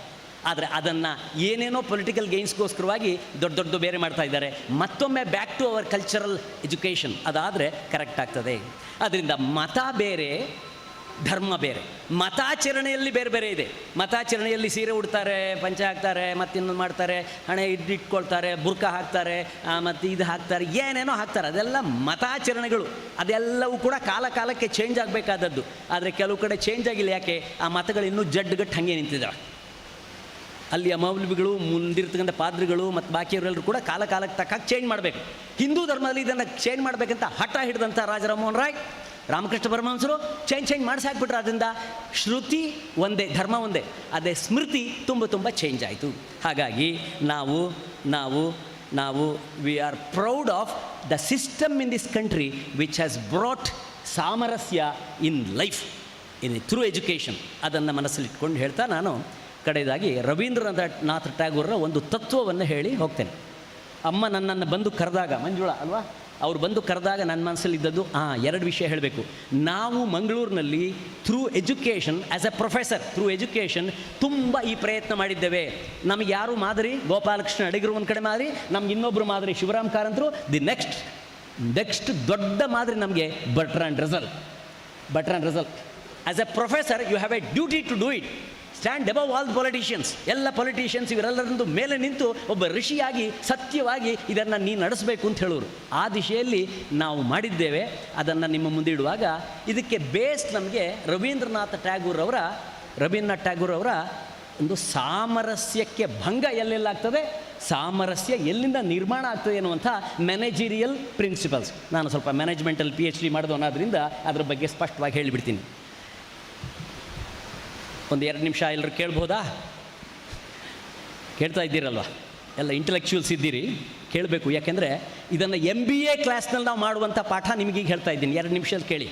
ತುಂಬ ಬುದ್ಧಿವಂತರಿದ್ದೀರಿ, ಆದರೆ ನಿಮ್ಗೆ ಸ್ವಲ್ಪ ಸರಿಯಾಗುತ್ತೆ. ಯಾಕೆ ನಮಗೆ ಸಂಘರ್ಷದ ಪ್ರಾಬ್ಲಮ್ ಬರ್ತದೆ? ಆ್ಯಸ್ ಎ ಗುಡ್ ಡಾಕ್ಟರ್ ಕರೆಕ್ಟಾಗಿ ಐಡೆಂಟಿಫೈ ಮಾಡಬೇಕು ನೀವೀಗ. ಇವತ್ತು ನಾನು ಬರಲಿಕ್ಕೆ ಉದ್ದೇಶ ಈ ತತ್ವವನ್ನು ಹೇಳಿ ಈ 200 ಜನರಲ್ಲಿ 2 ತಲೆಗೆ ಹೋದರೂ ಸಾಕು. ಕಾಲೇಜಲ್ಲಿ ಪಾಠ ಮಾಡುವಾಗ ಎಲ್ರಿಗೂ ತಿಳಿಬೇಕಂತ 2 ತಿಳಿದ್ರೆ ಸಾಕು ಅಂತ. ಇದಕ್ಕೆ ಏನಾದರೂ ಕಾಂಟ್ರಡಿಕ್ಟ್ರಿ ಇದ್ದರೆ ಮತ್ತೆ ಬಂದು ನಾನು ಮಾತಾಡಿ. ಫಸ್ಟ್ ಪ್ರಿನ್ಸಿಪಲ್, ಎಲ್ಲರೂ ತಿಳಿಯುವುದೇನು? I am right, I am right, I am right, I am right. ಏನಂತೀರಿ? ನಿಮ್ಮ ಮನೇಲಿ ಯಾರ ಹತ್ರ ಆದರೂ ಮಾತಾಡಿ, ಎಲ್ಲರೂ ಹೇಳೋದು, ಜಗಳ ಮಾಡುವ, I am right, I am right, I am right, I am right, ನಾನು ಸರಿ, ನಾನು ಸರಿ, ನಾನು. ಇದ್ರ ಬಗ್ಗೆ ರವೀಂದ್ರನಾಥ್ ಠಾಗೂರ್ ಹೇಳ್ತಾರೆ, everybody has a right to believe that he is right. Right of right ಎಲ್ರಿಗೂ ಇದ್ದೇ ಇದೆ, ರೈಟ್ ಆಫ್ ರೈಟ್ ಎಲ್ರಿಗೂ ಇದ್ದೇ ಇದೆ. ಹಾಗಾಗಿ right to right, right of right, ಇದನ್ನು ನಾವು ಒಪ್ಪಬೇಕು. ನೀವು ಒಪ್ತೀರಾ? ಇದೇ ಒಪ್ಪದೇ ಇದ್ದದ್ರಿಂದಲೇ ಮನೆಯಲ್ಲಿ ಲಡಾಯಿ ಆಗೋದು, ತಾಯಿಗೂ ಮಗಳಿಗೂ ಲಡಾಯಿ ಆಗೋದು. ಇದನ್ನು ಒಪ್ಪಿದರೆ ಗಲಾಟೆ ಇಲ್ಲ. Right of right, everybody believes that he is right and everybody has a right to believe that he is right. So ಇದನ್ನು grant the right of right ಅಂತ ಹೇಳ್ತೇವೆ. ನೆಕ್ಸ್ಟ್ ಒನ್ ಪ್ರಾಬ್ಲಮ್ ಸ್ಟಾರ್ಟ್ ಆಯ್ತು. I am right, you are wrong, I am right, you are wrong ಅಂಥೇಳಿ ನಾವು ಮತ್ತೊಬ್ಬರನ್ನ point ಮಾಡಲಿಕ್ಕೆ ಶುರು ಮಾಡ್ತೇವೆ. ಇದು ನಮ್ಮ ಸ್ಕೂಲ್ ಟೀಚರ್ ಇದ್ದಾಗೆ. ಈ ಕೆಲವು ಕೆಟ್ಟ ಟೀಚರ್ಸಿಗೆ ಅಹಂಕಾರ ಇದ್ದರೆ ಏನು ಮಾಡ್ತಾರೆ? ಒಳ್ಳೆ ಟೀಚರ್ಸ್ ಕೆಲವರು ಇದ್ದಾರೆ, ಉಳಿದಾಳಿದೆ ಹೇಳಬೇಕಲ್ಲ. ಒಳ್ಳೆ ಟೀಚರ್ಸ್ ಏನು ಮಾಡ್ತಾರೆ ಅಂದರೆ, ಒಳ್ಳೆ ಮದರ್, ಇಲ್ಲಿರ್ತಕ್ಕಂಥ ಅನೇಕ ತಾಯಂದಿರಿದ್ದೀರಿ, ಅನೇಕ ತಂದೆಯರಿದ್ದೀರಿ. ನಾವು ಈ ತಪ್ಪನ್ನು ಇನ್ನು ಮುಂದೆ ಮಾಡಬಾರ್ದಕ್ಕೋಸ್ಕರ ಹೇಳ್ಕೊಡ್ತಾ ಇದ್ದೀನಿ ನಾನಿಲ್ಲಿ. ನೀವು ನಿಜವಾಗಿ ಪ್ರೀತಿಯಿಂದ ನಿಮ್ಮ ಮನೇಲಿದ್ದವ್ರು ನೋಡಬೇಕು ಅಂತಾದರೆ I am right, you are wrong ಅಂತ ಅವ್ರಿಗೆ ಹೇಳಬಾರ್ದು. ಯಾಕೆ? ಅವ ರಾಂಗ್ ಮಾಡಲಿಕ್ಕೆ ಕಾರಣ ಇದೆ. He has a reason to do wrong. ತಪ್ಪು ಮಾಡುವ ಕಾರಣ ಇದೆ, ತಪ್ಪು ಮಾಡಲಿಕ್ಕೆ ಕಾರಣ ಇದೆ. ಉದಾಹರಣೆ ನಿಮ್ಗೆ ಅರ್ಥ ಆಗುತ್ತೆ. ಒಬ್ಬ ಸ್ಟೂಡೆಂಟ್ ಇದ್ದಾನೆ, ನಿಮ್ಮ 8ನೇ ಕ್ಲಾಸ್ ಹೋಗ್ತಾ ಇದ್ದಾನೆ. ಅವನಿಗೆ ಪರೀಕ್ಷೆಯಲ್ಲಿ ಕೊಡ್ತಾರೆ 3 ಸ್ಕ್ವೇರ್. ಇದು ಮುಗಿಸ್ಬಿಡ್ತೀನಿ ನಾನು, ಇದಾದ್ಮೇಲೆ ಆಗೋಯ್ತು. 3 ಸ್ಕ್ವೇರ್ ಅಂತ ಆದಾಗ ಸ್ಟೂಡೆಂಟ್ ಬರೀತಾನೆ 3 ಸ್ಕ್ವೇರ್ 6 ಬರ್ತಾನೆ. ನಾನು ಬರದೆ 6 ಬರದೆ ಅಂತ ಮನೆಗೆ ಬರ್ತಾನೆ. ಅಪ್ಪ ನೋಡಿ, ಓ ಸ್ಟೂಪಿಡ್ ಹೊಲೋ ಮೂರ್ಖ ಅಂತ ಬೈಬಾರ್ದು. ಯಾಕೆ? ಅವನಿಗೆ 3 ಸ್ಕ್ವೇರ್ ಅಂದರೆ 3ರ ಘಾತ ಅಂದರೆ 3 × 3 ಅಂತ ಗೊತ್ತಾಗಿಲ್ಲ, 3 × 2 ಅಂತ ತಿಳ್ಕೊಂಡಿದ್ದಾನೆ. ಅವನಿಗೆ ಬೈಬಾರ್ದು, ಯು ಆರ್ ರಾಂಗ್ ಅಂತ. ಅವನ ಲೆಕ್ಕದಲ್ಲಿ ಹಿ ಈಸ್ ರೈಟ್. ಅದಕ್ಕೋಸ್ಕರ ಅವನಿಗೇನು ಮಾಡಬೇಕು? ಅವನಿಗೆ grant the right of wrong, grant the right of doing wrong. ತಪ್ಪು ಮಾಡುವ ಹಕ್ಕನ್ನು ಪ್ರತಿಯೊಬ್ಬರಿಗೂ ಕೊಡಬೇಕು. ಇದು ಮ್ಯಾನೇಜ್ಮೆಂಟಿನ ಬಹಳ ದೊಡ್ಡ ಪ್ರಿನ್ಸಿಪಲ್. ನಮ್ಮ ಕಾರ್ಪೊರೇಟ್ ಆರ್ಗನೈಸೇಷನ್ಸಿಗೆ ಟ್ರೈ ಮಾಡುವಾಗ don't punish people, grant the right of doing wrong. ಯಾಕೆಂದರೆ he has a reason to do that. ಅದಾದಾಗ ನಿಮಗೆ ರಿಲೇಷನ್ಶಿಪ್ ಚೆನ್ನಾಗಿರ್ತದೆ. You can impress upon him and influence him for a change. ಇದು principle. Doing wrong ಅರ್ಥ ಆಯ್ತಲ್ಲ? ಈಗ doing wrong, ತಪ್ಪು ಮಾಡ್ತಾ ಇದ್ದರೆ ಅವನಿಗೆ ತಪ್ಪು ಮಾಡಲಿಕ್ಕೆ ಬಿಡಬೇಕು. We have hundreds of examples in Mahabharat, hundreds of examples in Bible. ಯಾರಾದರೂ ತಪ್ಪು ಮಾಡಿದರೆ ಅವನಿಗೆ ಪನಿಷ್ ಮಾಡಬಾರ್ದು. ಅವನಿಗೆ ಅದನ್ನು ತಿಳುವಳಿಕೆ ಹೇಳುವ ಹಾಗೆ ಮಾಡಬೇಕು. I am right, you are wrong ಅನ್ನುವಾಗ ಸರಿ ಆಗ್ತದೆ, ಪ್ರಾಬ್ಲಮ್ ಇಲ್ಲ. ಆದರೆ 3ನೇ ಸ್ಟೇಜಿಗೆ ಬಂದಾಗ ಪ್ರಾಬ್ಲಮ್ ಸ್ಟಾರ್ಟ್ ಆಯಿತು. I am right, you are wrong, I will correct you ಅಂತ ಇವ ಎದ್ರೆ ಅಲ್ಲಿಗೆ ಲಡಾಯಿ ಶುರುವಾಯಿತು. ಈ ದೇಶದಲ್ಲಿರುವ ಎಲ್ಲ ವೈಲೆನ್ಸಿಗೆ ಕಾರಣ ಇದೇ ಆಗುತ್ತೆ ಅಂತ. ಆದ್ದರಿಂದ I don't have a right to encroach upon the right of another person to believe that he is right. I don't have right. This is a constitutionally granted right. ನಾನು ಸರಿ ನೀನು ತಪ್ಪು ಅಂತ ಮತ್ತೊಬ್ಬರು ನಿನ್ನ ಸರಿ ಮಾಡ್ತೇನೆ ಅಂತ ಹೊರಟಾಗ ಇವ ಸರಿ ಇದ್ದ ಅಂತ ಏನು ಗ್ಯಾರಂಟಿ? ಇದು ಈ ದೇಶದಲ್ಲಿ ನಡೀತಿರುವಂಥ ಅತಿ ದೊಡ್ಡ ಪ್ರಾಬ್ಲಮ್. ಆದ್ದರಿಂದ ಮತ್ತೊಬ್ಬರನ್ನು ಬದುಕಲು ಬಿಡದೇ ಇದ್ದಾಗ, ಸಿಂಥಾಲ್ ಭಾಳ ಚೆನ್ನಾಗಿ ಹೇಳಿದರು, ಪಾಲಿಟಿಕ್ಸ್ ಆಫ್ ಇನ್ಸೆಕ್ಯೂರಿಟಿ. ಇದು ಹೇಗೆ ಅಂದರೆ ನಮ್ಮ ಪಂಚತಂತ್ರದ ಹೇಳ್ತೇವೆ. ಒಂದು ಸರ್ಪ ಮನೆ ಒಳಗೆ ಬಂದಿದೆ, ಹೊರಗೆ ಓಡಿಸಿದ್ರೆ ಆದೀತು, ಹೊರಗೆ ಓಡಿಸ್ಲಿಕ್ಕೆ ಇವ ಬರೋಲ್ಲ, ಹೋ ಅಂತ ಗಲಾಟೆ ಮಾಡುವಾಗ ಈ ಮನೆಗೆ ಹೆದರಿಕೆ, ಆ ಸರ್ಪಕ್ಕೆ ಇನ್ನೂ ಹೆದರಿಕೆ ಅಂತ ಇವನಿಗೆ ಗೊತ್ತಿಲ್ಲ. ಅದು ಕಡೆಗೆ ಒಂದು ಮೂಲೆಯಲ್ಲಿ ಹೋಗ್ಬಿಡ್ತು. ಕಾರ್ನರಿಗೆ ಹೋದ ನಂತರ ಆ ಸರ್ಪ ಹೈಲಿ ಡೇಂಜರಸ್. ಯಾಕೆ ಡೇಂಜರಸ್? ಅದರ್ವೈಸ್ ಏನೂ ಮಾಡ್ತಿರಲಿಲ್ಲ, ಹೋಗ್ತಿತ್ತದು, ಏನೂ ಮಾಡೋದಿಲ್ಲ. ಅದು ಮೂಲೆಯಲ್ಲಿ ಹೋದ ನಂತರ ಅದು it starts the politics of insecurity. ಅದಕ್ಕೆ ಪ್ರತಿರೋಧಕ್ಕೆ ಮೂಲೆ ಗುಂಪಾದ್ಮೇಲೆ ಎದ್ದು ಹೊಡೆಯಲಿಕ್ಕೆ ಶುರು ಮಾಡ್ತದೆ. ಈ ದೇಶದಲ್ಲಿರ್ತಕ್ಕಂಥ ಅನೇಕ ಕಮ್ಯುನಿಟಿಗಳಿಗೆ ಇವತ್ತು ಆ ಸಂಘರ್ಷಕ್ಕೆ ಕಾರಣ ಅಭದ್ರತೆಯೇ ಅವರೆಲ್ಲರೂ ಪ್ರತೀಕಾರಕ್ಕೆ ಹೊರಟಿರುವ ಕಾರಣದಾದ್ದರಿಂದ ಈ ದೇಶದಲ್ಲಿ ಸಾಮರಸ್ಯದಿಂದ ಎಲ್ರಿಗೂ ಭದ್ರತೆಯ ಅಶ್ಯೂರೆನ್ಸನ್ನು ನಾವು ಕೊಡಬೇಕು. ಕೊಡದೇ ಇದ್ದರೆ ಇದು ಮತ್ತೆ ನಮಗೆ ಪ್ರಾಬ್ಲಮ್ ಆಗ್ತದೆ. ಈಗ ನೋಡಿ, ಈಗ ಮತ್ತೊಮ್ಮೆ ನಿಮ್ಮೆಲ್ಲರ ಮನಸ್ಸಿಗೆ ಕನ್ವಿನ್ಸ್ ಆಗದಿದೆ 2 ಉದಾಹರಣೆ ಕೊಟ್ಟು ಬಿಟ್ಬಿಡ್ತೀನಿ. ಯಾಕೆ ನೀವಿನ್ನು ನನಗೆ ಎಲ್ಲಿ ಸಿಗ್ತೀರಿ ಜನ್ಮದಲ್ಲಿ, ಇಂಥ ಅಪರೂಪಕ್ಕೆ ಸಿಕ್ಕಿದ್ದೀರಾ, ಇದರಿಂದ ಹೊಡೆದು ಕಳಿಸ್ಬಿಡೋದು. 2 ಉದಾಹರಣೆ ಕೊಡ್ತೇನೆ ನೋಡಿ. ಕದ್ದವನ ಕೈಯನ್ನು ಕತ್ತರಿಸ್ಬಿಟ್ಟು ಅಂತ ಕೆಲವು ದೇಶಗಳಿದ್ದೇನೆ, ನಾವು ಅದನ್ನು ನಂಬುವುದಿಲ್ಲ. ಕದ್ದವನ ಕೈ ಕತ್ತರಿಸಿದ್ರೆ ಅವನ ಇನ್ಮೇಲೆ ಕದಿಯೋದು ಬಿಡ್ತಾನಾ? ಮೋಟಗೈಯಲ್ಲೇ ಕದೀತಾನ. This is the experience of Dubai countries, ನಮ್ಮ ಗಲ್ಫ್ ಕಂಟ್ರೀಸಲ್ಲಿ. ಆದ್ದರಿಂದ ಶಿಕ್ಷೆ ಮನಸ್ಸಿಗಾಗಬೇಕೇ ಹೊರತು ಶರೀರಕ್ಕೆ ಕೊಟ್ಟರೆ ಪ್ರಯೋಜನ ಇಲ್ಲ. ಇದು ಸನಾತನ ಧರ್ಮದ ಸಂದೇಶ, ಉಪನಿಷತ್ ಸಂದೇಶ. ಶಂಕರಾಚಾರ್ಯರದ್ದೊಂದು ಕಥೆ ಭಾಳ ಚೆನ್ನಾಗಿ ಬರುತ್ತೆ. ಜಿ ಬಿ ಅಯ್ಯರ್ ಸಿನಿಮಾ ಮಾಡುವಾಗ ನಾನು ಇದ್ದೆ ಅದರಲ್ಲಿ, ಸ್ವಲ್ಪ ಸಿನಿಮಾದಲ್ಲಿರೋನಾದ್ರಿಂದ ಹೇಳೋದು. ಅಲ್ಲಿ ಒಂದು ತೋಟದಲ್ಲಿ ಒಬ್ಬ ಕಳ್ಳತನ ಮಾಡ್ತಿರ್ತಾನೆ. ಆಗ ಇವನು ಹೋಗಿ ಹಿಡಿತಾನೆ. ನಾನು ಹಿಡಿತಿದ್ದ ಹಾಗೆ ಅವನು ಕಳ್ಳತನ ಮಾಡಿದ್ದಂತ ಅವನ್ನೆಲ್ಲ ಕೆಳ ಹಾಕಿರ್ತಾನೆ. ಆಗ ಹಿಡಿಯುವಾಗ ಈ ಶಂಕರಾಚಾರ್ಯರ ಚಿಕ್ಕಪ್ಪ ಹಿಡಿತಿರ್ತಾನೆ. ಅವನು ಹಿಡಿದು ಬಿಡ್ತಾನೆ. ಹಿಡಿದ ನಂತರ ಈ ಶಂಕರಾಚಾರ್ಯ ಮಗುವಾಗಿದ್ದ, ಬಾಲಕನಾಗಿದ್ದಾಗ, ಓಹೋ ಇನ್ನು ಇವನಿಗೆ ಶಿಕ್ಷೆ ಹೊಡಿತಾನೀಗ ಅಂತನ್ನುವಾಗ ಅವನಿಗೆ ಬಾಯ್ಲಿ ಆ ಬುಟ್ಟಿ ತಗೊಂಬಾನು, ಬುಟ್ಟಿ ತಂದು ಎಲ್ಲ ತೆಂಗಿನಕಾಯಿನ ಬುಟ್ಟಿಲಿ ಹಾಕೋ, ತಲೆ ಮೇಲೆ ಹೊತ್ಕೋ, ಹೋಗು, ಇನ್ನೊಂದು ಸಾರಿ ಈ ಕೆಲಸ ಮಾಡಬೇಡ ಅಂತ. ಅವನೇ ಕದ್ದ ಬಂಡವನ್ನು ಪೂರ್ತಿ ಅವನಿಗೆ ಕೊಟ್ಟು ಇನ್ನೊಮ್ಮೆ ಮಾಡಬೇಡ ಅಂತ ಕಳಿಸಿದ ನಂತರ ಈ ಬಾಲಶಂಕರ ಕೇಳ್ತಾನೆ, ಚಿಕ್ಕಪ್ಪ ಇದು ಎಂಥ ಶಿಕ್ಷೆ ಅಂದಾಗ, ನಾನು ಕೊಟ್ಟ ಶಿಕ್ಷೆ ದೇಹಕ್ಕಲ್ಲ, ನಾನು ಕೊಟ್ಟ ಶಿಕ್ಷೆ ಮನಸ್ಸಿಗೆ, ಇನ್ನೊಮ್ಮೆ ಅವರು ಇದನ್ನು ಮಾಡೋದಿಲ್ಲ. ಇದು ಭಾರತೀಯ ಸಂಸ್ಕೃತಿಯಲ್ಲಿ ಸಾಮರಸ್ಯದ ಬಾಳ್ವೆ. ಇದನ್ನೇ ನನ್ನ ಗುರುಗಳಾದ ದತ್ತಾತ್ರೇಯ ರಾಮಚಂದ್ರ ಬೇಂದ್ರೆಯವರು ಅವರ ಮನೆಯಲ್ಲಿ ಮಾಡಿದರು. ದಾರಾ ಬೇಂದ್ರೆ ನಿಮ್ಗೆ ಗೊತ್ತಿದೆ, ಭಯಂಕರ ಫನ್ನಿ ಮ್ಯಾನ್. ನಾನು ಸ್ಟೂಡೆಂಟ್ ಆಗಿ ಧಾರವಾಡದಲ್ಲಿ ಕಲಿತಾ ಇದ್ದಾಗ, ಅವರ ಮನೆ ಹತ್ತಿರದಲ್ಲೇ ಇದ್ದಾಗ, ಅವ್ರ ಮನೆಗೆ ಒಬ್ಬ ಕಳ್ಳ ಬಂದ. ಎಂಥ ಕಳ್ಳ? ಒಬ್ಬ ಸ್ಟೂಡೆಂಟ್ ಕಳ್ಳ. ಇಡೀ ರಾತ್ರಿ ಓದಿ ಸಾಕಾಗತ್ತೆ ಅಂಥೇಳಿ ಆಚೀಚೆ ಮನೆಯಲ್ಲಿ ಬಂಡ ಕದಿಯೋದು. ಬೇಂದ್ರೆ ಅವರ ಮನೆಯ ಮರಕ್ಕೆ ಹತ್ತಿ ಬಂಡಕ್ಕೆ ತೆಗೆದ. ಬಂಡ ತೆಗೆದು ಬೀಳಿಸ್ತಿರುವಾಗ ಡಬ್ ಡಬ್ ಶಬ್ದ ಆಯಿತು. ಈ ಮುದುಕ ಬೇಂದ್ರೆ ಹೊರಗೆ ಬಂದು ಸೀದಾ ಬಂದರು, ಯಾರವನು. ಅಷ್ಟೊತ್ತಿಗೆ ಆ ಕದಿಲಿಕ್ಕೆ ಹೊರಟಿದ್ದ ಹುಡುಗನಿಗೆ ಹೆದರಿಕೆಯಾಗಿ, ಸ್ಟೂಡೆಂಟ್ ಅವನು, ಮೆಲ್ಲಗೆ ಇಳ್ದ. ಅರ್ಧ ಇಳಿಯುವಾಗ ನಿಂತಾಗ, ನಿಂತ್ಕೋ, ತೆಂಗಿನ ಮರ ಯಾಕೆ ಹತ್ತಿದ್ದೆ ಅಂದ. ಅದು ಕೂಡಲೇ ಆ ಹುಡುಗ, ಸರ್ ನಮ್ಮ ಮನೆ ದನಕ್ಕೆ ಹುಲ್ಲು ಬೇಕಾಗಿತ್ತು, ಅದಕ್ಕೆ ಹತ್ತಿದ್ದ ಅಂತ. ಸ್ಟೂಪಿಡ್ ಫಲ, ತೆಂಗಿನ ಮರದಲ್ಲಿ ಎಲ್ಲರೂ ಹುಲ್ಲು ಬಿಡ್ತದೇನಾ? ಇಲ್ಲ, ಅದು ಗೊತ್ತಾಯ್ತು, ಹುಲ್ಲು ಬಿಡಲ್ಲ ಅಂತ ಗೊತ್ತಾಯ್ತು, ಅದಕ್ಕೆ ಇಳಿತಾ ಇದ್ದೀನಿಂದ. ಈ ತಮಾಷೆಯನ್ನು ಕಂಡು, ಅವನ ವಿಟ್ ಆ್ಯಂಡ್ ವಿಸ್ಡಮ್ ಕಂಡು ಒಂದೇ ಸರಿಗೆ ಖುಷಿಯಾಗಿ ಬೇಂದ್ರೆಯವರು, ಬಾಯ್ಲಿ ಇದೆಲ್ಲ ತಕ್ಕೋ ಹೋಗು ಅಂತ ಕಳಿಸಿದ್ರು. ನಾನು ಯಾಕೆ ಹೇಳ್ತೇನೆ ಅಂದರೆ, ನಮ್ಮ ಇಂಡಿಯನ್ ಸೈಕ್ ಏನಿದೆ, ಇಟ್ ಈಸ್ ನಾಟ್ ಫಾರ್ ಪನಿಷ್ಮೆಂಟಿಗೋಸ್ಕರ ಇದೇನಲ್ಲ. ಈಗ ಮತ್ತೆ ತಪ್ಪು ಮಾಡುವವನನ್ನು ಸ್ಟುಪಿಡ್ ಅಂತ ಹೇಳ್ತಾರೆ. ಆ ಸ್ಟುಪಿಡ್ ಮ್ಯಾನಿಗೆ ನಮ್ಮಲ್ಲಿ ಶಿಕ್ಷೆ ಇದೆ. ಇದನ್ನೇ ರವೀಂದ್ರನಾಥ್ ಟ್ಯಾಗೋರರು ಸಮನ್ವಯದ ಸೂತ್ರವನ್ನು ಹೇಳುವಾಗ ಇದನ್ನು ಹೇಳಿದ. ಇದನ್ನೇ ಶಿಕಾಗೋ ಭಾಷಣದಲ್ಲಿ ವಿವೇಕಾನಂದ ಹೇಳಿದರು. ಸಿಂಥಾಲ್ ಅವರು ಹೇಳಿದ ಮಾತನ್ನು ನಾನು ಸ್ವಲ್ಪ ಇಂಪ್ರೂವ್ ಮಾಡ್ತೇನೆ. ನಾನು ಅವ್ರು ಹೇಳಿದ್ದೇನೆಂದರೆ, we not only tolerate other faiths. ಶಿಕಾಗೋದಲ್ಲಿ ಮಾಡಿದ ಭಾಷಣ. We also support them to root on their faith. ನಾವು ಸುಮ್ಮನೆ ಬೇರೆ ಜಾತಿಯವರು ಏನಾದ್ರು ಮಾಡ್ತಿದ್ದಾಗ, ಬೇರೆ ಮತ್ತು ಮಾಡಿದಾಗ ಸುಮ್ಮನೆ ನೋಡಿ ಸುಮ್ಮನಿರುವುದಲ್ಲ. ಒಬ್ಬ ಮುಸ್ಲಿಂ ಆದವನಿಗೆ ಮಸೀದಿ ಕಟ್ಕೊಟ್ಟು ಚೆನ್ನಾಗಿ ಪ್ರೇಯರ್ ಮಾಡು ನೀನು. ಒಬ್ಬ ಕ್ರಿಶ್ಚಿಯನ್ ಆದವನಿಗೆ ಚರ್ಚ್ ಕಟ್ಕೊಟ್ಟು ನೀನು ಚೆನ್ನಾಗಿ ಪ್ರೇಯರ್ ಮಾಡು. ಯಾಕೆ ಅಂದರೆ ಅದೆಲ್ಲ ಚೆನ್ನಾಗಿ ಮಾಡಿದರೆ ನೀವು ಒಳ್ಳೆ ಮನುಷ್ಯ ಆಗ್ತೀಯ. ಒಳ್ಳೆ ಮನುಷ್ಯ ಆದರೆ ದೇಶಕ್ಕೆ ಒಳ್ಳೆಯದಾಗ್ತದೆ. ಈ ದಿಶೆಯಿಂದ ನಾವು ಜಗತ್ತಿನ ಎಲ್ಲೆಲ್ಲಿದ್ದವರು ಕೂಡ ಗತಿ ಇಲ್ಲದೆ ಭಾರತಕ್ಕೆ ಓಡಿ ಬಂದಾಗ ಅವ್ರನ್ನೆಲ್ಲ ಉಳಿಸ್ಕೊಂಡ್ವಿ ಅನ್ನೋ ಎಕ್ಸಾಂಪಲ್ ವಿವೇಕಾನಂದರು ಅದರ ಹೇಳ್ತಾರೆ. ಅದನ್ನೇ ಭಗವದ್ಗೀತೆಯಲ್ಲಿ ಸ್ವಧರ್ಮೇ ನಿಧನಂ ಶ್ರೇಯಃ, ಮತಾಂತರ ಅಗತ್ಯವಿಲ್ಲ ಅಂತ. ಸೊ ನಾನು ಸಮನ್ವಯಕ್ಕೆ ರಾಮಕೃಷ್ಣ ಪರಮಹಂಸರ ಮಾದರಿಯನ್ನು ಹೇಳುವ ಅಗತ್ಯ ಇಲ್ಲ. ಯಾಕೆಂದರೆ ಇವತ್ತು ಆ ಸ್ಥಾನದಲ್ಲಿ ರಾಮಕೃಷ್ಣ ಆಶ್ರಮದ ಸ್ವಾಮಿಗಳು ಕೂತ್ಕೋಬೇಕಾಗಿತ್ತು. ಏನೋ ಪುಣ್ಯಕರ್ಮ ನನಗಿದ್ದೇನೆ. ಅಲ್ಲಿ ಯೇ ಯಥಾ ಮಾಂ ಪ್ರಪದ್ಯಂತೆ ತಾನ್ ತಥೈವ ಭಜಾಮ್ಯಹಂ. ಭಗವಂತ ಹೇಳಿದ್ದೇನು, ಯಾರ್ಯಾರು ಯಾವ್ಯಾವ ರೀತಿ ಪೂಜೆ ಮಾಡ್ತಾರೆ ಅದೇ ರೀತಿಯಲ್ಲಿ ನಾನು ಅವರನ್ನು ಸ್ವೀಕಾರ ಮಾಡಿ ಅವರಿಗೆ ವರ ಕೊಡ್ತೇನೆ ಅಂತ ಹೇಳಿದ್ದು. ಅಂದರೆ ಎಲ್ಲ ದಾರಿಗಳು ಕೂಡ ಒಬ್ಬನೇ ದೇವನ ಕಡೆಗೆ ತಕ್ಕೊಂಡು ಹೋಗ್ತದೆ. ಇದ್ರ ಬಗ್ಗೆ ನಮ್ಮ ಧರ್ಮ ಸಮನ್ವಯ ಗ್ರೂಪ್ನಲ್ಲಿ ಚರ್ಚೆ ಆಗ್ತಿದ್ದಾಗ ನಮ್ಮ ಪಾದ್ರಿಯವರು ಹೇಳಿದರು, ಹೌದು, ಕ್ರೈಸ್ತರಲ್ಲಿ ಓಲ್ಡ್ ಟೆಸ್ಟಿಮೆಂಟ್ ಇದ್ದಾಗ Christianity is the only way to get solution ಅಂತ ಮಾಡಿದ್ವಿ. ಆಮೇಲೆ ನಮಗೆಲ್ಲ ಬುದ್ಧಿ ಬಂತು, ಈಗ ನಾವು ನ್ಯೂ ಟೆಸ್ಟಿಮೆಂಟಲ್ಲಿ ಅದನ್ನು ತೆಗೆದಿದ್ದೇವೆ ಅಂತ ಹೇಳಿದರು.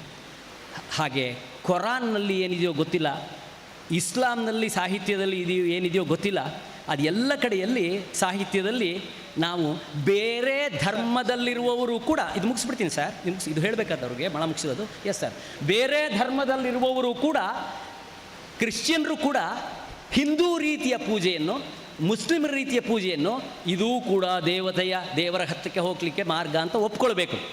ಹಿಂದೂಗಳು ಒಪ್ಕೊಳ್ಬೇಕು, ಅಲ್ಲಾಹು ಅಕ್ಬರ್ ಅಂದರೆ ನಿನಗೂ ಕೂಡ ಮೋಕ್ಷ ಸಿಕ್ಕುತ್ತೆ.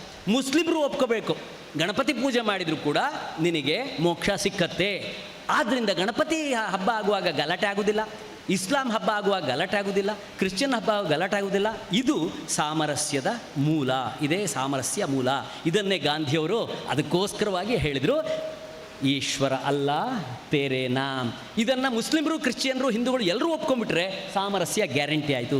ಇದನ್ನೇ ಎಂ ಶೈವ ಸಮುಪಾಸತೆ ಅಂತ ವೇದ ಮಂತ್ರದಲ್ಲಿ ಬರ್ತ ಕಡೆಗೆ ರಾಧಾಕೃಷ್ಣರು ಕಾನ್ವೊಕೇಶನ್ ಅಡ್ರೆಸ್ಸಲ್ಲಿ ಹೇಳಿದರು, ಕ್ರಿಸ್ತ ಇತಿ ಪ್ರವಾದಿ ಮಹಮ್ಮದ್ ಅಲ್ಲೇತಿ ಮಹಮ್ಮದಾಹ. ಈ ರೀತಿ ಯಾವ್ಯಾವ ರೀತಿ ಪೂಜೆ ಮಾಡಿದರು. ಇದು ಸರ್ವಪಲ್ಲಿ ರಾಧಾಕೃಷ್ಣನವರು. ಇದು ಸಾಮರಸ್ಯದ ನಮ್ಮ ಪಂಚಾಂಗವಾಗಲಿ ಅಂತ ಹೇಳ್ತಾ, ರಾಜಕೀಯದ ಸ್ಥಾನಮಾನ ಅಧಿಕಾರದ ಮೋಹದಿಂದ ಈ ದೇಶದಲ್ಲಿ ನಡೆದಿರ್ತಕ್ಕಂಥ ಜಾತಿಗಳ ಈ ವೈಮನಸ್ಯ ಗಲಾಟೆಗಳನ್ನು ಸ್ವಲ್ಪ ದೂರ ಇಟ್ಟುಬಿಟ್ಟು ನಾವೆಲ್ಲರೂ ಕೂಡ ಮತ್ತೊಮ್ಮೆ ಈ ದೇಶದಲ್ಲಿ ನಾವು ಹೆಮ್ಮೆ ಪಡ್ತಕ್ಕಂಥ ಈ ಸಾಮರಸ್ಯದ ಧಾರ್ಮಿಕ ಸಾಮರಸ್ಯದ ಬದುಕನ್ನು ಬದುಕೋಣ ಅಂತ ಹೇಳ್ತಾ ನಾನು ಸ್ವಲ್ಪ ಹೆಚ್ಚು ಮಾತಾಡಿದರೆ ಕ್ಷಮಿಸಿ.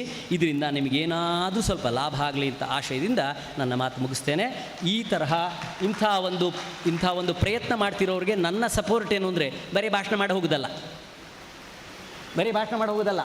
ನೀವು ಇವತ್ತೇ ಮುಚ್ಚಬಾರ್ದು ಈ ಸಾಮರಸ್ಯ ಸಂಸ್ಥೆಯನ್ನು, ಇವತ್ತೇ ಮುಚ್ಚಬಾರ್ದು. ನಾವು ಅವತ್ತು ಮಾಡಿ ನಿಲ್ಲಿಸಿದ್ವಲ್ಲ, ನಂಗೆ ವಯಸ್ಸಾಯಿತು, 71.5 ವರ್ಷ ಆಯ್ತಾದರೆ, ಆದರೂ ಕೂಡ ಏನು ತೊಂದರೆ ಇಲ್ಲ, ನಂಗೆ ಇನ್ನೂ ಆಯಸ್ಸಿದೆ. ಯುವ ಜನರ ನಡುವೆ ನೀವು ಸಾಮರಸ್ಯದ ವರ್ಕ್ಶಾಪ್ ಮಾಡ್ತೀರಿ ಅಂತ ಹೇಳಿದ್ರೆ ಫ್ರೀಯಾಗಿ ಬಂದು ನಾನು ನಡೆಸ್ಕೊಡ್ತೇನೆ.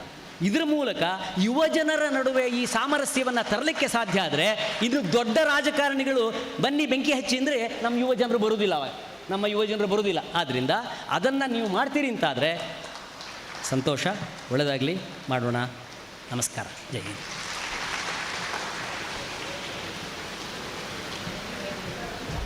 ಭಾಳ ಅನುಭವದ ನುಡಿ ಬಂಧುಗಳೇ, ಈ ಒಂದು ಸಂಸ್ಥೆಗೆ ಈ ಒಂದು ಮುನ್ನಡೆಯ ನುಡಿ ಬಂಧುಗಳೇ, ಖಂಡಿತವಾಗಿಯೂ ಅರ್ಥಪೂರ್ಣವಾದಂತಹ ಹಿರಿಯ ನುಡಿಯಾಗಿ ಶಿಕಾರಿಪುರ ಕೃಷ್ಣಮೂರ್ತಿ ಅವರಿಗೆಲ್ಲ ಬಂಧುಗಳ ಪರವಾಗಿ ಹೃತ್ಪೂರ್ವಕವಾದಂತಹ ವಂದನೆಗಳನ್ನು ಸಲ್ಲಿಸಿದೆ ಬಂಧುಗಳೇ. ಇಂದಿನ ಈ ಕಾರ್ಯಕ್ರಮದಲ್ಲಿ ಗೌರವಾನ್ವಿತ ಅತಿಥಿಯಾದಂತಹ ಪತ್ರಕರ್ತರು, ಯುವ ಚಿಂತಕರು, ಯುವ ನಾಯಕರು ಆದಂತಹ ಚಿಂತನ್ರವರಿದ್ದಾರೆ. ಅವರಿಗೆ ಎಲ್ಲ ಬಂಧುಗಳ ಪರವಾಗಿ ಹೃತ್ಪೂರ್ವಕ ಸ್ವಾಗತವನ್ನು ಕೋರ್ತಿದ್ದೇವೆ. ಶ್ರೀಮತಿ ರೂಪಾ ಚೇತನ್ರವರು ಅವರಿಗೆ ಸ್ವಾಗತವನ್ನು ಕೋರಬೇಕಾಗಿ ವಿನಂತಿಯನ್ನು ಮಾಡ್ತಿದ್ದೇವೆ. ಚಿಂತನ್ರವರಿಗೆ ಸಮಸ್ತ ಮಂಗಳೂರಿನ ಜನತೆಯ ಪರವಾಗಿ ಹೃತ್ಪೂರ್ವಕವಾದಂತಹ ಸ್ವಾಗತವನ್ನು ಕೋರ್ತಿದ್ದೇವೆ.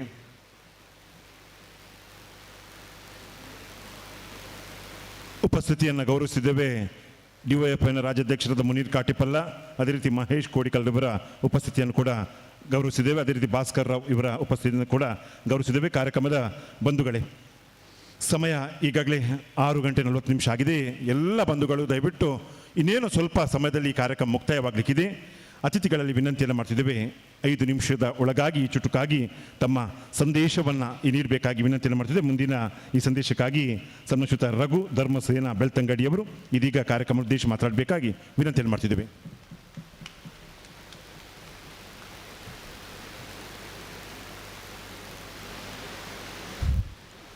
ಈ ಐತಿಹಾಸಿಕ ಕಾರ್ಯಕ್ರಮದ ಅಧ್ಯಕ್ಷತೆಯನ್ನು ವಹಿಸಿಕೊಂಡಿರುವ ಹಾಗೂ ವೇದಿಕೆಯಲ್ಲಿರುವ ಎಲ್ಲ ಗಣ್ಯರೇ, ಹಾಗೆ ಮಾನ್ಯ ಹರೀಶ್ ಕುಮಾರ್ ಇದ್ದಾರೆ ಈ ಕಾರ್ಯಕ್ರಮದಲ್ಲಿ, ಹಾಗೆ ಎಲ್ಲ ಹಿರಿಯರು ಇದ್ದಾರೆ, ಪ್ರಾಜ್ಞರು ಇದ್ದೀರಿ. ಸಾಮರಸ್ಯದ ಬಗ್ಗೆ ಭಾಷಣ ಮಾಡಲಿಕ್ಕೆ ಇಲ್ಲ, ನನಗೆ ಇರುವುದು ಆಚರಣೆ ಮಾಡಲಿಕ್ಕೆ. ಭಾಷಣ ಕಮ್ಮಿ ಮಾಡಿ ನಾವು ಆಚರಣೆ ಮಾಡುವ. ಹಾಗೆ ಮಾನ್ಯ ಸೆಂಥಿಲ್ ಸಾಹೇಬರು ಸಂವಿಧಾನದ ಬಗ್ಗೆ ಎಲ್ಲ ಆಯಾಮಗಳನ್ನು ತೆರೆದು ತೋರಿಸಿದ್ದಾರೆ. ಅದರಿಂದ ನನಗೆ ಏನು ಸ್ಪೇಸ್ ಬಿಟ್ಟಿಲ್ಲ ಮಾತಾಡಲಿಕ್ಕೆ. ಯಾಕಂದರೆ ಸುಮಾರು 10-15 ವರ್ಷಗಳ ಕಾಲ ನಾನು ಸಂವಿಧಾನವನ್ನು ಟೀಚ್ ಮಾಡ್ತಾ ಬಂದವನು, ಬೋಧಿಸ್ತಾ ಬಂದವನು. ಆದರೂ ಅವರು ಬಿಟ್ಟಿರುವ ಕೆಲವು ವಿಚಾರಗಳನ್ನು ನಾನು ಇಲ್ಲಿ ಪ್ರಸ್ತಾಪ ಮಾಡಲಿಕ್ಕೆ ಬಯಸ್ತೇನೆ. ಹೆಚ್ಚು ಮಾತಾಡೋದಿಲ್ಲ.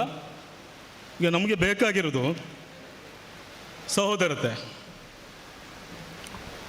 ಅಂಬೇಡ್ಕರ್ ಅವರು ಸ್ವಾತಂತ್ರ್ಯ ಮತ್ತು ಸಮಾನತೆ ಇದಕ್ಕಿಂತ ಜಾಸ್ತಿ ಒತ್ತು ಕೊಟ್ಟಿರೋದು ಸಹೋದರತೆಗೆ, ಬ್ರದರ್ಹುಡ್ ಅಂತ. ಬ್ರದರ್ಹುಡ್ ಈ ದೇಶದಲ್ಲಿ, ಸಹೋದರತೆ ಈ ದೇಶದಲ್ಲಿ ಬರದಿದ್ದರೆ ನಾವು ಗಳಿಸಿರುವ ಸ್ವಾತಂತ್ರ್ಯ, ಸಮಾನತೆ ವ್ಯವಸ್ಥೆ ನಾಶ ಆಗ್ತದೆ ಅಂತ ಅವತ್ತೇ ಹೇಳಿ ಹೋಗಿದ್ರೆ. ಸೊ ನಮಗೆ ಅರ್ಥ ಆಗಿಲ್ಲ. ಸಾಮರಸ್ಯ ಅಂತ ಅದೇ. ನನಗೆ ಸಹೋದರ ಅಂದರೆ ಏನು? ನನ್ನ ತಮ್ಮ, ನನ್ನ ಅಣ್ಣ ಮಾತ್ರ ನನಗೆ ಸಹೋದರ. ಒಬ್ಬ ಕ್ರಿಶ್ಚಿಯನ್ ನನಗೆ ಸಹೋದರ ಆಗುವುದಿಲ್ಲ, ಒಬ್ಬ ಮುಸ್ಲಿಂ ನನಗೆ ಸಹೋದರ ಆಗುವುದಿಲ್ಲ, ಒಬ್ಬ ಹಿಂದೂ ನನಗೆ ಸಹೋದರ ಆಗುವುದಿಲ್ಲ, ಒಬ್ಬ ಜೈನ ನನಗೆ ಸಹೋದರ ಆಗುವುದಿಲ್ಲ, ಒಬ್ಬ ಬಂಟ, ಒಬ್ಬ ಬಿಲ್ಲವ, ಒಬ್ಬ ಮೀನುಗಾರಿಕಾ ಸಮಾಜದ ವ್ಯಕ್ತಿ ನನಗೆ ಸಹೋದರರು ಆಗುವುದಿಲ್ಲ. ಅಂದರೆ ಇಂಥ ಫೇಕ್ ವಿಚಾರಗಳಿಂದ ನಮಗೆ ನಾವೊಂದು ಸಾಮರಸ್ಯವನ್ನು ಕಟ್ಟಲಿಕ್ಕೆ ಸಾಧ್ಯ ಇಲ್ಲ. ಆದ್ದರಿಂದ ಅಂಬೇಡ್ಕರ್ ಹೇಳಿರೋದೇ, ಸಹೋದರತೆಯ ಸಮಾಜವನ್ನು ನೀವು ಕಟ್ಟಿ ಅವತ್ತು ಸ್ವಾತಂತ್ರ್ಯಕ್ಕೆ, ಸಮಾನತೆಗೆ, ಜಸ್ಟಿಸ್ಗೆ ಮತ್ತು ಸಂವಿಧಾನಕ್ಕೆ ಕೂಡ ಬೆಲೆ ಬರುತ್ತೆ ಅಂತ. ಸೊ ಇಲ್ಲಿ ಅಂಬೇಡ್ಕರ್ ಒಂದು ಮಾತು ಹೇಳಿದ್ದಾರೆ. ಇವತ್ತು ನಾವು ಸಾಂವಿಧಾನಿಕ ವ್ಯವಸ್ಥೆಯಲ್ಲಿದ್ದೇವೆ. ಈ ಸಾಂವಿಧಾನಿಕ ವ್ಯವಸ್ಥೆ ಯಾವತ್ತು ಉಳಿಯುತ್ತದೆ? ನಾನು ಕಟ್ಟಿ ಕೊಟ್ಟಿರುವ ಸಂವಿಧಾನ ಅಥವಾ ಸಂವಿಧಾನ ರಚನಾ ಸಭೆ ಮಾಡಿರುವ ಸಂವಿಧಾನ ಯಾವತ್ತು ಜಾರಿಗೆ ಬರ್ತದೆ ಅಂದರೆ ಆ ಸಾಂವಿಧಾನಿಕ ನೈತಿಕತೆ ಬೇಕು. ಕಾನ್ಸ್ಟಿಟ್ಯೂಷನಲ್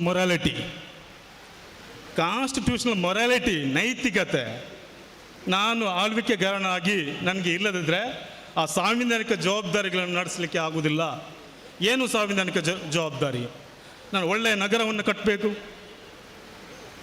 ಒಳ್ಳೆಯ ಆಡಳಿತವನ್ನು ಕೊಡಬೇಕು, ಎಲ್ಲ ಸಮಾಜದ ಜನರು ನನ್ನ ಸಮಾಜದ ಜನರು ಅಂತ ಪ್ರೀತಿ ಮಾಡಬೇಕು. ಇದೆಲ್ಲ ಬರಬೇಕಾದ್ರೆ ಆ ಸಾಂವಿಧಾನಿಕ ನೈತಿಕತೆ ಬೇಕು. ಜಿಲ್ಲಾಧಿಕಾರಿಯ ಪೋಸ್ಟು ಪದವಿ ಅದು ಸಾಂವಿಧಾನಿಕ ಪದವಿ. ಅಲ್ಲಿ ಭಾರತ ಗಣರಾಜ್ಯದ ಸಿಂಬಲ್ ಇದೆ ಅವರ ಸೀಟ್ನ ಹಿಂದ್ಗಡೆ.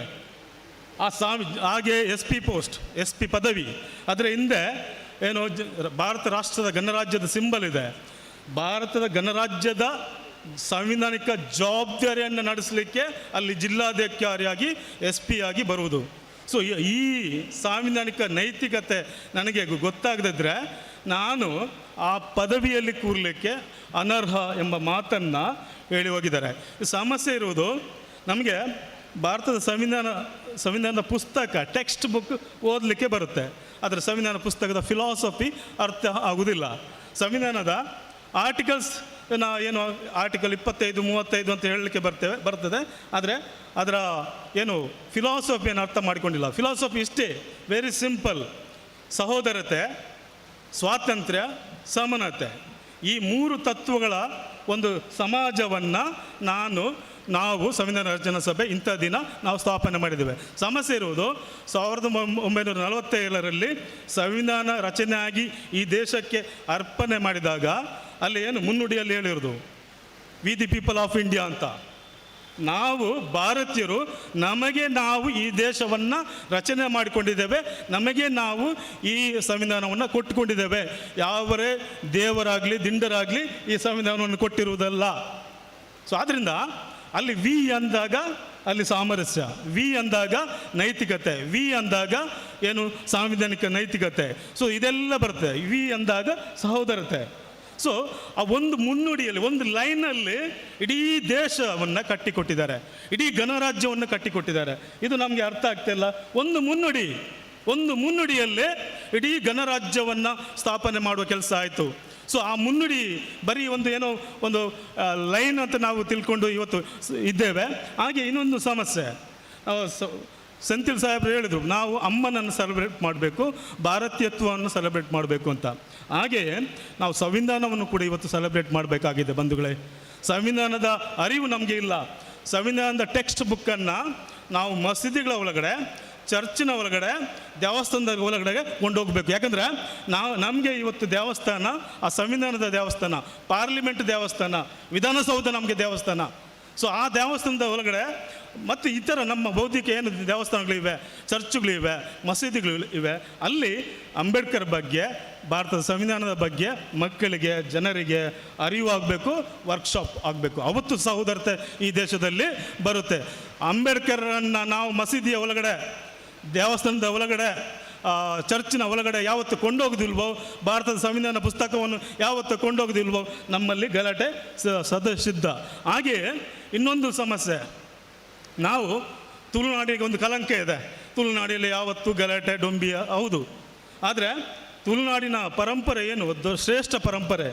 ಕೋಟೆ ಚೆನ್ನೈಯರು ಒಂದು ಮಾತು ಹೇಳ್ತಾರೆ, ಸತ್ಯದಿಂದ ಬಂದರೆ ಎದೆಯಲ್ಲಿ ದಾರಿ, ಅನ್ಯಾಯದಿಂದ ಬಂದರೆ ಖಡ್ಗದಲ್ಲಿ ದಾರಿ ಅಂತ. ಸೊ ಅಂಥ ಪರಂಪರೆ ನಮ್ಮದು. ಹಾಗೆ ಏನು ತುಳುವಲ್ಲಿ ಹೇಳೋದಾದ್ರೆ, ಸತ್ಯೋಡು ಬತ್ತಂಡ ತಿಗಲಡು ಸಾದಿ, ಅನ್ಯಾಡು ಬತ್ತಂಡ ಸುರಿಯೋಡು ಸಾದಿ. ಎಂಕ್ಲು ಏಪ ಕೋಟೆ ಚೆನ್ನೈರನ್ನು ಮರತನ ಆಣಿ ಮೂಲ ಸಮಸ್ಯೆ ಸುರಾದ್ನ. ನಾವು ಯಾವತ್ತು ಕೋಟೆ ಚೆನ್ನೈರನ್ನು, ನಾರಾಯಣ ಗುರುಗಳನ್ನ, ಬಬ್ಬು ಸ್ವಾಮಿಯನ್ನು, ಮುದ್ದಕಲರನ್ನು, ಕಾನದ ಘಟದರನ್ನು, ನಾರಾಯಣ ಗುರುವನ್ನು ಮರೆತಿದ್ದೇವೋ ಅವತ್ತು ಇಲ್ಲಿ ಸಮಸ್ಯೆಗಳು ಆರಂಭ ಆಗಿದ್ದು. ನಾವು ಇವತ್ತು ಸಾಮರಸ್ಯ ಸೃಷ್ಟಿ ಮಾಡಲಿಕ್ಕೆ ಒಂದೇ ದಾರಿ, ಒಂದು ಸಂವಿಧಾನವನ್ನು ನಮ್ಮ ಮಕ್ಕಳಿಗೆ ಬೋಧಿಸುವುದು. ಎಲ್ಲ ಧಾರ್ಮಿಕ ಗುರುಗಳಿಗೂ ಸಂಸ್ಥೆಗಳಿಗೂ ಸಂವಿಧಾನವನ್ನು ಬೋಧಿಸುವುದು. ಹಾಗೆಯೇ ನಾರಾಯಣ ಗುರುವರನ್ನು ಅರ್ಥ ಮಾಡಿಕೊಳ್ಳೋದು, ನಾರಾಯಣ ಗುರುರ ಚಿಂತನೆಯನ್ನು ಸೆಲೆಬ್ರೇಟ್ ಮಾಡೋದು. ನನಗೆ ಬಂಟ ಸಮುದಾಯದ ವ್ಯಕ್ತಿ ನನ್ನ ಸಹೋದರ ಅಂತ ನಾನು ತಿಳ್ಕೊಳ್ಳದಿದ್ದರೆ ಇಲ್ಲಿ ಏನು ಸಹೋದರತೆ ಸೃಷ್ಟಿ ಆಗುವುದಿಲ್ಲ. ಕೋಟೆ ಚೆನ್ನೈರ ಏನು ಸಮಾಜ ಇದೆ, ಬಿಲ್ಲವ ಸಮಾಜ, ಅದು ನನ್ನ ಸಮುದಾಯ ಅಂತ ನಾನು ತಿಳ್ಕೊಳ್ಬೇಕು. ಕೋಟೆ ಚೆನ್ನೈರು ನನ್ನ ಸಮುದಾಯದ ದೈವ ಅಂತ ತಿಳ್ಕೊಳ್ಬೇಕು. ಅವತ್ತು ಈ ಎಲ್ಲ ತುಳುನಾಡು ಎಲ್ಲ ದೈವ ಪರಂಪರೆ ಇದೆ. ಈ ದೈವ ಪರಂಪರೆಗಳು ಅನ್ಯಾಯದ ವಿರುದ್ಧ ಸಾಮಾಜಿಕ ನ್ಯಾಯಕ್ಕಾಗಿ ಹೋರಾಟ ಮಾಡಿದವರು. ಸೊ ಇಂಥ ಸಾಮಾಜಿಕ ನ್ಯಾಯದ ಪರಂಪರೆ ಇದೆ, ಸಾಮಾಜಿಕ ಪರಿವರ್ತನೆ ಚಳುವಳಿ ಒಂದು ಪರಂಪರೆ ಇದೆ. ಆ ಪರಂಪರೆಗೆ ಧಕ್ಕೆ ಆಗಿರೋದು. ಆ ಪರಂಪರೆಯನ್ನು ನಾವು ಉಳಿಸಿಕೊಳ್ಳುವ ದಿನ ಇವತ್ತು ಸೌಹಾರ್ದತೆಯನ್ನು ಇಲ್ಲಿ ಸ್ಥಾಪನೆ ಮಾಡಲಿಕ್ಕೆ ಆಗುತ್ತೆ. ಆದ್ದರಿಂದ ಇವತ್ತು ಮಂಜುಳಾ ನಾಯಕ್ ಮತ್ತು ಅವರ ತಂಡ, ನಾನು ಕೂಡ ಆ ತಂಡದಲ್ಲಿದ್ದೇನೆ, ಆದರೂ ನನ್ನನ್ನು ಗೆಸ್ಟ್ ಆಗಿ ಕರೆದಿದ್ದಾರೆ. ಸೊ ಹಬ್ಬಕ್ಕೆ ರಾಣಿ ಥರ ಮಂಜುಳಾ ನಾಯಕ್ ಮಂಗಳೂರಿನ ಈ ಮಣ್ಣಿನಲ್ಲಿ ನಿಂತುಕೊಂಡು ಇವತ್ತು ಸಾಮರಸ್ಯ ಬರಲೇಬೇಕು ಎಂಬ ಒಂದು ಛಲವನ್ನು ತೊಟ್ಟಿದ್ದು ಉಂಟಲ್ಲ, ಅದು ತುಳುನಾಡಿನ ಭವಿಷ್ಯದ ದೀಪ, ಆಶಾ ದೀಪ ಇದು. ಆ ಮಕ್ಕಳು ಇಲ್ಲಿ ಡ್ಯಾನ್ಸ್ ಮಾಡಿದ್ರಲ್ಲ, ಪದ್ಯ ಹೇಳಿದ್ರಲ್ಲ, ನಾಡಗೀತೆ ಹೇಳಿದ್ರಲ್ಲ, ಇದು ಭವಿಷ್ಯ. ಇವರು ಭವಿಷ್ಯ. ತುಳುನಾಡಿಗೆ ನಾಯಕತ್ವ ಕೊಡುವ ಒಂದು ಸಮುದಾಯ ರೆಡಿಯಾಗಿದೆ, ನಾಯಕತ್ವ ರೆಡಿಯಾಗಿದೆ. ನಮ್ಮ ಹಿರಿಯರು ಇದ್ದಾರೆ, ರಮಣತ್ರ ರೈಗಳು ಇದ್ದಾರೆ, ಅರಶಿ ಕುಮಾರರು ಇದ್ದಾರೆ. ಎಲ್ಲ ಯುವತಿಯರಿಗೆ ಆಶೀರ್ವಾದ ಮಾಡಿ ಹೋಗಿ ಸರ್. ನೀವು ಕಟ್ಟಿದ ತುಳುನಾಡಿನಲ್ಲೇ ಅನ್ಯಾಯ ಆಗಲಿಕ್ಕೆ ನಾವು ಬಿಡುವುದಿಲ್ಲ ಯುವಕರು ಎಂಬ ಒಂದು ಚಾಲೆಂಜನ್ನು ಈ ವೇದಿಕೆಯಲ್ಲಿ ತೆಗೆದುಕೊಂಡು ನಾವು ಕೋಟೆ ಚೆನ್ನೈಯರ ಏನು ಆಶಯ ಇದೆ, ಬಬ್ಬು ಸ್ವಾಮಿಯ ಆಶಯ ಏನಿದೆ, ನಾರಾಯಣ ಗುರುಗಳ ಆಶಯ ಏನಿದೆ, ಅಂಬೇಡ್ಕರ್ ಆಶಯ ಏನಿದೆ, ನಾಲ್ವಡಿ ಕೃಷ್ಣರಾಜರ ಒಡೆಯರ ಆಶಯ ಏನಿದೆ, ಕೊಲ್ಲಾಪುರದ ಸಾಹು ಮಹಾರಾಜರ ಆಶಯ ಏನಿದೆ, ಅದನ್ನೆಲ್ಲ ಈ ತುಳುನಾಡಿನ ಮಣ್ಣಿನಲ್ಲಿ ನಾವು ಆಚರಣೆ ಮಾಡಲಿಕ್ಕೆ ನಾವು ಕಟಿಬದ್ಧರಾಗ್ತೇವೆ. ಅದಕ್ಕೆ ನಿಮ್ಮೆಲ್ಲ ಆಶೀರ್ವಾದ ಬೇಕು. ನಿಮ್ಮ ಎಲ್ಲ ಹಿರಿಯರು ನಮಗೆ ಈ ಸಾಮರಸ್ಯ ವೇದಿಕೆಗೆ ಸಾಮರಸ್ಯ ಸಮ್ಮೇಳನ ಮಂಗಳೂರಿಗೆ ನೀವು ಆಶೀರ್ವಾದ ಮಾಡಿ, ನಿಮ್ಮ ಹೆಸರಿನಲ್ಲಿ, ನಿಮ್ಮ ಅನುಭವದಲ್ಲಿ, ನಿಮ್ಮ ಅನುಭವವನ್ನು ಇಟ್ಕೊಂಡು, ನಿಮ್ಮ ಹೆಸರನ್ನು ಇಟ್ಕೊಂಡು ತುಳುನಾಡಿನ ಸಂಸ್ಕೃತಿಗೆ, ತುಳುನಾಡಿನ ಅಸ್ಮಿತೆಗೆ ಧಕ್ಕೆ ಆಗಿದೆ. ಆ ತುಳುನಾಡಿನ ಅಸ್ಮಿತೆಯನ್ನು ಎತ್ತಿಡುವ ಒಂದು ಚಾಲೆಂಜನ್ನು, ಒಂದು ಸವಾಲನ್ನು ಈ ವೇದಿಕೆ ನಾನು ಸ್ವೀಕಾರ ಮಾಡಿ ನಿಮ್ಮ ಎಲ್ಲ ಹಿರಿಯರ ಹಾಗೆ ನಮ್ಮ ತುಳುನಾಡಿನ ಭೂತಗಳು, ದೈವಗಳು ಸಾಮಾಜಿಕ ನ್ಯಾಯದ ಪರವಾಗಿ ಹೋರಾಟ ಮಾಡಿದವರು, ಅನ್ಯಾಯದ ವಿರುದ್ಧ ಹೋರಾಟ ಮಾಡಿದವರು. ಆ ಭೂತಗಳಿಗೆ, ಆ ದೈವಗಳಿಗೆ ಸುಮ್ಮನೆ ಕೈ ಮುಗಿದ್ರೆ ಏನು ಪ್ರಯೋಜನ ಇಲ್ಲ. ಆ ಭೂತಗಳು ಅನ್ಯಾಯದ ವಿರುದ್ಧ ಯಾವತ್ತು ನಿಂತರೋ ಅವರ ಆಶಯಗಳು ಏನಿದೆ, ಅವರ ಚಿಂತನೆಗಳೇನಿದೆ, ಅದನ್ನು ನಾವು ಸೆಲೆಬ್ರೇಟ್ ಮಾಡುವ. ತುಳುನಾಡಿನ ದೈವಗಳು, ಭೂತಗಳು, ಸಾಂಸ್ಕೃತಿಕ ವೀರರು ಏನಕ್ಕೆ ಜೀವನವನ್ನು ಅರ್ಪಿಸಿಕೊಂಡರು, ಏನಕ್ಕೆ ಪ್ರಾಣ ಅರ್ಪಣೆ ಮಾಡಿದ್ರು, ಆ ಚಿಂತನೆಗಳಿಗೆ ನಾವು ಬದುಕುವ, ಅವರ ಚಿಂತನೆಯನ್ನು ಈ ತುಳುನಾಡಿನ ಮಣ್ಣಿನಲ್ಲಿ ಜಾರಿ ಮಾಡುವಂತ ಹೇಳ್ತಾ, ನನಗೆ ಮಾತಾಡಲಿಕ್ಕೆ ಅವಕಾಶ ಮಾಡಿಕೊಟ್ಟ ಎಲ್ಲರಿಗೂ ವಂದಿಸ್ತಾ ನನ್ನ ಮಾತನ್ನು ಮುಗಿಸ್ತೀನಿ. ಜೈ ಭೀಮ್, ಜೈ ಭಾರತ್. ವಂದನೆಗಳು ಸನ್ಮಾನಶ್ರೀಯುತ ರಘು ಧರ್ಮಸೇನ ಬೆಳ್ತಂಗಡಿಯವರಿಗೆ. ಬಂಧುಗಳೇ, ಇದೀಗ ಸನ್ಮಾನಶ್ರೀಯುತ ರಾಚಿಂತನ್ರವರು ಮಾತಾಡಲಿಕ್ಕೆ, ನಂತರ ಅಮೃತ ಶನಿ ಮತ್ತು ಪೂಜ್ಯ ಗುರುಗಳು ಮಾತಾಡಲಿಕ್ಕಿದೆ. ದಯವಿಟ್ಟು ಎಲ್ಲ ಬಂಧುಗಳ ವಿನಂತಿಯನ್ನು ಮಾಡ್ತೀವಿ. ಇನ್ನೇನೋ ಕೆಲವೇ ಕ್ಷಣಗಳಲ್ಲಿ ಈ ಒಂದು ಕಾರ್ಯಕ್ರಮ ಮುಕ್ತಾಯಗೊಳ್ಳಿಕ್ಕಿದೆ. ಅದರ ಮೊದಲಾಗಿ ಇಬ್ಬರು ನಮ್ಮ SLC ವಿದ್ಯಾರ್ಥಿಗಳಿಗೆ ಈ ಒಂದು ವೇದಿಕೆಯಲ್ಲಿ ಗೌರವ ಇದೆ. ಅದೇ ರೀತಿ ಅಭಿನಂದನಾ ಕಾರ್ಯಕ್ರಮ ಕೊಂಡೊಡ್ಲಿಕ್ಕಿದೆ. ಈಗ ಪತ್ರಕರ್ತರು, ಯುವ ಚಿಂತಕರು ಆದಂತಹ ರಾಚಿಂತನ್ರವರು ಈ ಒಂದು ಕಾರ್ಯಕ್ರಮ ಉದ್ದೇಶಿಸಿ ಮಾತಾಡಬೇಕಾಗಿ ವಿನಂತಿಯನ್ನು ಮಾಡ್ತಿದ್ದೇವೆ.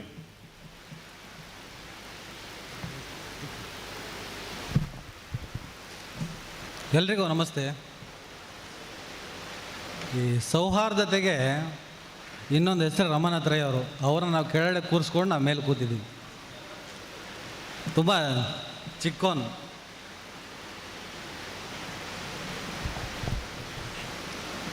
ಮಡಿಕೇರಿ ಒಂದು ಕಾರ್ಯಕ್ರಮಕ್ಕೆ ಹೋಗಿ ಬಂದೆ,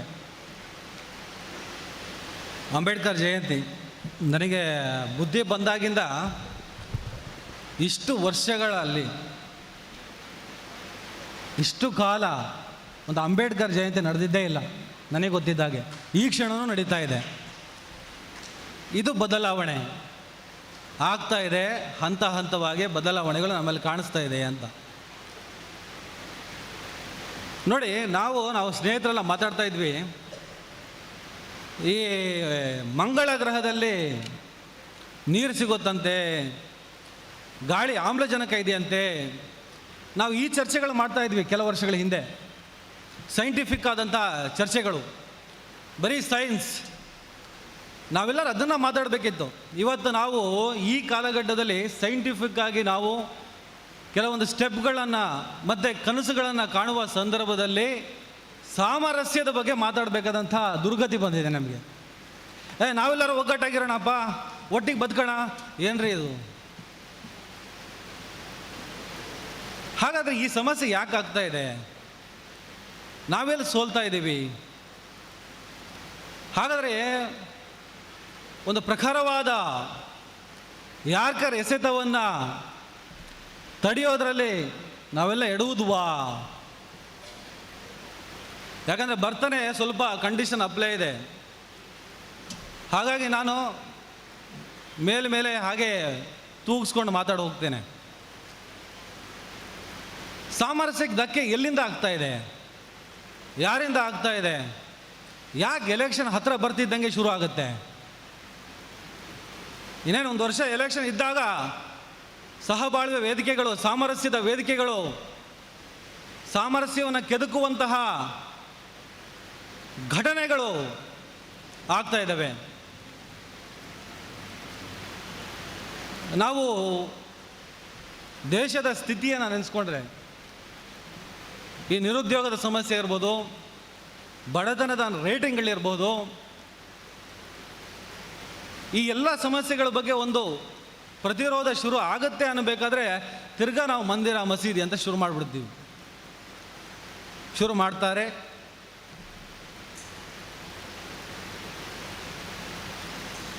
ಇದನ್ನು ಎದುರಿಸೋದು ಹೇಗೆ? ನಾವು ಸಮಸ್ಯೆಗಳನ್ನೇ ಮಾತಾಡ್ತಾ ಇರ್ತೀವಿ ಯಾವಾಗಲೂ. ಸಮಸ್ಯೆಗಳೇ. ಈಗ ಮುಗೀತೋ, ಈ ಒಂದು ಎಲೆಕ್ಷನ್ ಆಗುತ್ತೆ, ಎಲೆಕ್ಷನ್ ಹೊರಟೋಗುತ್ತೆ, ತಿರ್ಗಾ ಆಗುತ್ತೆ, ತಿರ್ಗಾ ಒಂದು 4 ವರ್ಷ, ಕೊನೆಯ 1 ವರ್ಷದಲ್ಲಿ ತಿರ್ಗಾ ಇದೇ ಕತೆ, ಇದೇ ಸಮಸ್ಯೆಗಳು ಮಾತಾಡ್ತೀವಿ. ಸೊಲ್ಯೂಷನ್ ಏನು? ಪರಿಹಾರ ಏನು? ಕೈಯಲ್ಲಿ ಅಸ್ತ್ರವನ್ನು ಕೊಟ್ಟು ಮನೆ ಕಳಿಸಿದಾಗ ಯಾಕೆ ಮನೆಯಲ್ಲಿ ನಾವು ಪೇರೆಂಟ್ಸ್ಗಳು, ಅಣ್ಣ ತಮ್ಮಂದರು ಕಿವಿಯನ್ನು ಹಿಂಡಿ ಅವ್ರ ಕೈಯಲ್ಲಿ ಪುಸ್ತಕವನ್ನು ಕೊಡುವ ಪ್ರಯತ್ನ ಮಾಡಲ್ಲ? ಮಡಿಕೇರಿಯಿಂದನೇ ಬಂದಿರೋದು, ಒಂದು ಸ್ಪೀಚ್ ಮುಗಿಸ್ಕೊಂಡೇ ಬಂದಿರೋದು. ಅಲ್ಲೇ ಪೊನ್ನಂಪೇಟೆ ಯಾವುದೋ ಒಂದು ಬಟ್ಟೆಯ ವಿಚಾರದಲ್ಲಿ ದೊಡ್ಡ ಮಟ್ಟದಲ್ಲಿ ರಾಜ್ಯದ, ಈ ದೇಶದ ನೆಮ್ಮದಿನೇ ಹಾಳಾಗಿ ಹೋಗುತ್ತೆ. ಆದರೆ ಯಾವ ಶಾಲಾ ಆವರಣದೊಳಗಡೆ ಯಾವ ಬಟ್ಟೆ ಬೇಡ ಅಂತ ನಾವು ಹೇಳ್ತೀವೋ, ಆ ಆವರಣದೊಳಗಡೆ ಬಂದೂಕನ್ನು ನಾವು ಬಿಟ್ಟು ಅದನ್ನು ಸಮರ್ಥನೆ ಮಾಡ್ಕೊಳ್ತಾ ಕೂತಿದ್ದೀವಿ. ನೋಡಿ, 10 ನಿಮಿಷ ಸೂಕ್ಷ್ಮವಾಗಿ ಯೋಚನೆ ಮಾಡಿದ್ರೆ ಈ ಇವರ ಈ ಕುತಂತ್ರಗಳು ನಮ್ಗೆ ಅರ್ಥ ಆಗುತ್ತೆ. ಸಾಮರಸ್ಯಕ್ಕೆ ಧಕ್ಕೆ ಆಗ್ತಾ ಇದೆ, ಯಾರಿಂದ ಆಗ್ತಿದೆ ಅನ್ನೋದ್ರ ಬಗ್ಗೆ ನಾವು ಅದಕ್ಕೇನೋ ದೊಡ್ಡ ಡಿಬೇಟ್ ಮಾಡಬೇಕಾಗಿಲ್ಲ. ಯಾರು ಮಾಡ್ತಾ ಇದ್ದಾರೆ ಅನ್ನೋದ್ರ ಬಗ್ಗೆ ಕ್ಲಾರಿಟಿ ನಮಗಿದೆ. ಅಂದಮೇಲೆ ಅವರನ್ನು ಎದುರಿಸೋದಕ್ಕೆ ಅದಕ್ಕಿಂತಲೂ ದೊಡ್ಡ ಶಕ್ತಿಯಾದ ನಮ್ಮ ಕೈಲಿ ಯಾಕೆ ಆಗ್ತಾ ಇಲ್ಲ? ಯಾಕೆಂದರೆ ನಮಗೆ ಅವ್ರು ಕಂಡ್ರೆ ಇವನಿಗಾಗಲ್ಲ, ಇವನು ಕಂಡ್ರೆ ಅವನಿಗಾಗಲ್ಲ. ಮಂಜುಳಾ ನಾಯಕರ ಕಾರ್ಯಕ್ರಮ ಮಾಡಿದ್ರೆ ನಾನು ಯಾಕೆ ಹೋಗಬೇಕು? ಸಮಾನ ಮನಸ್ಕರು ಚಿಂತನೆ ಮಾತಾಡಿದ್ರೆ ನಾನು ಯಾಕೆ ಕೂರಬೇಕು ಅಂತ ಎದ್ದೋಗರು ಇರ್ತಾರೆ. ಇದು ಈ ಒಗ್ಗಟ್ಟಿನ ಕೊರತೆ ಇದೆಯಲ್ಲ, ಈ ಒಗ್ಗಟ್ಟಿನ ಕೊರತೆಯನ್ನು ನೀಟಾಗಿ ಎನ್ಕ್ಯಾಶ್ ಮಾಡ್ಕೊತಾರೆ. ಕುವೆಂಪು ಅವರು ಒಂದು ಮಾತು ಹೇಳ್ತಾರೆ, ಗೊತ್ತಿದೆ, ಹುಲಿ ಪುರೋಹಿತಶಾಹಿ ವ್ಯವಸ್ಥೆಯ ಬಗ್ಗೆ. ನಾವೇನು ಮಾಡ್ತಾ ಇದ್ದೀವಿ?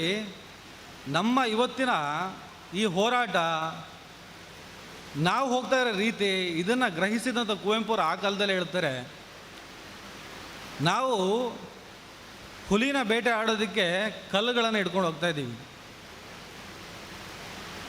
ಕಲ್ಲುಗಳನ್ನು ಹಿಡ್ಕೊಂಡು ತಯಾರಿ, ಕಲ್ಲು ಹೊಡೆದ ತಕ್ಷಣ ಹಂಗೆ ಬಂದು ತಿಂದ್ಕೊಂಡು ಹೊರಡೋಗ್ಬಿಡುತ್ತೆ. ಅದಕ್ಕೆ ದೊಡ್ಡ ತಯಾರಿ ಬೇಕು ಹುಲಿ ಹೊಡೆಯೋದಕ್ಕೆ. ಬಂದೂಕು ಅಂದರೆ ಈಗ ಅದು ರೂಪಕದಲ್ಲಿ ತಗೋಬೇಕು.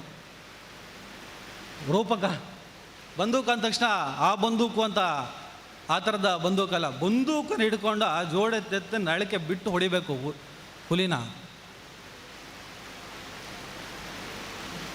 ಆದರೆ ಮೊದಲ ಗುಂಡು ಇದೆಯಲ್ಲ, ಆ ಥರದ ಪ್ರಯತ್ನ ಮಾಡಿದಾಗ ಮೊದಲ ಗುಂಡನ್ನು ನಾವು ಹೊಡಿಬೇಕಾಗಿದ್ದು ನಮ್ಮ ಮೆದುಳಿಗೆ, ನಮ್ಮ ಮೆದುಳಿಗೆ ಗುಂಡು ಹೊಡ್ಕೋಬೇಕಾಗಿದೆ. ಯಾಕೆಂದರೆ ಈ ಕುತಂತ್ರವನ್ನು ಅರ್ಥ ಮಾಡಿಕೊಳ್ಳದ ನಾವು ನಮ್ಮ ಮೆದುಳನ್ನು ಸಾಯಿಸ್ಕೊಂಡಿದ್ದೀವಿ ಅಂತ.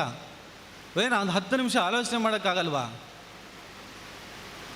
ಧರ್ಮದ ಆಧಾರದಲ್ಲಿ ಘಟನೆಗಳನ್ನು ಲೆಕ್ಕ ಹಾಕುವ ಈ ಸ್ಥಿತಿಗತಿಗಳನ್ನು ಅರ್ಥ ಮಾಡ್ಕೋಬೇಕು. ಅದೇ ಮುಸಲ್ಮಾನ ಏನಾದರೂ ಬಂದೂಕು ಹಿಡ್ಕೊಂಡು ಶಾಲಾ ಆವರಣದಲ್ಲಿ ಬೇಡ, ಯಾವುದೋ ಕಾಡು ಬದಿಯಲ್ಲಿ ಟ್ರೈನಿಂಗು ಅಂತ ಮಾಡಿದರೆ ಏನಾಗ್ತಿತ್ತು? ಅದನ್ನು ಸೂಕ್ಷ್ಮವಾಗಿ ಅರ್ಥ ಮಾಡ್ಕೊಳ್ಬೇಕಾಗಿದ್ದು ನಾವೇ. 10 ನಿಮಿಷ ಹೌದಲ್ವಾ? ಅವ್ರು ಮಾಡಿದರೆ ಇದೊಂದು ಐಸಿಸು ತಾಲಿಬಾನ್ ಏನೇನೋ ಹೇಳ್ತಾ ಇದ್ರಲ್ಲ, ಇದು ನೋಡಿ, ಇದನ್ನು ನಾವು ಅರ್ಥ ಮಾಡ್ಕೋಬೇಕಾಗಿದೆ. ನಮ್ಮ ಮೊದಲನೇದಾಗಿ ನಾವು ನಮ್ಮ ಒಳಗಿನ ಸಮಸ್ಯೆಗಳ ಬಗ್ಗೆ ಜಾಸ್ತಿ ಮಾತಾಡಬೇಕಾಗಿದೆ.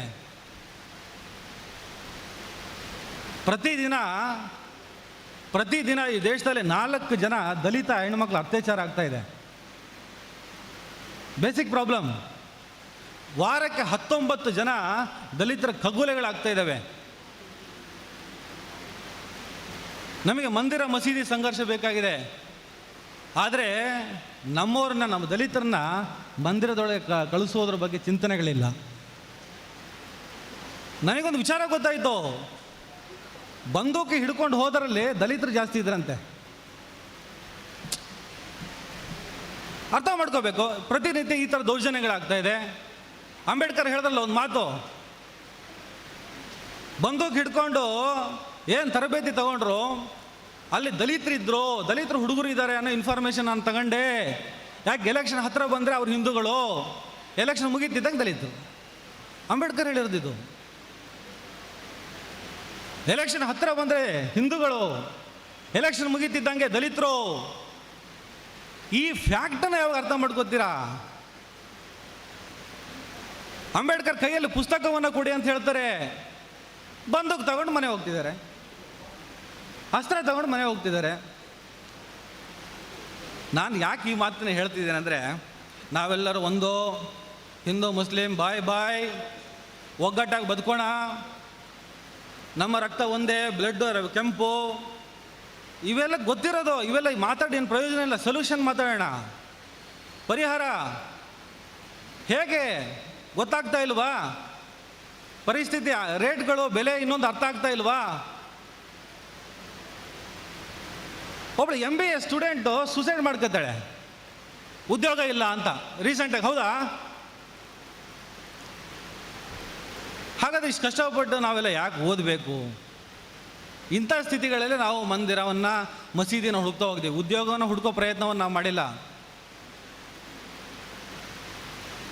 ಈ ಸೂಕ್ಷ್ಮತೆಯ ಅರಿವು ನಮಗಿದೆ. ಯಾಕಂದರೆ ನಾವೇನೇ ಸೌಹಾರ್ದತೆ ಮಾತಾಡಿದ್ರೆ, ಸೌಹಾರ್ದತೆ ಏನಾದರೂ ನಾವು ಕಟ್ಟಬೇಕು ಅಂದರೆ ಪವರ್ ಆಫ್ ಪಾಲಿಟಿಕ್ಸಿಂದ ಮಾತ್ರ ಸಾಧ್ಯ ಸರ್. ಪವರ್ ಆಫ್ ಪಾಲಿಟಿಕ್ಸ್ ಬಗ್ಗೆನೇ ನನಗೆ ನಂಬಿಕೆ ಇರೋದು.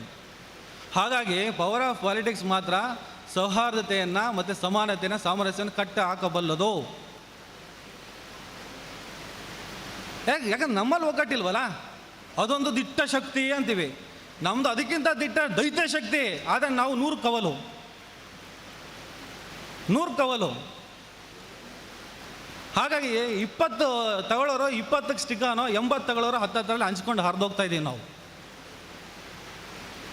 ದಯವಿಟ್ಟು ಈ ಪರಿಸ್ಥಿತಿ ತುಂಬ ಕೆಟ್ಟದಿದೆ. ನೀವು ಹೇಳೋದಷ್ಟಿಲ್ಲ. ಯಾವ ಹಿಂಸೆಯಿಂದ ಎಲ್ಲಿದೆ?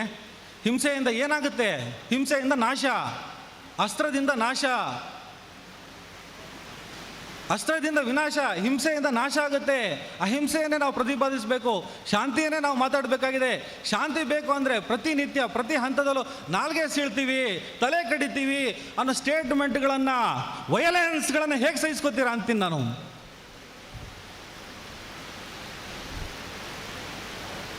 ಈ ರಾಜಕಾರಣದಲ್ಲೂ ಕೂಡ ಎಲೆಕ್ಷನ್ ಹತ್ರ ಬಂದರೆ ಬೇಳೆ ಬೇಯಿಸ್ಕೊಳ್ಳೋದಕ್ಕೋಸ್ಕರ ಅವರವರ ಸ್ಟ್ರಾಟಜಿನ ಯೂಸ್ ಮಾಡ್ಕೊಳ್ತಿದ್ದಾರೆ ಸ್ನೇಹಿತರೆ. ಹಾಗಾಗಿ ನಾವು ಆ ಸೂಕ್ಷ್ಮತೆಯನ್ನು ಅರ್ಥ ಮಾಡಿಕೊಂಡು ನಮಗೇನು ಬೇಕು, ಮಂದಿರವನ್ನು ಅಲ್ಲೇ ಕಟ್ಟುವೆವೋ, ಮಸೀದಿಯನ್ನು ಅಲ್ಲೇ ಕಟ್ಟುವೆವೋ ಅಂತ ಯಾವುದಾದ್ರೂ ರಾಜಕಾರಣಿಗಳು ಏನಾದರೂ ಭಾಷಣ ಮಾಡಿದ್ರೆ ಅವ್ರನ್ನ ಫಸ್ಟ್ ಕೆಳಗಡೆ ಇಳಿಸಿ, ಸ್ಟೇಜಿಂದ ಕೆಳಗೆ ಇಳಿಸಿ, ಅಯ್ಯೋ ನನ್ನ ಮನೆ ಎದುರುಗಡೆ ಚರಂಡಿ ಬ್ಲ್ಯಾಕ್ ಆಗಿಬಿಟ್ಟು 1 ವಾರ ಆಗಿದೆ, ಸರಿ ಮಾಡಯ್ಯ ಅಂತ ಫಸ್ಟ್ ಕೇಳಿ. ಮಂದಿರ ಇರಲಿ, ದೇವರು ಅನ್ನೋದು ನನ್ನ ನಂಬಿಕೆ ಅಲ್ಲ. ನಾನು ನಾಸ್ತಿಕ, ಅದು ಬಿಡಿ, ನಾನು ಇನ್ನೊಬ್ಬರು ನಂಬಿಕೆ ಗೌರವಿಸ್ತೀನಿ. ಅದೇ ದೇವರು ಅಂತಿದ್ದಾರೆ ಅಂದಮೇಲೆ, ದೇವರು ಅಂದರೆ ಪವರ್, ದೇವರು ಅಂದರೆ ಶಕ್ತಿ, ಆ ನಂಬಿಕೆ ನಮಗಿದೆ ಅಂದಮೇಲೆ ದೇವರ ಮನೆಯನ್ನು ದೇವರು ರಕ್ಷಣೆ ಮಾಡ್ಕೋತಾನೆ. ಬಿಟ್ಬಿಡಿ. ಎಲ್ಲಿವರೆಗೂ ಅಗಿತಾ ಹೋಗ್ತೀರಾ, ಎಲ್ಲಿವರೆಗೂ ಹುಡುಕ್ತಾ ಹೋಗ್ತೀರಾ? ಇಂಡೋ ಇಸ್ಲಾಮಿಕ್ ವಾಸ್ತುಶಿಲ್ಪದ ಬಗ್ಗೆ ಅರಿವಿಲ್ಲ ನಮಗೆ. ಏನು ಇಂಡೋ ಇಸ್ಲಾಮಿಕ್ ವಾಸ್ತುಶಿಲ್ಪ? ನೀವು ಹುಡುಕಿದ್ರೆ ಎಲ್ಲ ಕಡೆ ಕಳಶ ಸಿಗುತ್ತೆ. ನಿಮಗೆ ಲಕ್ನೋದಲ್ಲಿ ಒಂದು ರೂಮಿ ದರ್ವಾಜ ಇದೆ, ಅಮೃತ್ ಶೆಣ್ಣೆ ಅವರೇ, ರೂಮಿ ದರ್ವಾಜ ನೋಡಿ ಎಷ್ಟು ಅದ್ಭುತವಾಗಿದೆ ಗೊತ್ತಾ?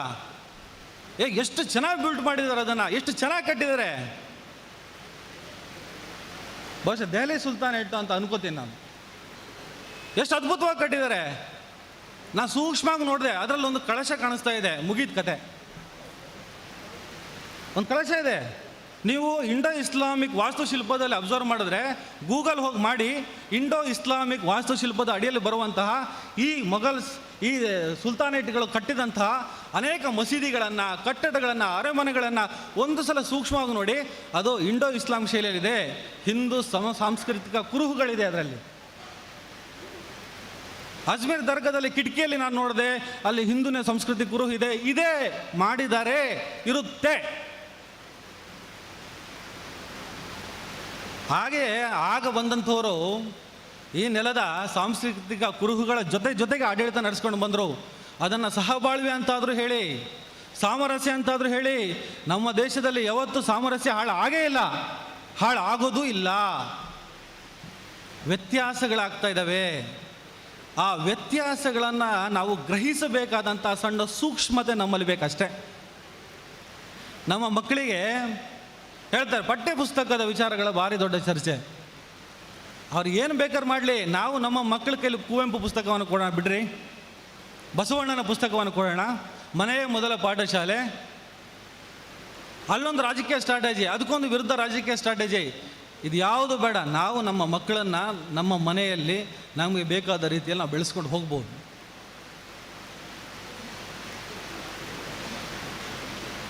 ಓಕೆ ಸ್ನೇಹಿತರೆ, ಅದಕ್ಕೆ ನಾನು ಹೇಳಿದ್ದು,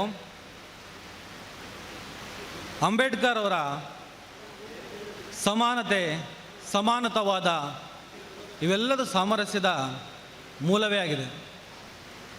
ನಾವು ಆ ಸಮಾನತೆಯ ಮೂಲ ಅಂಬೇಡ್ಕರ್ ಅವರ ಸಂವಿಧಾನದ ವಿಚಾರದಲ್ಲಿ ಅದನ್ನು ಕೆಣಕುವ ಪ್ರಯತ್ನ ಮಾಡಿ, ಅದನ್ನು ಬದಲಾಯಿಸುವ ಪ್ರಯತ್ನದ ಮಾತುಗಳು ಬಂದಾಗಲೇ ಈ ದೇಶದಲ್ಲಿ ಕ್ರಾಂತಿ ಆಗಬೇಕು. ಯಾಕಂದರೆ ಸಂವಿಧಾನ ಬದಲಾದ ದಿನ ಸಾಮರಸ್ಯದ ಬಗ್ಗೆ ಆಗಲಿ, ಸಹಬಾಳ್ವೆ ಬಗ್ಗೆ ಆಗಲಿ ಮಾತನಾಡೋದಕ್ಕೆ ನಾವು ಯಾರು ಕೂಡ ವೇದಿಕೆ ಸಿಗೋದಿಲ್ಲ, ನಮ್ಗೆ ಯಾರು ವೇದಿಕೆ ಕೊಡೋದಿಲ್ಲ. ಆ ಸಮಾನತೆ, ಸಾಮರಸ್ಯದ ಮೂಲವಾದಂಥ ಸಂವಿಧಾನ ಕೈ ಹಾಕುವ ಪ್ರಯತ್ನಗಳಾದಾಗಲೇ ಕೈ ಹಾಕುವವರನ್ನು ಗ್ರಹಿಸಿ ಮತ್ತೆಂದು ಕೈ ಹಾಕದಂತೆ ಅವರನ್ನು ಮನೆಯಲ್ಲಿ ಕೂರಿಸುವ ಪ್ರಯತ್ನಗಳನ್ನು ಮಾಡಿದ್ರೆ ಮಾತ್ರ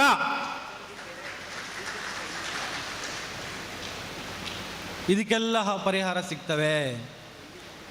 ಅಲ್ಲಿ ದ್ವೇಷ ಇದೆ, ಗ್ರಹಿಸಿ. ದ್ವೇಷ ಮಾತಾಡ್ತಾರೆ, ಇದು ನಮ್ಮದು, ಇದು ನಮ್ಮ ರಾಷ್ಟ್ರ, ಇದು ನಮ್ಮ ನೆಲ, ಇದು ನಮ್ಮ ಭೂಮಿ. ಹೌದು, ನಮ್ಮ ಭೂಮಿ, ನಮ್ಮ ನೆಲ, ನಮ್ಮ ರಾಷ್ಟ್ರ. ಪರ್ಟಿಕ್ಯುಲರ್ ಆಗಿ ಯಾರೋ ಒಬ್ಬರದಲ್ಲ, ಇದು ಎಲ್ಲರ ರಾಷ್ಟ್ರ. ಸಾಮರಸ್ಯದ ಬಗ್ಗೆ ನಾವು ಇವತ್ತು ಯಾಕೆ ಮಾತಾಡ್ತಿದ್ದೀವಿ? ಕರಾವಳಿ ಭಾಗದಲ್ಲಿ, ಬೇರೆ ಬೇರೆ ಭಾಗದಲ್ಲಿ ಇತ್ತೀಚೆಗೆ ನಡೆದಂತಹ ಬೆಳವಣಿಗೆಗಳು. ಯಾವುದೋ ಒಂದು ಸ್ವಾಮೀಜಿ, ನಾನು ಸುವರ್ಣ ನ್ಯೂಸಲ್ಲಿದೆ 2012 2012 ಇಸ್ವಿಯಲ್ಲಿ ಸುವರ್ಣ ನ್ಯೂಸಲ್ಲಿ ಕೆಲಸ ಮಾಡ್ತಿದ್ದಾಗ ನಿತ್ಯಾನಂದನ ಪ್ರಕರಣ ದೊಡ್ಡ ಮಟ್ಟದಲ್ಲಿ ಸದ್ದಾಗ್ತಾ ಇರುತ್ತೆ. ಆವಾಗ ಒಬ್ಬ ಸ್ವಾಮಿನ ನಾನು ನೋಡ್ತೀನಿ, ಸಡನ್ನಾಗಿ ಸಿನಿಮಾ ನಟರಾಗಿದ್ದಾರೆ ಅವರು, ಸಹ ನಟ. ಕಾವಿ ಅಂತ ಪವಿತ್ರ ಈ ಬಟ್ಟೆ ಇದೆಯಲ್ಲ, ಶಿವಕುಮಾರ ಸ್ವಾಮಿ, ನಾನು ನಾಸ್ತಿಕ ದೇವ್ರು ನಂಬಲ್ಲ ಅಂದೆ. ಶಿವಕುಮಾರ ಸ್ವಾಮೀಜಿ ಅಂಥವ್ರನ್ನೆಲ್ಲ ಅವರ ಒಳ್ಳೆತನಕ್ಕೆ ನಾನು ದೇವರು ಅನ್ನೋ ವ್ಯಾಖ್ಯಾನವನ್ನು ಕೊಡ್ತೇನೆ. ಕೋಳಿ ಕಡಿತಾರೆ, ಸಿನಿಮಾದಲ್ಲಿ ಆ್ಯಕ್ಟಿಂಗ್ ಮಾಡ್ತಾಯಿದ್ರು. ನಿತ್ಯಾನಂದ ಪ್ರಕರಣದಲ್ಲಿ ಫ್ರೀಡಮ್ ಪಾರ್ಕ್ನಲ್ಲಿ ಪ್ರೊಟೆಸ್ಟ್ಗೆ ಅಂತ ಕೂತರು. ಆವಾಗ ನಾವು ರಿಪೋರ್ಟ್ರಾಗಿ ಹೋಗಿ ಮಾತಾಡ್ತಿದ್ದೆ. ಆವಾಗ ಏನೂ ಇಲ್ಲದ ಒಬ್ಬ ವ್ಯಕ್ತಿ, ನನಗೆ ಪಾಪ್ಯುಲಾರಿಟಿ ಬೇಕು, ನನಗೆ ಜನಪ್ರಿಯತೆ ಬೇಕು, ನನಗೇನಾದರೂ ಒಂದು ಬೇಕು, ನನಗೆ ಯಾರಾದರೂ ಸಡನ್ನಾಗಿ ಪಾಪ್ಯುಲಾರಿಟಿನ ಬಯಸುವಂಥವ್ರು ಇದೇ ಒಂದು 4-5 ಜನರಿಗೋಸ್ಕರ ಈ ದೇಶದಲ್ಲಿ ಸಾಮರಸ್ಯ ಇಲ್ಲ, ಈ ರಾಜ್ಯದಲ್ಲಿ ಸಾಮರಸ್ಯ ಹಾಳಾಯಿತು ಅಂತ ಯಾಕೆ ಬಯಸಬೇಕು? ಅವರು ಹೇಗೆ ಜನರ ತಲೆಯನ್ನು ಕೆಡಿಸ್ತಾರೋ ನಾವು ರಿಪೇರಿ ಮಾಡುವ ಕೆಲಸವನ್ನು ಸತತವಾಗಿ ಮಾಡ್ತಾ ಇದ್ದೀವಿ. ಇನ್ನೂ ಎಲ್ಲರೂ ಮಾತಾಡಬೇಕು. ಹಾಗೆ ಸಾಮರಸ್ಯದ ಬಗ್ಗೆ ನಾವು 4-5 ಜನ ಮಾತಾಡೋದಲ್ಲ, ಪ್ರತಿಯೊಬ್ಬರು ಯಾವುದೇ ಸಂದರ್ಭದಲ್ಲಿ ತಪ್ಪು ಅಂತ ಕಾಣಿಸಿದಾಗ ಅವರು ತಮ್ಮ ತಮ್ಮ ಮನೆಯಲ್ಲೇ ಅದನ್ನು ಪ್ರತಿಭಟಿಸೋದಕ್ಕೆ ಸ್ಟಾರ್ಟ್ ಮಾಡಬೇಕು. ಅವರೇ ಮಾತಾಡೋಕ್ಕೆ ಶುರು ಮಾಡಬೇಕು. ತಪ್ಪನ್ನ ಖಂಡಿಸುವಂಥ ನಿರ್ಧಾರವನ್ನು ಪ್ರತಿಯೊಬ್ಬರು ತಗೋಬೇಕು. ಭಯ ಯಾಕೆ? ನನ್ನ ಸ್ನೇಹಿತರು ಒಬ್ಬರು ಹೇಳಿದ್ರು, ಶಿರ್ಸಿ ಅವರು, ಯಾವುದೊಂದು ಪಕ್ಷದಲ್ಲಿದ್ದಂತೆ, ಅವರೆಲ್ಲ ಈ ಸಲ ಫುಲ್ಲು ಈ ದೇಶವನ್ನು ಏನೋ ಮಾಡೋಕ್ಕೆ ಹೊರಟಿದ್ದಾರಲ್ಲ, ಎಲ್ಲ ಆ ಕಡೆ ಹೋಗ್ತಿದ್ದಾರೆ ಅಂತ. ಯಾಕ್ರ ಹೋಗ್ತಿದ್ದಾರೆ ಅಂದರೆ ಭಯ. ಅಯ್ಯೋ, ಗಾಂಧೀಜಿ ಆಗಲಿ ನೇತಾಜಿ ಆಗಲಿ ಇವರೆಲ್ಲ ಭಯಪಟ್ಟಿದ್ರೆ ಸ್ವಾತಂತ್ರ್ಯನೇ ಸಿಗ್ತಿರ್ಲಿಲ್ವಲ್ರು. ಯಾಕೆ ಭಯ ಪಡೋ ಅಗತ್ಯ ಇಲ್ಲ. ನಿಮ್ಮಲ್ಲಿ ಕ್ಲಾರಿಟಿ ಇದ್ದರೆ, ನಿಮ್ಮ ಬಗ್ಗೆ ನಿಮಗೆ ನಂಬಿಕೆ ಇದ್ದರೆ ಧೈರ್ಯದಿಂದ ಎಲ್ಲವನ್ನು ಎದುರಿಸಿ. ನಾವು ಹೋರಾಡ್ತಿರೋದು ಯಾವುದೋ ವಿದೇಶದವ್ರ ಮೇಲಲ್ಲ, ಬ್ರಿಟಿಷರ ಮೇಲಲ್ಲ, ಅಕ್ಕಪಕ್ಕದ ರಾಷ್ಟ್ರಗಳ ಮೇಲಲ್ಲ, ನಮ್ಮ ಪಕ್ಕದ ಮನೆಯವನೇ ಸ್ವಲ್ಪ ತಲೆ ಹಾಳಾಗಿದೆ, ಆ ತಲೆ ಹಾಳಾದನ್ನು ಸರಿ ಮಾಡೋಣ, ಮಾತಾಡೋಣ, ತಾಳ್ಮೆಯಿಂದ ಕಾಯೋಣ. ಬುಡ ಸಮೇತ ನಿರ್ಣಯ ಆಗ್ಬೇಕು ಸರ್. ಈ ಕ್ಷಣಕ್ಕೆ ನಾವು ಆಡಳಿತ ಬದಲಾಯಿಸಿ ಇನ್ನೊಂದು ಬದಲಾಯಿಸಿ ಅಲ್ಲ, ಇನ್ನೊಂದು 50 ವರ್ಷ ಆಗಲಿ 100 ವರ್ಷ ಆಗಲಿ ಸತತವಾದ ಪ್ರಯತ್ನಗಳನ್ನು ಮಾಡ್ತಾ ನಮ್ಮ ಮಕ್ಕಳನ್ನು ತಿದ್ದುತ್ತಾ ಅವ್ರ ಒಳಗಡೆ ಒಳ್ಳೆ ವಿಚಾರಗಳನ್ನು, ಒಳ್ಳೆ ಆಚಾರಗಳನ್ನು ತುಂಬ್ತಾ ಈಗಲೇ ರೆಡಿ ಮಾಡದೇ ಇದ್ದರೆ ನಮ್ಮ ಕಾಲ ಮುಗೀತು. ನಮ್ಮ ಮಕ್ಕಳ ಕಾಲಕ್ಕೆ ಇಲ್ಲಿ ಉಳ್ಕೊಳ್ಳೋದು ದ್ವೇಷ ಮಾತ್ರ. ಓಕೆ, ನನಗೆ ಈ ಕಾರ್ಯಕ್ರಮಕ್ಕೆ ಬಂದು ಮಾತಾಡೋದಕ್ಕೆ ಅವಕಾಶ ಕೊಟ್ಟಂಥ ಉದಯ ಆಚಾರ್ಯರು, ಮಂಜುಳಾ ನಾಯಕ್ ಅವರು, ನಿಮಗೆಲ್ಲರೂ ಧನ್ಯವಾದ ತಿಳಿಸ್ತಾ ನಾನು ಮಾತನ್ನು ಮುಗಿಸ್ತೀನಿ.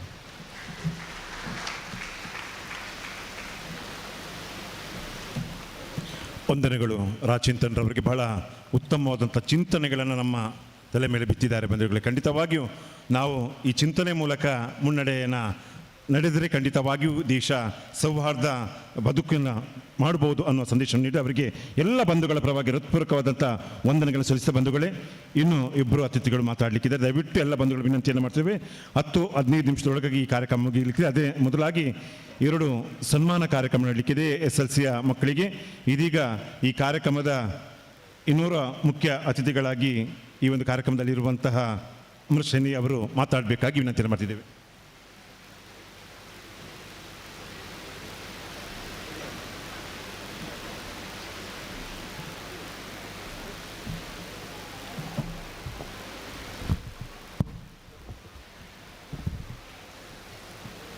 ಸೌಹಾರ್ದ ಸಮ್ಮಿಲನ ಈ ಕಾರ್ಯಕ್ರಮದ ಅಧ್ಯಕ್ಷರಾದ ಪೂಜ್ಯ ಶ್ರೀ ಗುರುಪಾದೇಶ್ವರ ಸ್ವಾಮೀಜಿಯವರೇ, ಈ ಕಾರ್ಯಕ್ರಮನ ಉದ್ಘಾಟಿಸಿ ಸಂದರ್ಭೋಚಿತವಾಗಿ ಮಾತನಾಡಿದ ಆತ್ಮೀಯರಾದ ಶಶಿಕಾಂತ್ ಸೆಂಥಿಲ್ ಅವರೇ, ಹಿರಿಯರು ಬಹಳ ಒಳ್ಳೆಯ ಮಾರ್ಗದರ್ಶನವನ್ನು ನಮಗೆಲ್ಲ ನೀಡಿದ ಶ್ರೀಯುತ ಶಿಕಾರಿಪುರ ಕೃಷ್ಣಮೂರ್ತಿಯವರೇ, ಒಳ್ಳೆಯ ಸಂದೇಶವನ್ನು ನೀಡಿದಂತಹ ಫಾದರ್ ಜೋಸೆಫ್ ಮಾರ್ಟಿಸ್ ಅವರೇ, ಇಶಾಕ್ ಪುತ್ತೂರು ಅವರೇ, ರಘು ಧರ್ಮಸೇನ ಅವರೇ, ಚಿಂತನ್ ಅವರೇ, ವೇದಿಕೆಯಲ್ಲಿದ್ದಂಥ ವಿದ್ಯಾ ದಿನಕರ್ ಅವರೇ, ಮಂಜುಳಾ ಹಿರಾಮಠ್ ಅವರೇ, ಮಂಜುಳಾ ನಾಯಕ್ ಅವರೇ, ಹಿರಿಯರಾದ ರಮಾನಾಥ್ ರೈ ಅವರೇ, ಜಿಲ್ಲಾ ಕಾಂಗ್ರೆಸ್ನ ಅಧ್ಯಕ್ಷರು ಆತ್ಮೀಯರಾದ ಹರೀಶ್ ಕುಮಾರ್ ಅವರೇ, ಕಾರ್ಯಕ್ರಮದ ಸಂಘಟಕರೇ, ಇಲ್ಲಿ ಸಭಾಂಗಣದಲ್ಲಿ 1.5 ಗಂಟೆಯಿಂದ ಬಹಳ ತಾಳ್ಮೆಯಿಂದ ಎಲ್ಲರ ಭಾಷಣವನ್ನು ನಗುನಗುತ್ತಾ ಕೇಳ್ತಾ ಇದ್ದಂತಹ ಸಭಾಂಗಣದಲ್ಲಿ ಆಸೀನರಾದ ಎಲ್ಲ ಗಣ್ಯರೇ, ನಿರೂಪಕರು ಪದೇ ಪದೇ ಹೇಳ್ತಾರೆ, ಗಣ್ಯರು ಸಮಯದ ಮಿತಿಯನ್ನು ಅರಿತುಕೊಂಡು ಚುಟುಕಾಗಿ ಸಂದೇಶ ನೀಡಿ ಹೇಳಿ. ಅದರ ಅರ್ಥ ಉದ್ದ ಭಾಷಣ ಮಾಡಬೇಡಿ ಅಂತ. ಹಾಗಾಗಿ ನಾನಂತೂ ಬಹಳ ಉದ್ದ ಭಾಷಣ ಮಾಡೋದಿಲ್ಲ.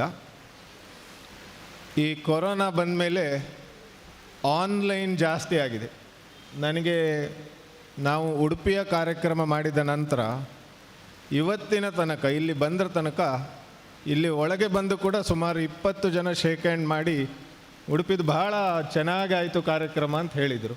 ಬಂದಿದ್ರಾ ನೀವು ಕೇಳಿದೆ, ಇಲ್ಲ ನಾನು ಲೈವ್ ನೋಡಿದೆ ಅಂತ ಹೇಳಿದರು. ಅಂದರೆ ನೀವು ಇಲ್ಲಿ ಇರುವವರು ಮಾತ್ರ ನನ್ನ ಭಾಷಣ ಈಗ ನೋಡ್ತಾ ಇಲ್ಲ, ಲೈವ್ ಆಗ್ತಾ ಇದೆ. ಪ್ರಪಂಚದ ಬೇರೆ ಬೇರೆ ಭಾಗಗಳಿಂದ ಈ ಕಾರ್ಯಕ್ರಮವನ್ನು ನೋಡ್ತಾ ಇದ್ದಾರೆ. ಹಾಗಾಗಿ ಸಂದರ್ಭಕ್ಕೆ ಸೂಕ್ತವಾಗಿ 2 ಮಾತು ಆಡದಿದ್ದರೆ ತಪ್ಪಾಗ್ತದೆ. ಉಡುಪಿಯಲ್ಲಿ ಒಂದು ಸಾಮರಸ್ಯ ನಡಿಗೆ ಪಾದಯಾತ್ರೆ ಮಾಡಬೇಕು ಅಂತ ಕಲ್ಪನೆಯಿಂದ 1-2 ತಿಂಗಳು 100 ಜನ ನಾವು ಕೆಲಸ ಮಾಡಿ ಆ ಪಾದಯಾತ್ರೆ ಇದ್ದದ್ದು ಟ್ಯಾಬ್ಲೋಗಳು, ನಾಸಿಕ್ ಬ್ಯಾಂಡು, ಹುಲಿವೇಷ, ಹೀಗೆ ಪಾದಯಾತ್ರೆ ಇದ್ದದ್ದು ಮೆರವಣಿಗೆ ಅಂತ ಆಗಿ ಎಸ್ ಪಿ ಅವರಿಗೆ ನಾನು ಹೇಳಿದೆ, ಉಡುಪಿಯಲ್ಲಿ ಬಹಳ ಪ್ರಮುಖ ಮಾರ್ಗ ಹೇಳಿದರೆ KM ಮಾರ್ಗ. ಹೀಗೆ ನಾವು ಹೋಗಿ ಕೂಡಲೇ ತಿರುಗಿದ್ರೆ ಡಿವೈಡರ್ನ 2 ಭಾಗದಲ್ಲಿ ಟ್ರಾಫಿಕ್ ಬ್ಲಾಕ್ ಆಗ್ತದೆ. ಮತ್ತು ನಮ್ಮ ಮೆರವಣಿಗೆ ಕೂಡ ಅವರೇ ನೋಡಿರ್ತಾರೆ. ನಾವೊಂದು ಕೆಳಗಡೆ ಹೋಗಿ ಸುತ್ತಾಕಿ ಬರ್ತೇವೆ, ದಯವಿಟ್ಟು ಪರ್ಮಿಷನ್ ಕೊಡಿ ಅಂತ SP ಅವ್ರಿಗೆ ಕೇಳಿದೆ. ಸ್ವಲ್ಪ ತಕರಾರು ಮಾಡಿದರು, ಕೊನೆಗೆ ಪರ್ಮಿಷನ್ ಕೊಟ್ಟರು. ನಾನು ಯಾಕೆ ಇದನ್ನು ಹೇಳ್ತಾ ಇದ್ದೆ, ನಾವು ಕೆಳಗಡೆ ಹೋಗಿ ಸುತ್ತಾಕಿ ಬಂದರೂ ಕೂಡ ಡಿವೈಡರ್ನ 2 ಭಾಗದಲ್ಲಿ ನಮ್ಮ ಮೆರವಣಿಗೆ ಇತ್ತು ಹೇಳಿದರೆ ಸುಮಾರು 20,000 ಜನ ಮೆರವಣಿಗೆಯಲ್ಲಿ ಬಂದಿದ್ದರು. ಚಪ್ಪಾಳೆ ಹೊಡೆಯೋದಿಲ್ಲ, ನೀವು ಇಷ್ಟು ದೊಡ್ಡ ಕೆಲಸ ಮಾಡಿದ್ವಿ. 20,000 ಜನ ಮೆರವಣಿಗೆಗೆ ಬಂದಿದ್ದು ನಮ್ಮ ನಿರೀಕ್ಷೆ ಇರಲಿಲ್ಲ. ನಾವು ಅಷ್ಟು ಕೆಲಸ ಮಾಡಿರಲಿಲ್ಲ. ನಮ್ಮ ನಿರೀಕ್ಷೆ 3,000ದಿಂದ 4,000 ಇಳಿತು. ನಾವು ಆ ವಾಟರ್ ಮೆಲನ್ ಜ್ಯೂಸು 3,000 ಮಾಡಿದ್ದು. 20,000 ಜನ ಯಾಕೆ ಬಂದರು? ವಾಲಂಟಿಯರ್ಲಿ ಬಂದರು, ಸ್ವಯಂ ಸ್ಫೂರ್ತಿಯಿಂದ ಬಂದರು. ಮತ್ತು ಅದೆಷ್ಟೋ 1000 ಜನ ಆನ್ಲೈನಲ್ಲಿ ನೋಡಿರ್ಬೋದು ಇದನ್ನು. ಯಾಕಂದರೆ ನನಗೆ ವಾಟ್ಸಪ್ ಅಲ್ಲಿ ಇಲ್ಲಿ ಫೋನು ಮೆಸೇಜ್ಗಳು ಬರ್ತಾ ಇದೆ. ಸೆಂಥಿಲ್ ಅವರು ಪೂರ್ತಿ ಮೆರವಣಿಗೆಯಲ್ಲಿ ನಡೆದುಕೊಂಡು ಬಂದಿದ್ದಾರೆ. ಯೋಗೇಂದ್ರ ಯಾದವ್ ಅವರು ಕೂಡ ನಡ್ಕೊಂಡು ಬಂದಿದ್ದಾರೆ. ಯಾಕೆ ಬಂದರು? ಚಿಂತನ್ ಅವರು ಹೇಳಿದ ಹಾಗೆ ಇವತ್ತು ಎಲ್ಲರ ಮನಸ್ಸಿನಲ್ಲಿ ನಾವು ಬೀದಿಗೆ ಇಳಿದು ನಾವೆಲ್ಲ ಒಟ್ಟಿಗಿದ್ದೇವೆ ಅಂತ ತೋರಿಸಬೇಕಂತ ಆಸೆ ಇದೆ. ಇದು ಇದೆ ಅಲ್ವಾ, ಇದೇ ಭಾರತ. ಇಲ್ಲಿ ಖಾವಿ ಇದ್ದಾರೆ, ಮೌಲಿ ಇದ್ದಾರೆ, ಇನ್ನೊಬ್ಬ ಇದ್ದಾನೆ, ಶೆಟ್ಟಿ ಇದ್ದಾನೆ, ಶೆಣೆ ಇದ್ದಾನೆ, ಭಟ್ ಇದ್ದಾರೆ, ನಾಯಕ್ ಇದ್ದಾರೆ. ಇಡೀ ಸಭಾಂಗಣದಲ್ಲಿ ನಾವು ವಿವಿಧ ರೀತಿಯಲ್ಲಿದ್ದೇವೆ. ಬೇರೆ ಬೇರೆ ಊಟ ತಿಂಡಿ ಮಾಡುವವರು, ಬೇರೆ ಬೇರೆ ಬಟ್ಟೆ ಹಾಕುವವರು, ಬೇರೆ ಬೇರೆ ಭಾಷೆ ಮಾತಾಡುವವರು ನಾವಿದ್ದೇವೆ. ಇದೇ ಭಾರತ. ಈ ಭಾರತವನ್ನು ಒಡೆಯುವಂಥ ಸಣ್ಣ ವರ್ಗ ಏನಿದೆ, ಆ ಪ್ರಯತ್ನಗಳು ಇತ್ತೀಚಿನ ದಿನಗಳಲ್ಲಿ ಜಾಸ್ತಿ ಆಗ್ತಾ ಇದೆ. ಹಾಗಾಗಿ ಆ ಪ್ರಯತ್ನಗಳು ನಡೆದಾಗ ಇದು ನಿಮ್ಮಿಂದ ಸಾಧ್ಯ ಇಲ್ಲ, ನಾವು ಒಟ್ಟಾಗಿ ಇದ್ದೇವೆ ಹೇಳಿ ಪದೇ ಪದೇ ತೋರಿಸ್ಲಿಕ್ಕೋಸ್ಕರ ಇವತ್ತು ಮಂಗಳೂರಿನಲ್ಲಿ ಕೂಡ ಈ ಕಾರ್ಯಕ್ರಮ ಆಗಿದೆ. ಇದನ್ನು ಕೂಡ 1000 ಜನ ಆನ್ಲೈನಲ್ಲಿ ನೋಡ್ತಾರೆ. ಈ ಕೊರೋನಾ ಬಂದ ಮೇಲೆ ಸ್ವಲ್ಪ ಜನರಿಗೆ ಆಲಸ್ಯ ಜಾಸ್ತಿ ಆಗಿದೆ. ಪಾಠ ಎಲ್ಲವೂ ಆನ್ಲೈನಲ್ಲಿ ಆಗ್ತಾ ಇರೋದು ನಿಮಿತ್ತ ಈ ಲೈವ್ ಕೂಡ ನಾವು ಈ ಹುಡುಗರೆಲ್ಲ ಮೊಬೈಲಲ್ಲಿ ತೋರಿಸ್ತಾ ಇರ್ತಾರೆ ತುಂಬ ಜನರು. ಇವತ್ತು ನಾನೇನು ಹೊಸ್ತು ಮಾತಾಡೋದಿಲ್ಲ. ಆಗ ಎಲ್ಲ ಮಾತಾಡಿದವರು ಕೂಡ ಏನು ಬೇರೆ ಬೇರೆ ಮಾತಾಡಲಿಲ್ಲ, ಎಲ್ಲರೂ ಒಂದೇ ಮಾತಾಡಿದ್ದು. ಶೈಲಿ ಮತ್ತು ರೀತಿ ಬೇರೆ ಇತ್ತು, ಇದೇ ವೈವಿಧ್ಯತೆ. ನಾನು ಕೂಡ ಇದನ್ನೇ ಮಾತಾಡೋದು, ನಾನು ನನ್ನ ಶೈಲಿಯಲ್ಲಿ ಹೇಳ್ತೇನೆ. ನಾನು ಅಥವಾ ಇಲ್ಲಿರೋರು ಯಾರೂ ಕೂಡ ಅರ್ಜಿ ಹಾಕಿ ನಾವು ಹುಟ್ಟುವುದಿಲ್ಲ. ಅರ್ಜಿ ಹಾಕಿ ಹುಟ್ಟಿದರೆ ಎಲ್ಲ ಅನುಕೂಲ ಇರೋರ ಮನೆಯಲ್ಲೇ ನನಗೆ ಜನ್ಮ ಕೊಡು ಅಂತ ನಾವೆಲ್ಲರೂ ಅರ್ಜಿ ಹಾಕ್ಬೋದು. ನಾವು ಆಕಸ್ಮಿಕವಾಗಿ ನಾನೆಲ್ಲೋ ಉಡುಪಿಯ ಮಿಷನ್ ಆಸ್ಪತ್ರೆಯಲ್ಲಿ ಹುಟ್ಟಿದೆ, ನೀವು ಎಲ್ಲೋ ಬಂಟ್ವಾಳದಲ್ಲಿ, ಮಂಗಳೂರಿನಲ್ಲಿ, ಸೆಂಥಿಲ್ ಅವರು ಚೆನ್ನೈಯಲ್ಲಿ, ಹೀಗೆ ಬೇರೆ ಬೇರೆ ಕಡೆ ನಾವು ಹುಟ್ಟಿದ್ದೇವೆ. ಹುಟ್ಟಿದ ಊರು ಮಾತ್ರ ಅಲ್ಲ, ಹುಟ್ಟುವಾಗ ನಮಗೆ ಒಂದು ಭಾಷೆ, ಜಾತಿ, ಈ ಥರ ಎಲ್ಲ ನಮಗೆ ಸಂಕೋಲೆಗಳಿರ್ತವೆ. ಈ ಜಾತಿಯವನು, ಈ ಧರ್ಮದವನು, ಈ ಭಾಷೆ ಮಾತೃಭಾಷೆಯಾಗಿ ಮಾತಾಡುವವನು, ಈ ಊರಿನವನು ಹೇಳಿ. ಆದರೆ ಕುವೆಂಪು ಅವರು ಹೇಳಿದ್ದಾರೆ, ನಾವು ಬೆಳೀತಾ ಬೆಳೀತಾ ಆ ಎಲ್ಲ ಸಂಕೋಲೆಗಳನ್ನು ಕಿತ್ತು ಬಿಸಾಡಬೇಕು. ಇಡೀ ವಿಶ್ವವೇ ನಂದು, ನಾನು ಈ ವಿಶ್ವದಲ್ಲಿ ಎಲ್ಲರನ್ನ ಪ್ರೀತಿಸ್ತೇನೆ, ನನ್ನ ಪ್ರೀತಿಗೆ ಭಾಷೆ, ಧರ್ಮ ಮತ್ತು ಪ್ರಾಂತ್ಯ ಕೂಡ ಅಡ್ಡಿ ಆಗಬಾರ್ದು, ಇಡೀ ವಿಶ್ವ ನಮ್ಮದು ಅಂತ ವಿಶ್ವಮಾನವರಾಗುವ ದಿಕ್ಕಿನಲ್ಲಿ ನಾವು ಹೆಜ್ಜೆ ಇಟ್ಟರೆ ಪ್ರಪಂಚದಲ್ಲಿ ಶಾಂತಿ ಸೌಹಾರ್ದತೆ ಖಂಡಿತವಾಗಿ ಕೂಡ ಬರ್ತದೆ. ನಾನು ಮೇಲು ನೀನು ಕೀಳು, ಈ ಊರು ನಂದು, ಈ ದೇಶ ನಂದು, ಈ ಧರ್ಮ ನಂದು, ನೀನಿಲ್ಲಿ ಬರಬೇಡ, ಈ ಥರ ಭೇದ ಭಾವಗಳು ಜಾಸ್ತಿ ಆದರೆ ಸಮಾಜ ವಿನಾಶದ ಹಾದಿಯಲ್ಲಿ ಹೋಗ್ತದೆ. ಇವತ್ತು ಹಿಂದಿನಿಂದ ಇತಿಹಾಸದಲ್ಲಿ ಹೆಣ್ಣು ಹೊನ್ನು ಮಣ್ಣಿಗೆಗೋಸ್ಕರ ಗಲಾಟೆ ಆಗ್ತಿತ್ತು, ಇವತ್ತಿಗೂ ಆಗ್ತದೆ, ದೊಡ್ಡ ಪ್ರಮಾಣದಲ್ಲಿಲ್ಲ. ಆದರೆ ಇವತ್ತು ವಿಶ್ವದ ಬೇರೆ ಬೇರೆ ಭಾಗಗಳಲ್ಲಿ ಹೆಣ್ಣು ಹೊನ್ನು ಮಣ್ಣಿಗೆ ಗಲಾಟೆ ಆಗೋದಕ್ಕಿಂತ ಜಾಸ್ತಿ ಧರ್ಮ ಮತ್ತು ಜಾತಿಗೋಸ್ಕರ ಆಗ್ತಾ ಇದೆ. ಮಂಗಳೂರಿನಲ್ಲೂ ತುಂಬ ಮರ್ಡರ್ ಆಗಿದೆ. ನೀವು ಡಿ ಸಿ ಆಗಿದ್ರೆ ಏನಾದ್ರು ಗ್ರೆಜ್ಜಿ ಇಲ್ಲ, ದ್ವೇಷ ಇಲ್ಲ, ಹಣಕಾಸಿನ ವ್ಯವಹಾರ ಇಲ್ಲ, ಹುಡುಗಿಯ ಗಲಾಟೆ ಇಲ್ಲ, ನೀನು ಮುಸ್ಲಿಮು ನೀನು ಹಿಂದೂ ಹೇಳಿ ಮರ್ಡರ್ ಆಗಿದೆ. ಏನು ತಪ್ಪು ಪಾಪ, ಅವರ ತಾಯಿಗೆ ಹೇಗೆ ಆಗಬೇಕು? 9 ತಿಂಗಳು ಹೊಟ್ಟೆಯಲ್ಲಿಟ್ಟು ಮಗು ಇರುವಾಗ ಅಷ್ಟು ಒಳ್ಳೆ ಲಾಲನೆ ಪಾಲನೆ ಮಾಡಿ 20 ವರ್ಷ ಆದಮೇಲೆ ಅವನು ಸಾಯ್ತಾನೆ, ಕೊಲೆಯಾಗಿ ಧರ್ಮಕ್ಕೋಸ್ಕರ. ಇದು ನಿಲ್ಲಬೇಕಾದ್ರೆ ಇಂತಹ ವೈವಿಧ್ಯತೆಯ ಸೌಹಾರ್ದತೆಯ ಭಾರತವನ್ನು ನಾವು ಜಾಸ್ತಿ ಪ್ರಚಾರ ಮಾಡಬೇಕು, ಜಾಸ್ತಿ ತೋರಿಸಬೇಕು. ಮತ್ತು ಆ ಒಂದು ವಿಧ್ವಂಸಕರಿಗೆ ಅವರಿಗೆ ಕೂಡ ಒಂದು ರೀತಿ ಮುಜುಗರನೋ ಭಯನೋ ಹಿಂಜರಿಕೆನೋ ಹುಟ್ಟಿಸ್ಬೇಕು. ನಾವು ಅವರಿಗೂ ಕೂಡ ತಿಳುವಳಿಕೆ ಕೊಡಬೇಕು. ಇವರು ಹೇಳಿದಾಗ we have to respect the right of being wrong, ಆದರೆ ಪನಿಷ್ ಮಾಡಬಾರ್ದು. ಶಿಕ್ಷೆ ಅಂದರೆ ಶಿಕ್ಷಣ, ಅವರಿಗೆ ತಿಳುವಳಿಕೆಯನ್ನು ನಾವು ಕೊಡಬೇಕಾಗ್ತದೆ. ಬಹಳ ಉತ್ತಮವಾಗಿ ನಮ್ಮ ಹಿರಿಯರು ಹೇಳಿದ್ದಾರೆ. ಕೊನೆಯದಾಗಿ ನಾನು ಹೇಳಲಿಕ್ಕೆ ಇಷ್ಟಪಡ್ತೇನೆ, ಭಾರತ ದೇಶದಂತಹ ಅದ್ಭುತವಾದಂಥ ದೇಶ ವಿಶ್ವದಲ್ಲಿಲ್ಲ. ಒಂದು 130 ಕೋಟಿ ಜನರಿರುವಂಥ ದೇಶ, ಚೈನಾ ಬಿಟ್ಟರೆ ಎಲ್ಲೂ ಇಷ್ಟಿಲ್ಲ. ಇಷ್ಟು ಹತ್ರ ಮನೆ ಊರುಗಳು ಎಲ್ಲಿ ಬೇರೆ ವಿದೇಶಗಳಲ್ಲಿಲ್ಲ. ಇನ್ನೊಂದು, ಇಷ್ಟು ಜನ ಇದ್ದರೂ ಕೂಡ ವೈವಿಧ್ಯತೆಯಿಂದ ಇದ್ದೇವೆ. ಉಡುಪಿಯಿಂದ ಮಂಗಳೂರಿಗೆ ಬರುವಾಗ 3 ರೀತಿಯ ಸಂಸ್ಕೃತಿ ನಮಗೆ ದಾರಿಯಲ್ಲಿ ಸಿಗ್ತದೆ.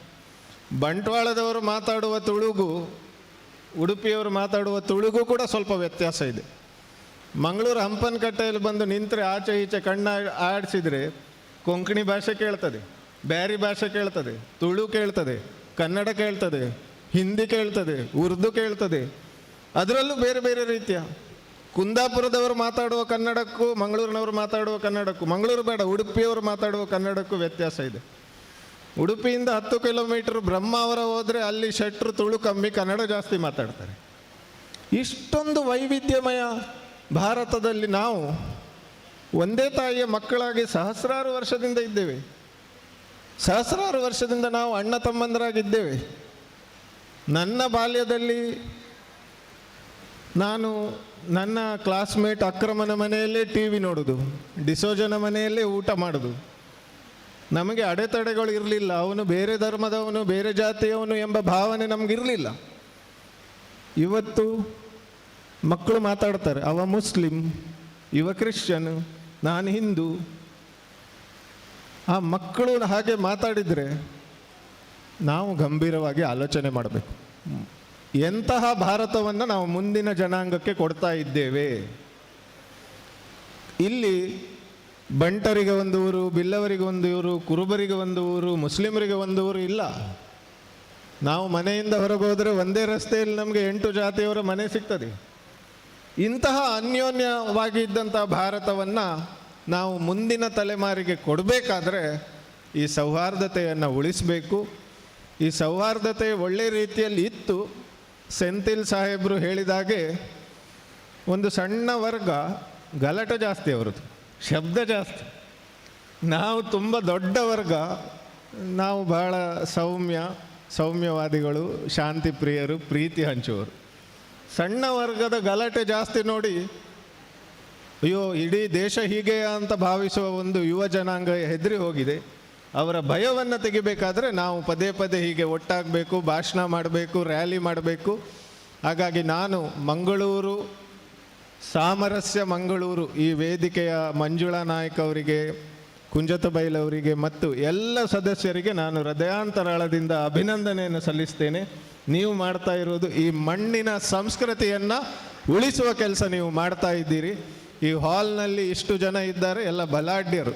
ಜಿಲ್ಲಾ ಕಾಂಗ್ರೆಸ್ನ ಅಧ್ಯಕ್ಷರು ಬಂದಿದ್ದಾರೆ ಹೇಳಿದರೆ 10,000 ಜನ ಬಂದಾಗೆ, ರಮಾನಾಥ್ ರೈಗಳು ಬಂದಿದ್ದಾರೆ, ಇಷ್ಟು ಹೊತ್ತು ಕೂತಿದ್ದಾರೆ ಹೇಳಿದರೆ ಇಡೀ ಕಾಂಗ್ರೆಸ್ ಪಕ್ಷ ಬಂದಾಗೆ. ಹಾಗೆ ನಮ್ಮ ಆಮ್ ಆದ್ಮಿ ಪಕ್ಷ, ಮುನೀರ್ ಕಾಟಿಪಳ್ಳ ಇದ್ದರು, JDSನವರಿದ್ದರು, ಮಹಿಳಾ ಕಾಂಗ್ರೆಸ್ನ ಘಟಾನುಘಟಿಗಳಿದ್ದಾರೆ, ಮೇಯರ್ ಆದವರೆಲ್ಲ ಇದ್ದಾರೆ.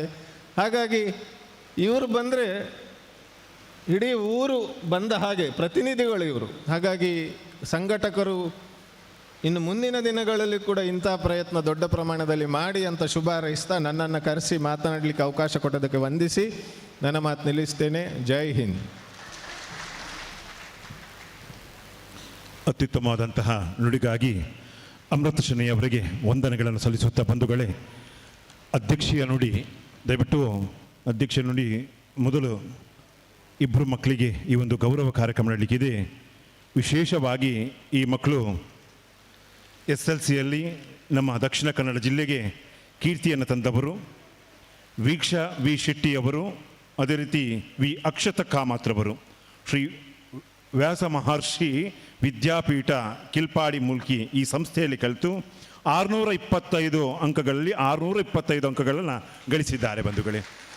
ಬಹಳ ಒಂದು ವಿಶೇಷವಾಗಿ ನಾನು ಗೌರವಿಸ್ತೇನೆ. ಯಾಕಂದರೆ ಇದೊಂದು ಇಂದಿನ ಮಕ್ಕಳಿಗೆ ಮುಂದಿನ ಭವಿಷ್ಯವನ್ನು ರೂಪಿಸುವಂಥ ಕಾರ್ಯಕ್ರಮ. ಒಂದು ಕಾರ್ಯಕ್ರಮದಲ್ಲಿ ಅಭಿನಂದನೆ ಮಾಡಿದರೆ ಮುಂದಿನವರ ಈ ಒಂದು ವಿದ್ಯೆಯಲ್ಲಿ ಅವರು ಖಂಡಿತವಾಗಿ ಮುಂಚೂಣಿಯಲ್ಲಿರ್ಬೋದು. ಇಬ್ಬರಿಗೆ ನಮ್ಮ ಸ್ವಾಮೀಜಿ ಮತ್ತು ನಮ್ಮ ಮಾಜಿ ಜಿಲ್ಲಾಧಿಕಾರಿ ಮಾಡ್ತಾರೆ. ಯಾಕೆಂದರೆ ಜಿಲ್ಲಾಧಿಕಾರಿ ಅವರು ಯಾಕೆ ಮಾಡಬೇಕು ಅನ್ನೋದಕ್ಕೆ ಈ ಮಂಗಳೂರಿನ ಮಕ್ಕಳಿಗೆ ಅತ್ಯಂತ ಪ್ರೀತಿಪೂರ್ವಕವಾದ ಜಿಲ್ಲಾಧಿಕಾರಿ ಇದ್ದರೆ ಅದು ಸನ್ಮಾನ್ಯ ಸಸಿಕಾಂತ್ ಸೆಂಥಿಲ್ ಅವರು. ಆ ಮಳೆ ಬಂದಂಥ ಸಂದರ್ಭ, ಆ ಮಕ್ಕಳ ಒಂದು ಮನಸ್ಸಿನ ಅರ್ಥ ಮಾಡಿಕೊಂಡು ಆ ರಜೆಯನ್ನು ಘೋಷಿಸಿದರು. ಆ ನಿಟ್ಟಿನಲ್ಲಿ ಸನ್ಮಾನ್ಯ DC ಅವರು ಎಲ್ಲ ಮನೆಯ ಮಕ್ಕಳಿಗೆ ಅಚ್ಚುಮೆಚ್ಚಿನ DC ಆಗಿದ್ದರು ಈ ಮಂಗಳೂರಲ್ಲಿ. ಆ ನಿಟ್ಟಿನಲ್ಲಿ ಇಬ್ಬರು ಮಕ್ಕಳಿಗೆ ಕೂಡ ಸ್ವಾಮೀಜಿ ಮತ್ತು DC ಅವರು ಗೌರವವನ್ನು ನೀಡಬೇಕಾಗಿ ವಿನಂತಿಯನ್ನು ಮಾಡ್ತಿದ್ದೇವೆ.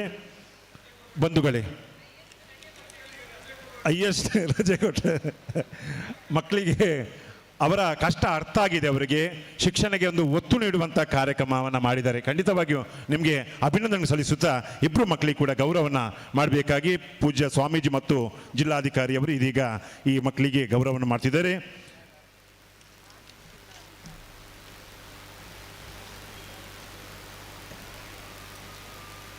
ವೀಕ್ಷಾ ವಿ ಶೆಟ್ಟಿ ಅವರ ಎತ್ತವರಿಗೂ ಕೂಡ ಈ ಸಂದರ್ಭದಲ್ಲಿ ನಾನು ಅಭಿನಂದನೆ ಸಲ್ಲಿಸ್ತೇನೆ. ಯಾಕಂದರೆ ಎತ್ತವರು ಮುಖ್ಯ ಬಂಧುಗಳೇ. ಪೋಷಕರು ನಿಜವಾಗಿ ಅವರ ಬೆನ್ನು ತಟ್ಟಿ ಅವರ ವಿದ್ಯೆಗೆ ಪ್ರೋತ್ಸಾಹ ಕೊಟ್ಟವರು ಬಂಧುಗಳೇ. ಆ ನಿಟ್ಟಿನಲ್ಲಿ ವಿ ಅಕ್ಷತ ಕಾಮತ್ ಮತ್ತು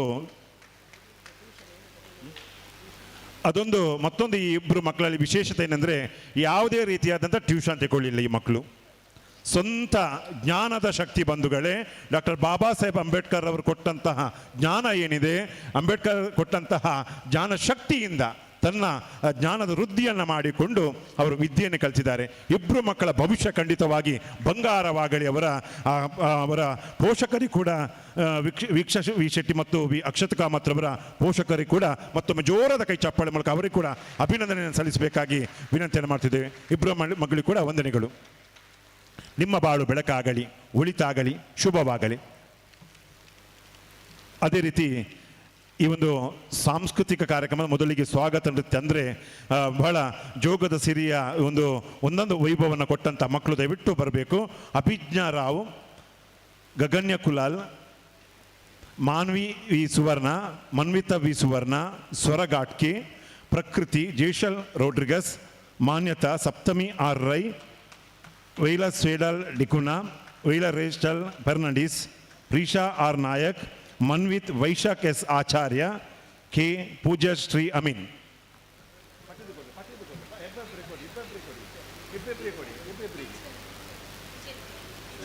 ಲೈನ್ ಹೋಗಿ ಈಗ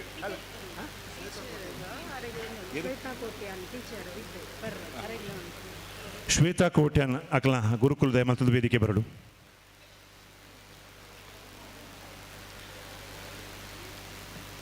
ಕವಿ ನಿಸಾರ್ ಅಹಮದ್ ರವರ ಸನ್ಮಾನ್ಯ ರಮಾನಾಥ್ ರೈ ಅವರು ವೇದಿಕೆ ಬಂದು ಈ ಮಕ್ಕಳಿಗೆ ಗೌರವವನ್ನು ನೀಡಬೇಕು. ಇಜ್ಜಿ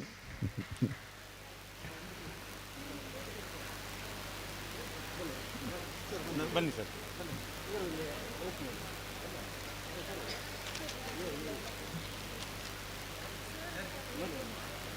ರಾಚಿಂತನ್ ರವರು ಮೊದಲಿಗೆ ಇವರು ಟೀಚರ್ ಗೌರವವನ್ನು ನೀಡ್ತಿದ್ದಾರೆ.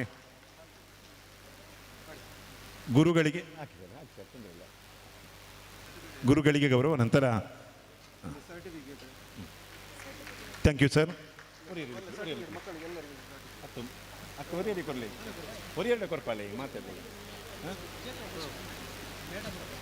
ಸನ್ಮಾನ್ಯ ಹರೀಶ್ ಕುಮಾರ್ ರವರು. ಬಂಧುಗಳೇ, ಸಾಮರಸ್ಯ ಮಂಗಳೂರು ಇಂದು ಈ ಒಂದು ಶೀರ್ಷಿಕೆಯಡಿಯಲ್ಲಿ ಅಡಿಪಾಯವನ್ನು ಹಾಕಿದೆ. ಮುಂದೆ ಎಲ್ಲ ವಲಯಗಳಲ್ಲಿ ಕೂಡ ಕೇವಲ ಸಾಂಸ್ಕೃತಿಕ ಕಾರ್ಯಕ್ರಮ ಸೀಮಿತವಾಗಿರದೆ ಸಮಾಜಮುಖಿ ಕೆಲಸವನ್ನು ಮಾಡುತ್ತಾ ಈ ಒಂದು ಸ್ವಸ್ಥ ಸಮಾಜದ ನಿರ್ಮಾಣಕ್ಕಾಗಿ ಸಂಕಲ್ಪವನ್ನು ತೊಟ್ಟಿದೆ. ಖಂಡಿತವಾಗಿ ಮುಂದಿನ ದಿನಗಳಲ್ಲಿ ಈ ಒಂದು ಸಂಸ್ಥೆಯು ಉತ್ತಮವಾದಂಥ ಕೆಲಸದೊಂದಿಗೆ ಎಲ್ಲ ಜನರ ಎಲ್ಲ ಬಂಧುಗಳ ಈ ಒಂದು ಪ್ರೀತಿ ಪಾತ್ರಕ್ಕೆ ಒಳಗಾಗಲಿಕ್ಕಿದೆ. ಈ ಸಂದರ್ಭದಲ್ಲಿ ನಿಮ್ಮೆಲ್ಲರ ಕೈ ಜೋಡಿಸುವಿಕೆ ಅತ್ಯಗತ್ಯ. ಮಕ್ಕಳೇ, ಹೆಸರು ಏನಾದರೂ ಚೇಂಜ್ ಆಗಿದೆ ಮತ್ತೆ ಚೇಂಜ್ ಮಾಡ್ಕೊಳ್ಳಿ. ಎಲ್ಲರೂ ಉಂಟು ಸರ್ಟಿಫಿಕೇಟ್.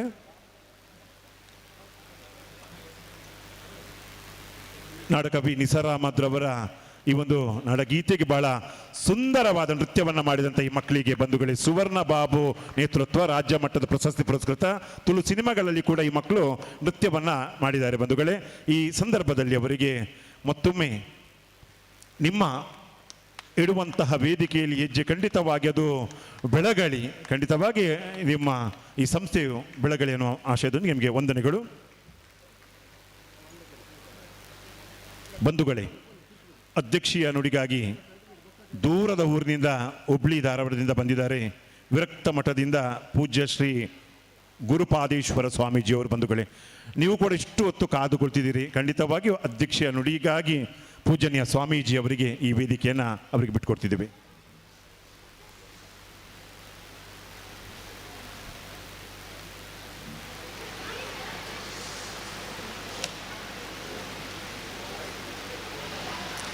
ಓಂ ಶ್ರೀ ಗುರು ಬಸವಲಿಂಗಾಯ ನಮಃ. ಹಲವು ಮಾತೇನು ನೀನೊಲಿದು ಪಾದವನಿಟ್ಟ ನಲವೇ ಸುಕ್ಷೇತ್ರ ಜಲವೇ ಪಾವನ ತೀರ್ಥ ಸುಲಭ ಶ್ರೀ ಗುರುವೇ ಕೃಪೆಯಾಗು. ಪ್ರಾತಸ್ಮರಣೀಯರು 12ನೇ ಶತಮಾನದ ಅಣ್ಣ ಬಸವಣ್ಣವರನ್ನು ಸ್ಮರಣೆ ಮಾಡಿಕೊಳ್ಳುತ್ತಾ ಸಾಮರಸ್ಯ ಮಂಗಳೂರು ಇದರ ವತಿಯಿಂದ ಸೌಹಾರ್ದ ಸಮ್ಮೇಳನ ಕಾರ್ಯಕ್ರಮದಲ್ಲಿ ಈ ಒಂದು ಶುಭ ಸಂಜೆಯಲ್ಲಿ ಪಾಲ್ಗೊಂಡಿರ್ತಕ್ಕಂತಹ ಶಶಿಕಾಂತ್ ಸೆಂಥಿಲ್ ಮಾಜಿ ಜಿಲ್ಲಾಧಿಕಾರಿಗಳೇ, ಶಿಕಾರಿಪುರದಿಂದ ಆಗಮಿಸಿರ್ತಕ್ಕಂಥ ಕೃಷ್ಣಮೂರ್ತಿ ಅವರೇ, ಫಾದರ್ ಜೋಸೆಫ್ ಅವರೇ, ವೇದಿಕೆ ಮೇಲೆ ಆಸೀನರಾಗಿರ್ತಕ್ಕಂಥ ಅವರಿವರೆನ್ನದ ಎಲ್ಲ ಗಣ್ಯಾತಿ ಗಣ್ಯರೇ, ಮುಂದಗಡೆ ಕುಂತಿರ್ತಕ್ಕಂತಹ ಎಲ್ಲ ಮಂಗಳೂರಿನ ಸಮಸ್ತ ಸದ್ಭಕ್ತರೇ, ನಿಮ್ಮೆಲ್ಲರಿಗೂ ಶರಣಾರ್ಥಿಗಳು. ನಾನೀಗೊಂದು ಏನು ಹೆಚ್ಚು ಮಾತಾಡಿದ್ರು ಭಾಳ ಕಡಿಮೆ ಮಾತಾಡಿದ್ರು ಭಾಳ ಹೆಚ್ಚು. ಯಾಕಂದ್ರಪ್ಪ ಅಂದರೆ ಸಮಯ ಒಂದು 7:30 ಆಗೈತೆ. ಈಗ ಮನೆಗೆ ಹಿರಿ ಮಗನಾಗಿ ಹುಟ್ಟಬಾರ್ದಂತ, ಭಾಷಣಗಾರಿಗೆ ಕೊನೆಯವನಾಗಿ ಇರಬಾರ್ದಂತ ಅಲ್ಲಿಗೆ. ಯಾಕಂದರೆ ಎಲ್ಲರೂ ಮಾತಾಡೇ ಬಿಟ್ಟಿರ್ತಾರೆ ಎಲ್ಲ ವಿಷಯಗಳನ್ನು ಇದರಲ್ಲಿ. ನಾನು ಏನಾದರೂ ಒಂದು ಹಿಂದೂ ಧರ್ಮದ ಬಗ್ಗೆ ಮಾತಾಡಿದರೆ ಇವರು ಹಿಂದೂವಾದಿಗಳು ಅಂತಂತಾರೆ. ನಾನು ಏನಾದರೂ ಒಂದು ಕ್ರೈಸ್ತ ಧರ್ಮದ ಬಗ್ಗೆ ಮಾತಾಡಿದ್ರೆ ಇವರು ಕ್ರೈಸ್ತವಾದಿಗಳು ಅಂತಾರೆ. ನಾನು ಏನಾದರೂ ಒಂದು ಇಸ್ಲಾಮಿಕ್ ಬಗ್ಗೆ ಮಾತಾಡಿದ್ರೆ ಇವರು ಪಕ್ಕಾ ಮುಸ್ಲಿಮರು ಅಂತಾರೆ. ಆದರೆ ನಾನು ಮಾತಾಡೋದು ಯಾವುದಪ್ಪ ಅಂದರೆ ಬರೀ ಸಾಮರಸ್ಯದ ಬಗ್ಗೆ ಮಾತ್ರ ಮಾತಾಡ್ತೀನಿ ನಾನು.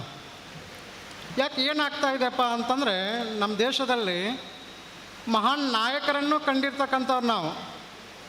ಯಾವ ರೀತಿ ಅಂತಂದರೆ APJ ಅಬ್ದುಲ್ ಕಲಾಮರಂಥವ್ರಿಗೆ ಸನ್ಮಾನವನ್ನು ಮಾಡಿರ್ತಕ್ಕಂಥ ದೇಶ ನಮ್ಮದು. ಸೂಫಿ ಸಂತ ಆಗಿರ್ತಕ್ಕಂಥ ಇಬ್ರಾಹಿಂ ಸುತಾರವ್ರಿಗೆ ಸನ್ಮಾನ ಮಾಡಿರ್ತಕ್ಕಂಥ ದೇಶ ನಮ್ಮದು.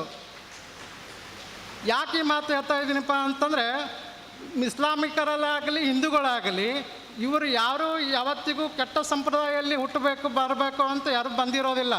ಆದರೆ ಪರಿಸ್ಥಿತಿ ಅನುಗುಣವಾಗಿ ಆ ಧರ್ಮದಲ್ಲಿ ಅವರು ಜನಿಸಿರ್ತಾರೆ, ಈ ಧರ್ಮದಲ್ಲಿ ನಾವು ಜನಿಸಿರ್ತೀವಿ. ಆದರೆ ಏನು ಮಾಡಬೇಕಾಗಿರ್ತಕ್ಕಂಥದ್ದು ವಾಕ್ಯ ಏನಿದೆಯಪ್ಪ ಅಂತಂದ್ರೆ ಸೌಹಾರ್ದಯುತ ಇರಬೇಕು, ಶಾಂತಿಯುತ ಇರಬೇಕು. ಅದನ್ನು ಭಾಳಷ್ಟು ಮುಖ್ಯ ನಾವು ಕಾಪಾಡ್ಕೊಂಡಾಗ ಮಾತ್ರ ಇವತ್ತು ನಾವು ಸೌಹಾರ್ದ ಕಾರ್ಯಕ್ರಮವನ್ನು ಏನು ಮಾಡಿದ್ದೀವಲ್ಲ ಅದು ಸಾರ್ಥಕ ಆಕೈತೆ ಅಂತ. ಸುಮ್ಮನೆ ನಾವು ಮಾತಾಡಿ ಹೋಗಬಾರ್ದು. ಲಕ್ಷ ಗಂಟಲೆ ಮಾತಾಡೋರು ಕರೆಸ್ತೀವಿ ನಾವು ಇವತ್ತು ಇಂಥ ಕಾರ್ಯಕ್ರಮದಲ್ಲಿ. ಆದರೆ ಅದನ್ನು ಅನುಸರಣೆ ಮಾಡಬೇಕಲ್ಲ. ಇವತ್ತು ಸಾಮರಸ್ಯ ಮಂಗಳೂರು ಕಾರ್ಯಕ್ರಮ, ನನಗೆ ಇವತ್ತು ಕಾರ್ಯಕ್ರಮ ಬರೋಕ್ಕಿಂತ ಮುಂಚೆ ನನಗೆ ನೂರಾರು ಕಾಲ್ಗಳು ಬಂದಿತ್ತು ನಮ್ಮ ಕಡೆಯಿಂದ. ಅಲ್ಲಿ ಮಂಗಳೂರಲ್ಲಿ ಭಾಳ ಗಲಭೆಗಳಿದ್ದಾವೆ, ಹೆಂಗೆ ಮಾತಾಡ್ತೀರಿ ಸ್ವಾಮೀಜಿ, ಏನು ಮಾತಾಡ್ತೀರಿ ಅಂತ. ಆದರೆ ನಿಮ್ಮಲ್ಲೆಲ್ಲ ಕೂತಕ್ಕಂಥವ್ರು ನೋಡಿದರೆ ಎಲ್ಲಿಯೂ ಗಲಭೆ ಇಲ್ಲ, ನಾವೇ ಸೃಷ್ಟಿ ಮಾಡ್ಕೋತಾ ಇದ್ದೀವಿ. ಯಾಕೆ ಇದೆಯಪ್ಪ ಅಂತಂದರೆ ನಮ್ಮಲ್ಲಿ ಹುಡ್ಕಾಡ್ಕೊಂತ ಹೋದ್ರೆ ನಮ್ಮ ಭಾರತ ದೇಶ ಎಷ್ಟು ಸ್ವಚ್ಛವಾಗಿದೆಪ್ಪ ಅಂತಂದರೆ ಒಬ್ಬ ಕವಿ ಹೇಳ್ತಾನೆ ಏನಂತಂದರೆ, ಪ್ಯಾಷನ್ ಬೇಕಾದ್ರೆ ಪ್ಯಾರಿಸ್ಗೆ ಹೋಗಂತ, ಪ್ಯಾಷನ್ ಬೇಕಾದ್ರೆ ನಮಗೆ, ಬಿಸ್ನೆಸ್ ಬೇಕಾದ್ರೆ ಅಮೇರಿಕಕ್ಕೆ ಹೋಗಂತ, ಯುದ್ಧ ಬೇಕಾದ್ರೆ ರಷ್ಯಾ ಉಕ್ರೇನ್ಗೆ ಹೋಗಂತ. ಆದರೆ ಜ್ಞಾನ, ಆಧ್ಯಾತ್ಮ, ಸಾಮರಸ್ಯ, ಸೌಹಾರ್ದ ಬೇಕಾದ್ರೆ ಮಂಗಳೂರಿಗೆ ಬಾ ಅಂತ ಹೇಳ್ತಾರೆ. ಯಾಕೆ ಈ ಮಾತು ಹೇಳ್ತಾ ಇದ್ದೀನಪ್ಪ ಅಂದರೆ ಮಾನವ ಅವತಾದಿ 12ನೇ ಶತಮಾನದ ಬಸವಣ್ಣವರು ಯಾವುದೇ ಒಂದು ಜಾತಿಯನ್ನು ತೊಗೊಂಡು ಬರಲಿಲ್ಲ, ಯಾವುದೇ ಒಂದು ಧರ್ಮವನ್ನು ತೊಗೊಂಡು ಬರಲಿಲ್ಲ. ಎಲ್ಲರೂ ನಮ್ಮವರೇ, ಇವನಾರವ ನಾಕೋಬೇಡ್ರಿ, ಇವ ನಮ್ಮವ ಇವ ಎಲ್ಲರೂ ನಮ್ಮವರು ಅಂತನ್ರಿ ಅಂತ. ಅದಕ್ಕೆ ಏನಾಗ್ತಾ ಇದೆಯಪ್ಪ ಅಂತಂದರೆ ಇದ್ರಾಗ ಯಾವ ರಾಜಕೀಯನೂ ಬರಬಾರ್ದು. ಈ ವಿಚಾರದಲ್ಲಿ ಸಾಮರಸ್ಯ ಸೌಹಾರ್ದ ಹೆಂಗಿರಬೇಕಪ್ಪ ಅಂತಂದರೆ ಸರ್ವ ಜನಾಂಗದ ಶಾಂತಿಯ ತೋಟ ಅಂತ ಕುವೆಂಪುರು ಅವಾಗನೇ ಹೇಳಿದ್ದಾರೆ. ಬರೀ ನಾವು ಇದು ನಾಡಗೀತೆಯನ್ನು ಹೇಳ್ತೀವಿ ನಾವು, ಆದರೆ ಅದನ್ನು ಅನುಸರಿಸಬೇಕಲ್ಲ. ಏನಾದರೂ ಮಾಡಿದರೆ ನಮ್ಮಲ್ಲಿ ಬೆಳಕು ಚಿಮ್ಮಬೇಕು. ಯಾವ ಥರ ಬೆಳಕು ಚಿಮ್ಮಬೇಕಪ್ಪ ಅಂತಂದರೆ ಜ್ಞಾನದ ಬೆಳಕು ಚಿಮ್ಮಿದಾಗ ಮಾತ್ರ ಈ ಸಾಮರಸ್ಯ ಕಾರ್ಯಕ್ರಮಗಳಾಗ್ತವೆ. ದೇವನೊಬ್ಬ ನಾಮ ಹಲವು, ಹಿಂದೂಗೂ ಈಶ್ವರ ಒಬ್ಬನೇ, ಹೌದಾ ರೀ? ಕ್ರಿಶ್ಚಿಯನ್ಗೆ ಯೇಸು ಒಬ್ಬನೇ, ಮುಸ್ಲಿಮ್ಗೆ ಅಲ್ಲಾ ಒಬ್ಬನೇ, ದೇವರು ಒಬ್ಬನೇ. ಆದರೆ ನಮ್ಮಲ್ಲಿರ್ತಕ್ಕಂಥ ಅರಿವು ನಿಜವಾಗಿರ್ತಕ್ಕಂಥ ದೇವರನ್ನು ಬೆಳಕಾಗಿ ಚಿಮ್ತದೆ. ನಮ್ಮಲ್ಲಿರ್ತಕ್ಕಂಥ ವಿಶ್ವಾಸ ಭಾಳ ದೊಡ್ಡದು, ನಮ್ಮಲ್ಲಿರ್ತಕ್ಕಂಥ ಅರಿವೇ ಭಾಗ್ಯ ಅಂತ ಹೇಳ್ತಿರ್ತೀವಿ ನಾವು. ಆ ಅರಿವನ್ನು ನಾವು ಯಾವಾಗ ಬೆಳಕಿಗೆ ತೊಗೊಂಡು ಬರ್ತೀವೋ ಆವಾಗ ನಮ್ಮಲ್ಲಿ ಸಾಮರಸ್ಯ ಮೂಡ್ತದೆ, ಸೌಹಾರ್ದತೆಯನ್ನು ಮೂಡ್ತದೆ ಅಂತ ಈ ಕಾರ್ಯಕ್ರಮ ಉದ್ದೇಶಿಸಿ 4 ಮಾತನಾಡೋಕ್ಕೆ ಹೇಳೋಕ್ಕೆ ಇಚ್ಛಪಡ್ತೀನಿ ನಾನು. ಆಮೇಲೆ ಎರಡನೇದಾಗಿ ಏನಪ್ಪ ಅಂತಂದರೆ ನಮ್ಮ ಈಗ ಸೌಹಾರ್ದ ಕಾರ್ಯಕ್ರಮ ನಡಿಬೇಕಂತಂದರೆ ಪೂರಕ ನಾವಿದ್ದೀವಿ ಅಂತ ಹೇಳ್ತಿರ್ತಾರೆ. ಈ ಪೂರ್ವಕ ನಮಗಿಂತ ನೀವು ಪೂರಕ. ಯಾಕಪ್ಪ ಅಂದ್ರೆ ನೀವು ಇಂಥ ಕಾರ್ಯಕ್ರಮದಲ್ಲಿ ಇಷ್ಟೊತ್ತನ ಕಾರ್ಯಕ್ರಮವನ್ನು ಆಲಿಸಿ ಕೇಳಿದಿರಲ್ಲ, ಬಹಳಷ್ಟು ಕೃತಜ್ಞಪೂರ್ವಕವಾಗಿ ಧನ್ಯವಾದಗಳು ನಿಮ್ಗೆ ನಾನು ಹೇಳಬೇಕು. ಯಾಕಪ್ಪ ಅಂದ್ರೆ ಇವತ್ತು ಇಂಟರ್ನೆಟ್ ಕಾಲ. ಇವತ್ತು ನಾವು ಏನು ಮಾಡಿದ್ರೆ ಅಲ್ಲೇ ಮೊಬೈಲಲ್ಲೇ ಕೂತ್ಕೊಂಡು ಮನ್ಯಾಗನ ಕಾರ್ಯಕ್ರಮ ನೋಡ್ಬೋದು ನಾವು.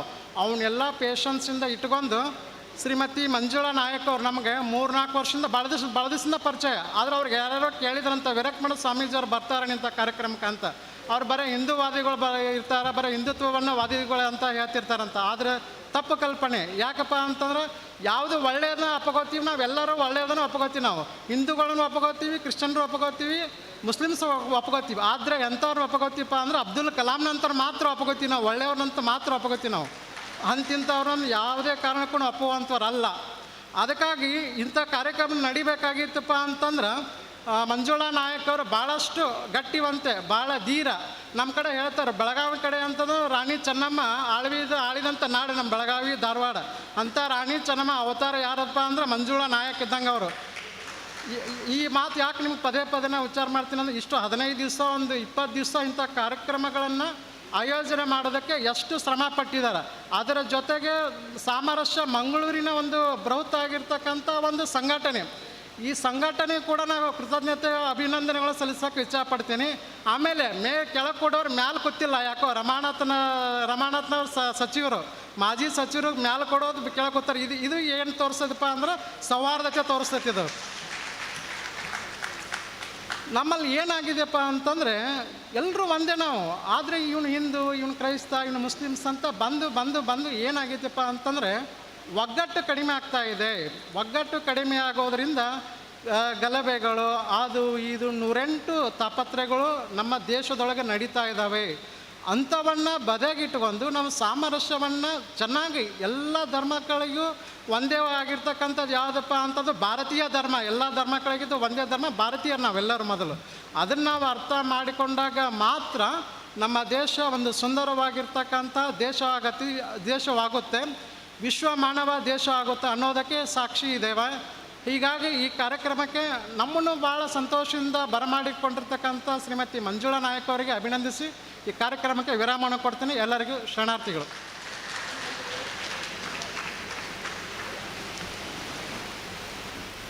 ಬಂಧುಲೆ ಒಂಜೇ ನಿಮಿಷ ಬಂಧುಗಳೇ, ಭಾಳ ಪೂರ್ಣವಾದಂಥ ನುಡಿ ಪೂಜನೀಯ ಸ್ವಾಮೀಜಿಗಳಿಂದ. ಬಂಧುಗಳೇ, ಈ ಒಂದು ಸಂದರ್ಭದಲ್ಲಿ ಇಂದಿನ ಈ ಒಂದು ಕಾರ್ಯಕ್ರಮದಲ್ಲಿ ಈ ಒಂದು ಮೊದಲಿಗೆ ಪ್ರಾರ್ಥನೆ ಮೂಲಕ ಕಾರ್ಯಕ್ರಮ ನಡೆಸಿಕೊಟ್ಟಂಥ ಭಾರ್ಗವಿ ಮಯ್ಯ ಇವರಿಗೆ ಅಶ್ರಫ್ ಕೆ ಮಾಜಿ ಮಹಾಪೌರರು ಅವರನ್ನು ಗೌರವಿಸಬೇಕಾಗಿ ವಿನಂತಿಯನ್ನು ಮಾಡ್ತಿದ್ದೇವೆ. ಈ ಒಂದು ಸ್ವಾಗತ ಗೀತೆಯನ್ನು ಆಡಿದಂತಹ ಭಾರ್ಗವಿ ಮಯ್ಯ ಇವರಿಗೆ ತಮ್ಮೆಲ್ಲರ ಕೈ ಚಪ್ಪಾಳೆಯನ್ನು ನೀಡಿ ಅವರನ್ನು ಗೌರವಿಸಬೇಕಾಗಿ ವಿನಂತಿಯನ್ನು ಮಾಡ್ತಿದ್ದೇವೆ. ಬಂಧುಗಳೇ,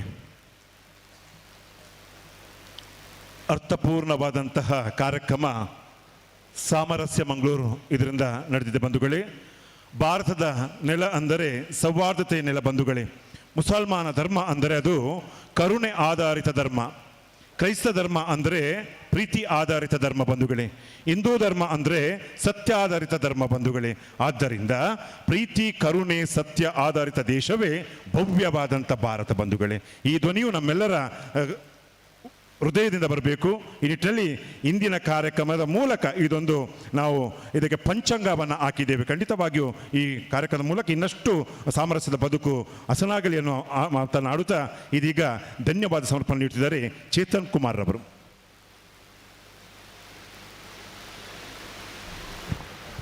ಸಾಮರಸ್ಯ ಮಂಗಳೂರು ಇದರ ವತಿಯಿಂದ ನಡೆದಂತಹ ಸೌಹಾರ್ದ ಸಮ್ಮಿಲನ ಕಾರ್ಯಕ್ರಮದ ಸುಮಾರು 2.25 ಗಂಟೆ ಸುದೀರ್ಘವಾದ ಚರ್ಚೆ ನಾವು ವಿಚಾರವನ್ನು ಮಂಡಿಸಿಕೊಂಡು ಬಂದಿದ್ದೇವೆ. ಇಷ್ಟು ಹೊತ್ತು ಈ ವಿಚಾರವನ್ನು ಆಲಿಸಿಕೊಂಡ ಎಲ್ಲ ನಮ್ಮ ಮುಂದಿರುವಂತಹ ಎಲ್ಲ ರಾಜಕೀಯ ಮುಖಂಡರು, ಹಿತಚಿಂತಕರು ಮತ್ತು ಮಾಧ್ಯಮ ಮಿತ್ರರು ಇದ್ದಾರೆ. ಇವರನ್ನು ನಾನು ಮೊದಲಿಗೆ ಗೌರವಿಸ್ತೇನೆ. ನಿಮ್ಮ ಇಷ್ಟು ಹೊತ್ತಲ್ಲಿ ನಮ್ಮ ಎಲ್ಲರ ವಿಚಾರಗಳನ್ನು ಆಲಿಸಿದ್ದೀರಿ, ಇಷ್ಟು ಹೊತ್ತು ಕಾದು ಕುಳಿತಿದ್ದೀರಿ. ಮಕ್ಕಳು ಇದ್ದರು, ಅವರನ್ನು ನಾನು ಮೊದಲಿಗಾಗಿ ಅವರಿಗೆ ಧನ್ಯವಾದವನ್ನು ಸಮರ್ಪಿಸಿಕೊಂಡು ಈ ಕಾರ್ಯಕ್ರಮದ ಅಧ್ಯಕ್ಷತೆಯನ್ನು ವಹಿಸಿದಂತಹ ಪರಮ ಪೂಜ್ಯ ಗುರುಪಾದೇಶ್ವರ ಸ್ವಾಮೀಜಿಗಳು, ವಿರಕ್ತ ಮಠ, ಹುಬ್ಬಳ್ಳಿ, ಧಾರವಾಡ ಇವರಿಗೆ ಚರಣಕಮಲವನ್ನು ನಮಿಸುತ್ತಾ ಅವರಿಗೆ ಧನ್ಯವಾದವನ್ನು ನಾನು ಸಮರ್ಪಿಸ್ತಾ ಇದ್ದೇನೆ. ಹಾಗೆಯೇ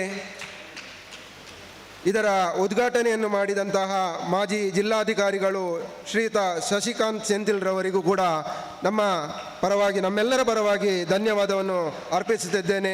ಹಾಗೆಯೇ ಮುಖ್ಯ ಅತಿಥಿಗಳಾಗಿ ನಮ್ಮೊಂದಿಗೆ ತಮ್ಮ ವಿಚಾರಗಳನ್ನು ವಿನಿಮಯ ಮಾಡಿಕೊಂಡಂತಹ ಶ್ರೀಯುತ ಶಿಕಾರಿಪುರ ಕೃಷ್ಣಮೂರ್ತಿಯವರು, ನಿವೃತ್ತ ಪ್ರಾಧ್ಯಾಪಕರು, ಸಂತ ಅಲೋಶಿಯಸ್ ಕಾಲೇಜ್, ಇವರಿಗೂ ಕೂಡ ನಾನು ನಮ್ಮ ನಮನವನ್ನು ಸಲ್ಲಿಸುತ್ತೇನೆ.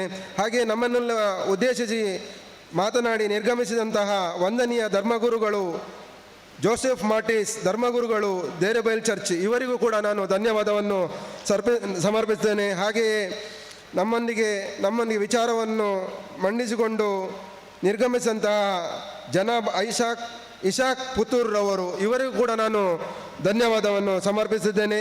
ಹಾಗೆಯೇ ಈ ಸೌಹಾರ್ದ ಮಂಗಳೂರು ನಾವು ಸಮಿತಿಯನ್ನು ರಚಿಸುವ ಮೊದಲು ನಮಗೆಲ್ಲವನ್ನು ಮಾರ್ಗದರ್ಶನವನ್ನು ನೀಡಿ ಉಡುಪಿಯಲ್ಲಿ ಕೂಡ ತಮ್ಮ ಯಶಸ್ವಿ ಕಾರ್ಯಕ್ರಮ ಸಹಬಾಳ್ವೆ ಉಡುಪಿ ಅಂತ ಹೆಸರಿನಲ್ಲಿ ಕಳೆದ ಬಾರಿ ಯಶಸ್ವಿ ಕಾರ್ಯಕ್ರಮವನ್ನು ನೀಡಿದಂತಹ ಶ್ರೀಯುತ ಅಂಬರೀಷ್ ಅಣ್ಣಯ್ಯವರಿಗೂ ಕೂಡ ನಾನು ಧನ್ಯವಾದವನ್ನು ಅರ್ಪಿಸ್ತಾ ಇದ್ದೇನೆ. ಹಾಗೆಯೇ ನಮ್ಮೊಂದಿಗೆ ಇನ್ನೊಬ್ಬರು ಇದ್ದರು, ಶ್ರೀಯುತ ರಘು ಧರ್ಮಸೇನ. ಇವರು ಕೂಡ ನಮ್ಮ ಮೊದಲಿನಿಂದಲೂ ಕಾರ್ಯಕ್ರಮ ನಾವು ಏನು ಸಂಘಟನೆ ಮಾಡುವ ಮೊದಲಿನಿಂದಲೂ ನಮಗೆ ಮಾರ್ಗದರ್ಶನವನ್ನು ನೀಡುತ್ತಾ ಬಂದಿದ್ದಾರೆ. ಶ್ರೀಯುತ ರಘು ಧರ್ಮಸೇನ ಬೆಳ್ತಂಗಡಿ, ಅಧ್ಯಕ್ಷರು ಸತ್ಯ ಸಾರಾಮಣಿ ಯುವ ವೇದಿಕೆ ತುಳುನಾಡು ಕೇಂದ್ರ ಸಮಿತಿ, ಇವರಿಗೂ ಕೂಡ ನಾನು ಧನ್ಯವಾದವನ್ನು ಅರ್ಪಿಸಿದ್ದೇನೆ. ಹಾಗೆಯೂ ಕೂಡ ಇನ್ನೂ ಕೂಡ ತನ್ನ ಮಡಿಕೇರಿ ಕಾರ್ಯಕ್ರಮವನ್ನು ಮುಗಿಸಿಕೊಂಡು ಅಲ್ಲಿಂದ ಇಷ್ಟು ದೂರ ಪ್ರಯಾಣವನ್ನು ಅವರು ಒಂದು ಕಡೆ ಮಿಸ್ ಆಗಿ ಬೇರೆ ಕಡೆ ಹೋಗಿದ್ರು. ಅವರು ಅಲ್ಲಿಂದ ಪುನಃ ಬಂದು ಇಲ್ಲಿ ನಮ್ಮನ್ನು ಸೇರಿ ನಮ್ಮನ್ನು ಉದ್ದೇಶಿಸಿ ನಮ್ಮೊಂದಿಗೆ ತಮ್ಮ ಚಿಂತನೆಯನ್ನು ಹಂಚಿಕೊಂಡಂತಹ ಶ್ರೀಯುತ ರಾಚಿಂತನ್ ಪತ್ರಕರ್ತರು ಹಾಗೂ ಯುವ ಚಿಂತಕರು ಇವರಿಗೂ ಕೂಡ ಧನ್ಯವಾದವನ್ನು ಅರ್ಪಿಸುತ್ತಾ, ಹಾಗೆಯೇ ನಮ್ಮೊಂದಿಗಿರುವಂತಹ ಶ್ರೀಮತಿ ಮಂಜುಳಾ ಹಿರೇಮಠ ಉಪಾಧ್ಯಕ್ಷರು ವೀರಕ್ತ ಮಠ ಹುಬ್ಬಳ್ಳಿ ಧಾರವಾಡ ಇವರಿಗೂ ಕೂಡ ನಾನು ಧನ್ಯವಾದವನ್ನು ಅರ್ಪಿಸ್ತಾ ಇದ್ದೇನೆ. ಹಾಗೆಯೇ ನಮ್ಮೊಂದಿಗಿದ್ದಾರೆ ಶ್ರೀಮತಿ ವಿದ್ಯಾ ದಿನಕರ್ ಸಾಮಾಜಿಕ ಹೋರಾಟಗಾರರು ತಮ್ಮ ಸಮಯದ ಅಭಾವವನ್ನು ಗಮನಿಸಿಕೊಂಡು ತಾವು ತಮ್ಮ ಶುಭ ಹಾರೈಕೆಯನ್ನು ನೀಡಿದಂಥ ಶ್ರೀಮತಿ ವಿದ್ಯಾ ದಿನಕರ್ ಸಾಮಾಜಿಕ ಹೋರಾಟಗಾರ ಇವರಿಗೂ ಧನ್ಯವಾದವನ್ನು ಅರ್ಪಿಸುತ್ತಾ, ಹಾಗೂ ನಾವು ಈ ಎಲ್ಲ ಕಾರ್ಯಕ್ರಮದ ಒಂದು ಮುಖ್ಯ ರೂವಾರಿಯಾಗಿ ಅಂತ ಹೇಳ್ಬೋದು. ಯಾಕಂದರೆ ಒಂದು ಮಹಿಳೆ ಈ ಸಂಘಟನೆಯನ್ನು ಮಾಡಿ ಎಲ್ಲ ನಮ್ಮ ಹಿರಿಯರನ್ನು ಸೇರಿಸಿಕೊಂಡು ಅವರ ಅಭಿಪ್ರಾಯವನ್ನು ತೆಗೆದುಕೊಂಡು ಸ್ವಾಮೀಜಿಗಳ ಅಭಿಪ್ರಾಯವನ್ನು ತೆಗೆದುಕೊಂಡು ಇಷ್ಟು ಸುಂದರವಾದ ಒಂದು ಕಾರ್ಯಕ್ರಮವನ್ನು ನಮ್ಮ ಜನತೆಗೆ ನೀಡಿ ನಾವು, ಯಾಕಂದರೆ ನಾಳೆ ನಮ್ಮ ಮಕ್ಕಳು ಇದಕ್ಕೆ ಬಲಿಯಾಗಬಾರ್ದು, ಈ ಚಿಂತನೆಗೆ ಇಲ್ಲಿ ನಡೆಯುವ ವಿದ್ಯಮಾನಗಳಿಗೆ ನಮ್ಮ ಭವಿಷ್ಯತ್ತಿನ ಮಕ್ಕಳು ಬಲಿಯಾಗಬಾರ್ದು. ನಾವು ಜವಾಬ್ದಾರಿಯುತ ಸ್ಥಾನದಲ್ಲಿರುವವರು ಇದನ್ನು ಹೇಗಾದರೂ ಮಾಡಿ ನಿಲ್ಲಿಸಬೇಕು. ಯಾವ ರೀತಿ ನಿಲ್ಲಿಸುವುದಂತ ಎಲ್ಲರ ಹತ್ರ ಅವರ ವಿಚಾರವನ್ನು ಮಾಡಿಕೊಂಡು ಎಲ್ಲರೆಲ್ಲ ನಮ್ಮ ಹಿರಿಯವರ ಎಲ್ಲರ ಕಡೆ ಹೋಗಿ ವಿಚಾರಿಸಿದ ಎಲ್ಲರೂ ಅವರಿಗೆ ಉತ್ತಮವಾದ ಸ್ಪಂದನೆ ನೀಡಿ ಪ್ರೋತ್ಸಾಹವನ್ನು ನೀಡಿದ್ದಾರೆ. ಮಂಜುಳಾ ವೈ ನಾಯಕ್ ಅವರಿಗೆ ಈ ಅಧ್ಯಕ್ಷ ಸ್ಥಾನವನ್ನು ವಹಿಸಿದಂತಹ ಸಾಮರಸ್ಯ ಮಂಗಳೂರಿನ ಅಧ್ಯಕ್ಷರಾದಂತಹ ಶ್ರೀಮತಿ ಮಂಜುಳಾ ವೈ ನಾಯಕರ್ ಅವರಿಗೆ ನಾನು ಧನ್ಯವಾದವನ್ನು ಸಮರ್ಪಿಸುತ್ತಾ, ಹಾಗೂ ಈ ಎಲ್ಲ ನಮಗೆ ಪ್ರೋತ್ಸಾಹವನ್ನು ನೀಡಿದಂತಹ ಮುನೀರ್ ಕಾಟಿಬಲ್ಲ ರಾಜ್ಯಾಧ್ಯಕ್ಷರು DYFI ಕರ್ನಾಟಕ, ಕೆ ಅಶ್ರಫ್ ಮಾಜಿ ಮಹಾಪೌರರು ಮಹಾನಗರ ಪಾಲಿಕೆ, ಮೊಹಮ್ಮದ್ ಕುಂಜತ್ ಬೈಲ್ ಉಪಮಹಾಪೌರರು ಮಹಾನಗರ ಪಾಲಿಕೆ, ಶ್ರೀಯುತ ವಿಶ್ವಾಸ್ ಕುಮಾರ್ ದಾಸ್ ಆಡಳಿತ ಮುಕ್ತೇಸರರು ಶಿರಡಿ ಸಾಯಿಬಾಬಾ ಮಂದಿರ ಮಂಗಳೂರು, ಕೆ ಭಾಸ್ಕರ್ ರಾವ್ ಮಾಜಿ ಸದಸ್ಯರು ಮಹಾನಗರ ಪಾಲಿಕೆ, ಶ್ರೀಮತಿ ಶಾಲೆಟ್ ಪಿಂಟೋ ಜಿಲ್ಲಾಧ್ಯಕ್ಷರು ದಕ್ಷಿಣ ಕನ್ನಡ ಜಿಲ್ಲಾ ಮಹಿಳಾ ಕಾಂಗ್ರೆಸ್, ಹಾಗೂ ಎಲ್ಲ ಅವರೊಂದಿಗಿದ್ದ ಮಹಿಳಾ ಬ್ಲಾಕ್ ಅಧ್ಯಕ್ಷರುಗಳು ಅವರಿಗೂ ನಾನು ಧನ್ಯವಾದವನ್ನು ಅರ್ಪಿಸ್ತೇನೆ. ಶ್ರೀಯುತ ಲಾರೆನ್ಸ್ ಡಿಸೋಜಾ ಜಿಲ್ಲಾಧ್ಯಕ್ಷರು ಕಾರ್ಮಿಕ ಘಟಕ ದಕ್ಷಿಣ ಕನ್ನಡ ಜಿಲ್ಲಾ ಕಾಂಗ್ರೆಸ್, ಶ್ರೀಯುತ ಸಂತೋಷ್ ಕಾಮತ್ ಜಿಲ್ಲಾಧ್ಯಕ್ಷರು ಆಮ್ ಆದ್ಮಿ ಪಕ್ಷ, ಸಂತೋಷ್ ಬಜಾಲ್ DYFI ಜಿಲ್ಲಾ ಮುಖಂಡರು, ಹಾಗೂ ಸ್ನೇಹಿತರಾದ ಜೆರಲ್ಡ್ ಟವರ್ ಸಾಮಾಜಿಕ ಹೋರಾಟಗಾರರು, ಹಾಗೂ ನಮಗೆ ಮಾಧ್ಯಮದ ಮೂಲಕ ಪ್ರಚಾರವನ್ನು ನೀಡಿದಂತಹ ಈ ಕಾರ್ಯಕ್ರಮದ ಸಂಚಾಲಕರಾದ ತಾರನಾಥ್ ಗಟ್ಟಿ ಕಾಪಿಕಾಡ್ V4 ನ್ಯೂಸ್ ಕರ್ನಾಟಕ, ವೆಂಕಟೇಶ್ ಬಾಳಿಗ ಪ್ರಧಾನ ಸಂಪಾದಕರು ಕೊಡಿಯಲ್ ಖಬರ್ ಪತ್ರಿಕೆ, ಶ್ರೀಯುತ ಸತೀಶ್ ಪ್ರಭು ಆಡಳಿತ ಮುಕ್ತೇಸರರು ಶ್ರೀ ವೆಂಕಟರಮಣ ದೇವಸ್ಥಾನ ಮಂಗಳೂರು, ಶ್ರೀಯುತ ಉದಯ್ ಬಂಗೇರ ಅಧ್ಯಕ್ಷರು ಟೈಲರ್ ಅಸೋಸಿಯೇಷನ್ ಉರ್ವ ಮಂಗಳೂರು, ಶ್ರೀಯುತ DM ಅಸ್ಲಂ ಸಾಮಾಜಿಕ ಹೋರಾಟಗಾರರು ಇವರಿಗೂ, ಹಾಗೂ ನಮಗೆ ಪ್ರತಿಯೊಂದು ರೂಪದಲ್ಲಿಯೂ ಸಹಾಯವನ್ನು ನೀಡಿದ ಎಲ್ಲರಿಗೂ ಧನ್ಯವಾದ ಸಮರ್ಪಿತ ಕೊನೆಯಾಗಿ ಈ ಕಾರ್ಯಕ್ರಮವನ್ನು ನಿರೂಪಿಸಿದಂತಹ ಶ್ರೀಯುತ ರೋಹಿತ್ ಉಳ್ಳಾಲ್ರವರಿಗೆ ಕಿರು ಸ್ಮರಣಿಕೆಯನ್ನು ನೀಡುತ್ತಾ ಅವರನ್ನು ಗೌರವಿಸಬೇಕಾಗಿ ನಮ್ಮ ಅಧ್ಯಕ್ಷರಾದ ಮಂಜುಳಾ ವೈ ನಾಯಕ್ ಅವರಿಗೆ ತಿಳಿಸ್ತೇನೆ. ಈ ಕಾರ್ಯಕ್ರಮದ ನಂತರ ನಾವು ರಾಷ್ಟ್ರಗೀತೆಯೊಂದಿಗೆ ನಾವು ಈ ಕಾರ್ಯಕ್ರಮವನ್ನು ಮುಗಿಸುತ್ತಿದ್ದೇವೆ.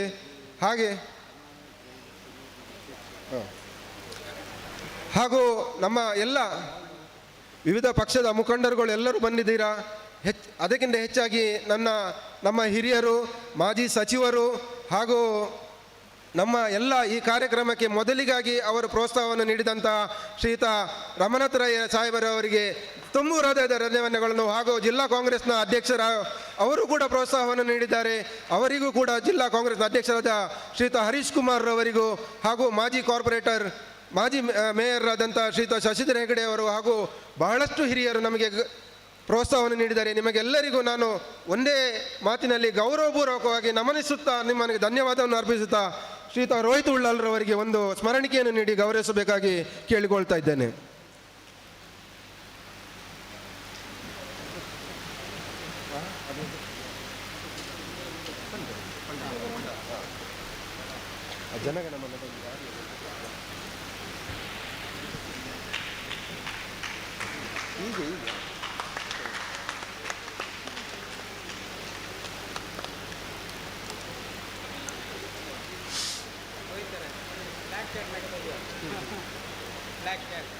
ದಯವಿಟ್ಟು ಎಲ್ಲರೂ ಎದ್ದು ನಿಂತು ರಾಷ್ಟ್ರಗೀತೆಯನ್ನು ಹಾಡಬೇಕಾಗಿ ಕೇಳಿಕೊಳ್ತಾ ಇದ್ದೇನೆ.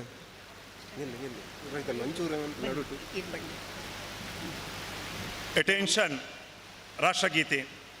ಜನಗಣ ಮನ ಅಧಿನಾಯಕ ಜಯ ಹೇ ಭಾರತ ಭಾಗ್ಯ ವಿಧಾತ ಪಂಜಾಬ ಸಿಂಧು ಗುಜರಾಟ ಮರಾಠ ದ್ರಾವಿಡ ಉತ್ಕಲ ವಂಗ ವಿಂಧ್ಯ ಹಿಮಾಚಲ ಯಮುನಾ ಗಂಗಾ ಉಚ್ಚಲ ಜಲಧಿ ತರಂಗ तव शुभ नामे जागे तव शुभ आशीष मागे गाहे तव जय गाथा जनगण मंगलदायक जय हे भारत भाग्य विधाता जय हे जय हे जय हे जय जय जय जय हे बोलो भारत माता की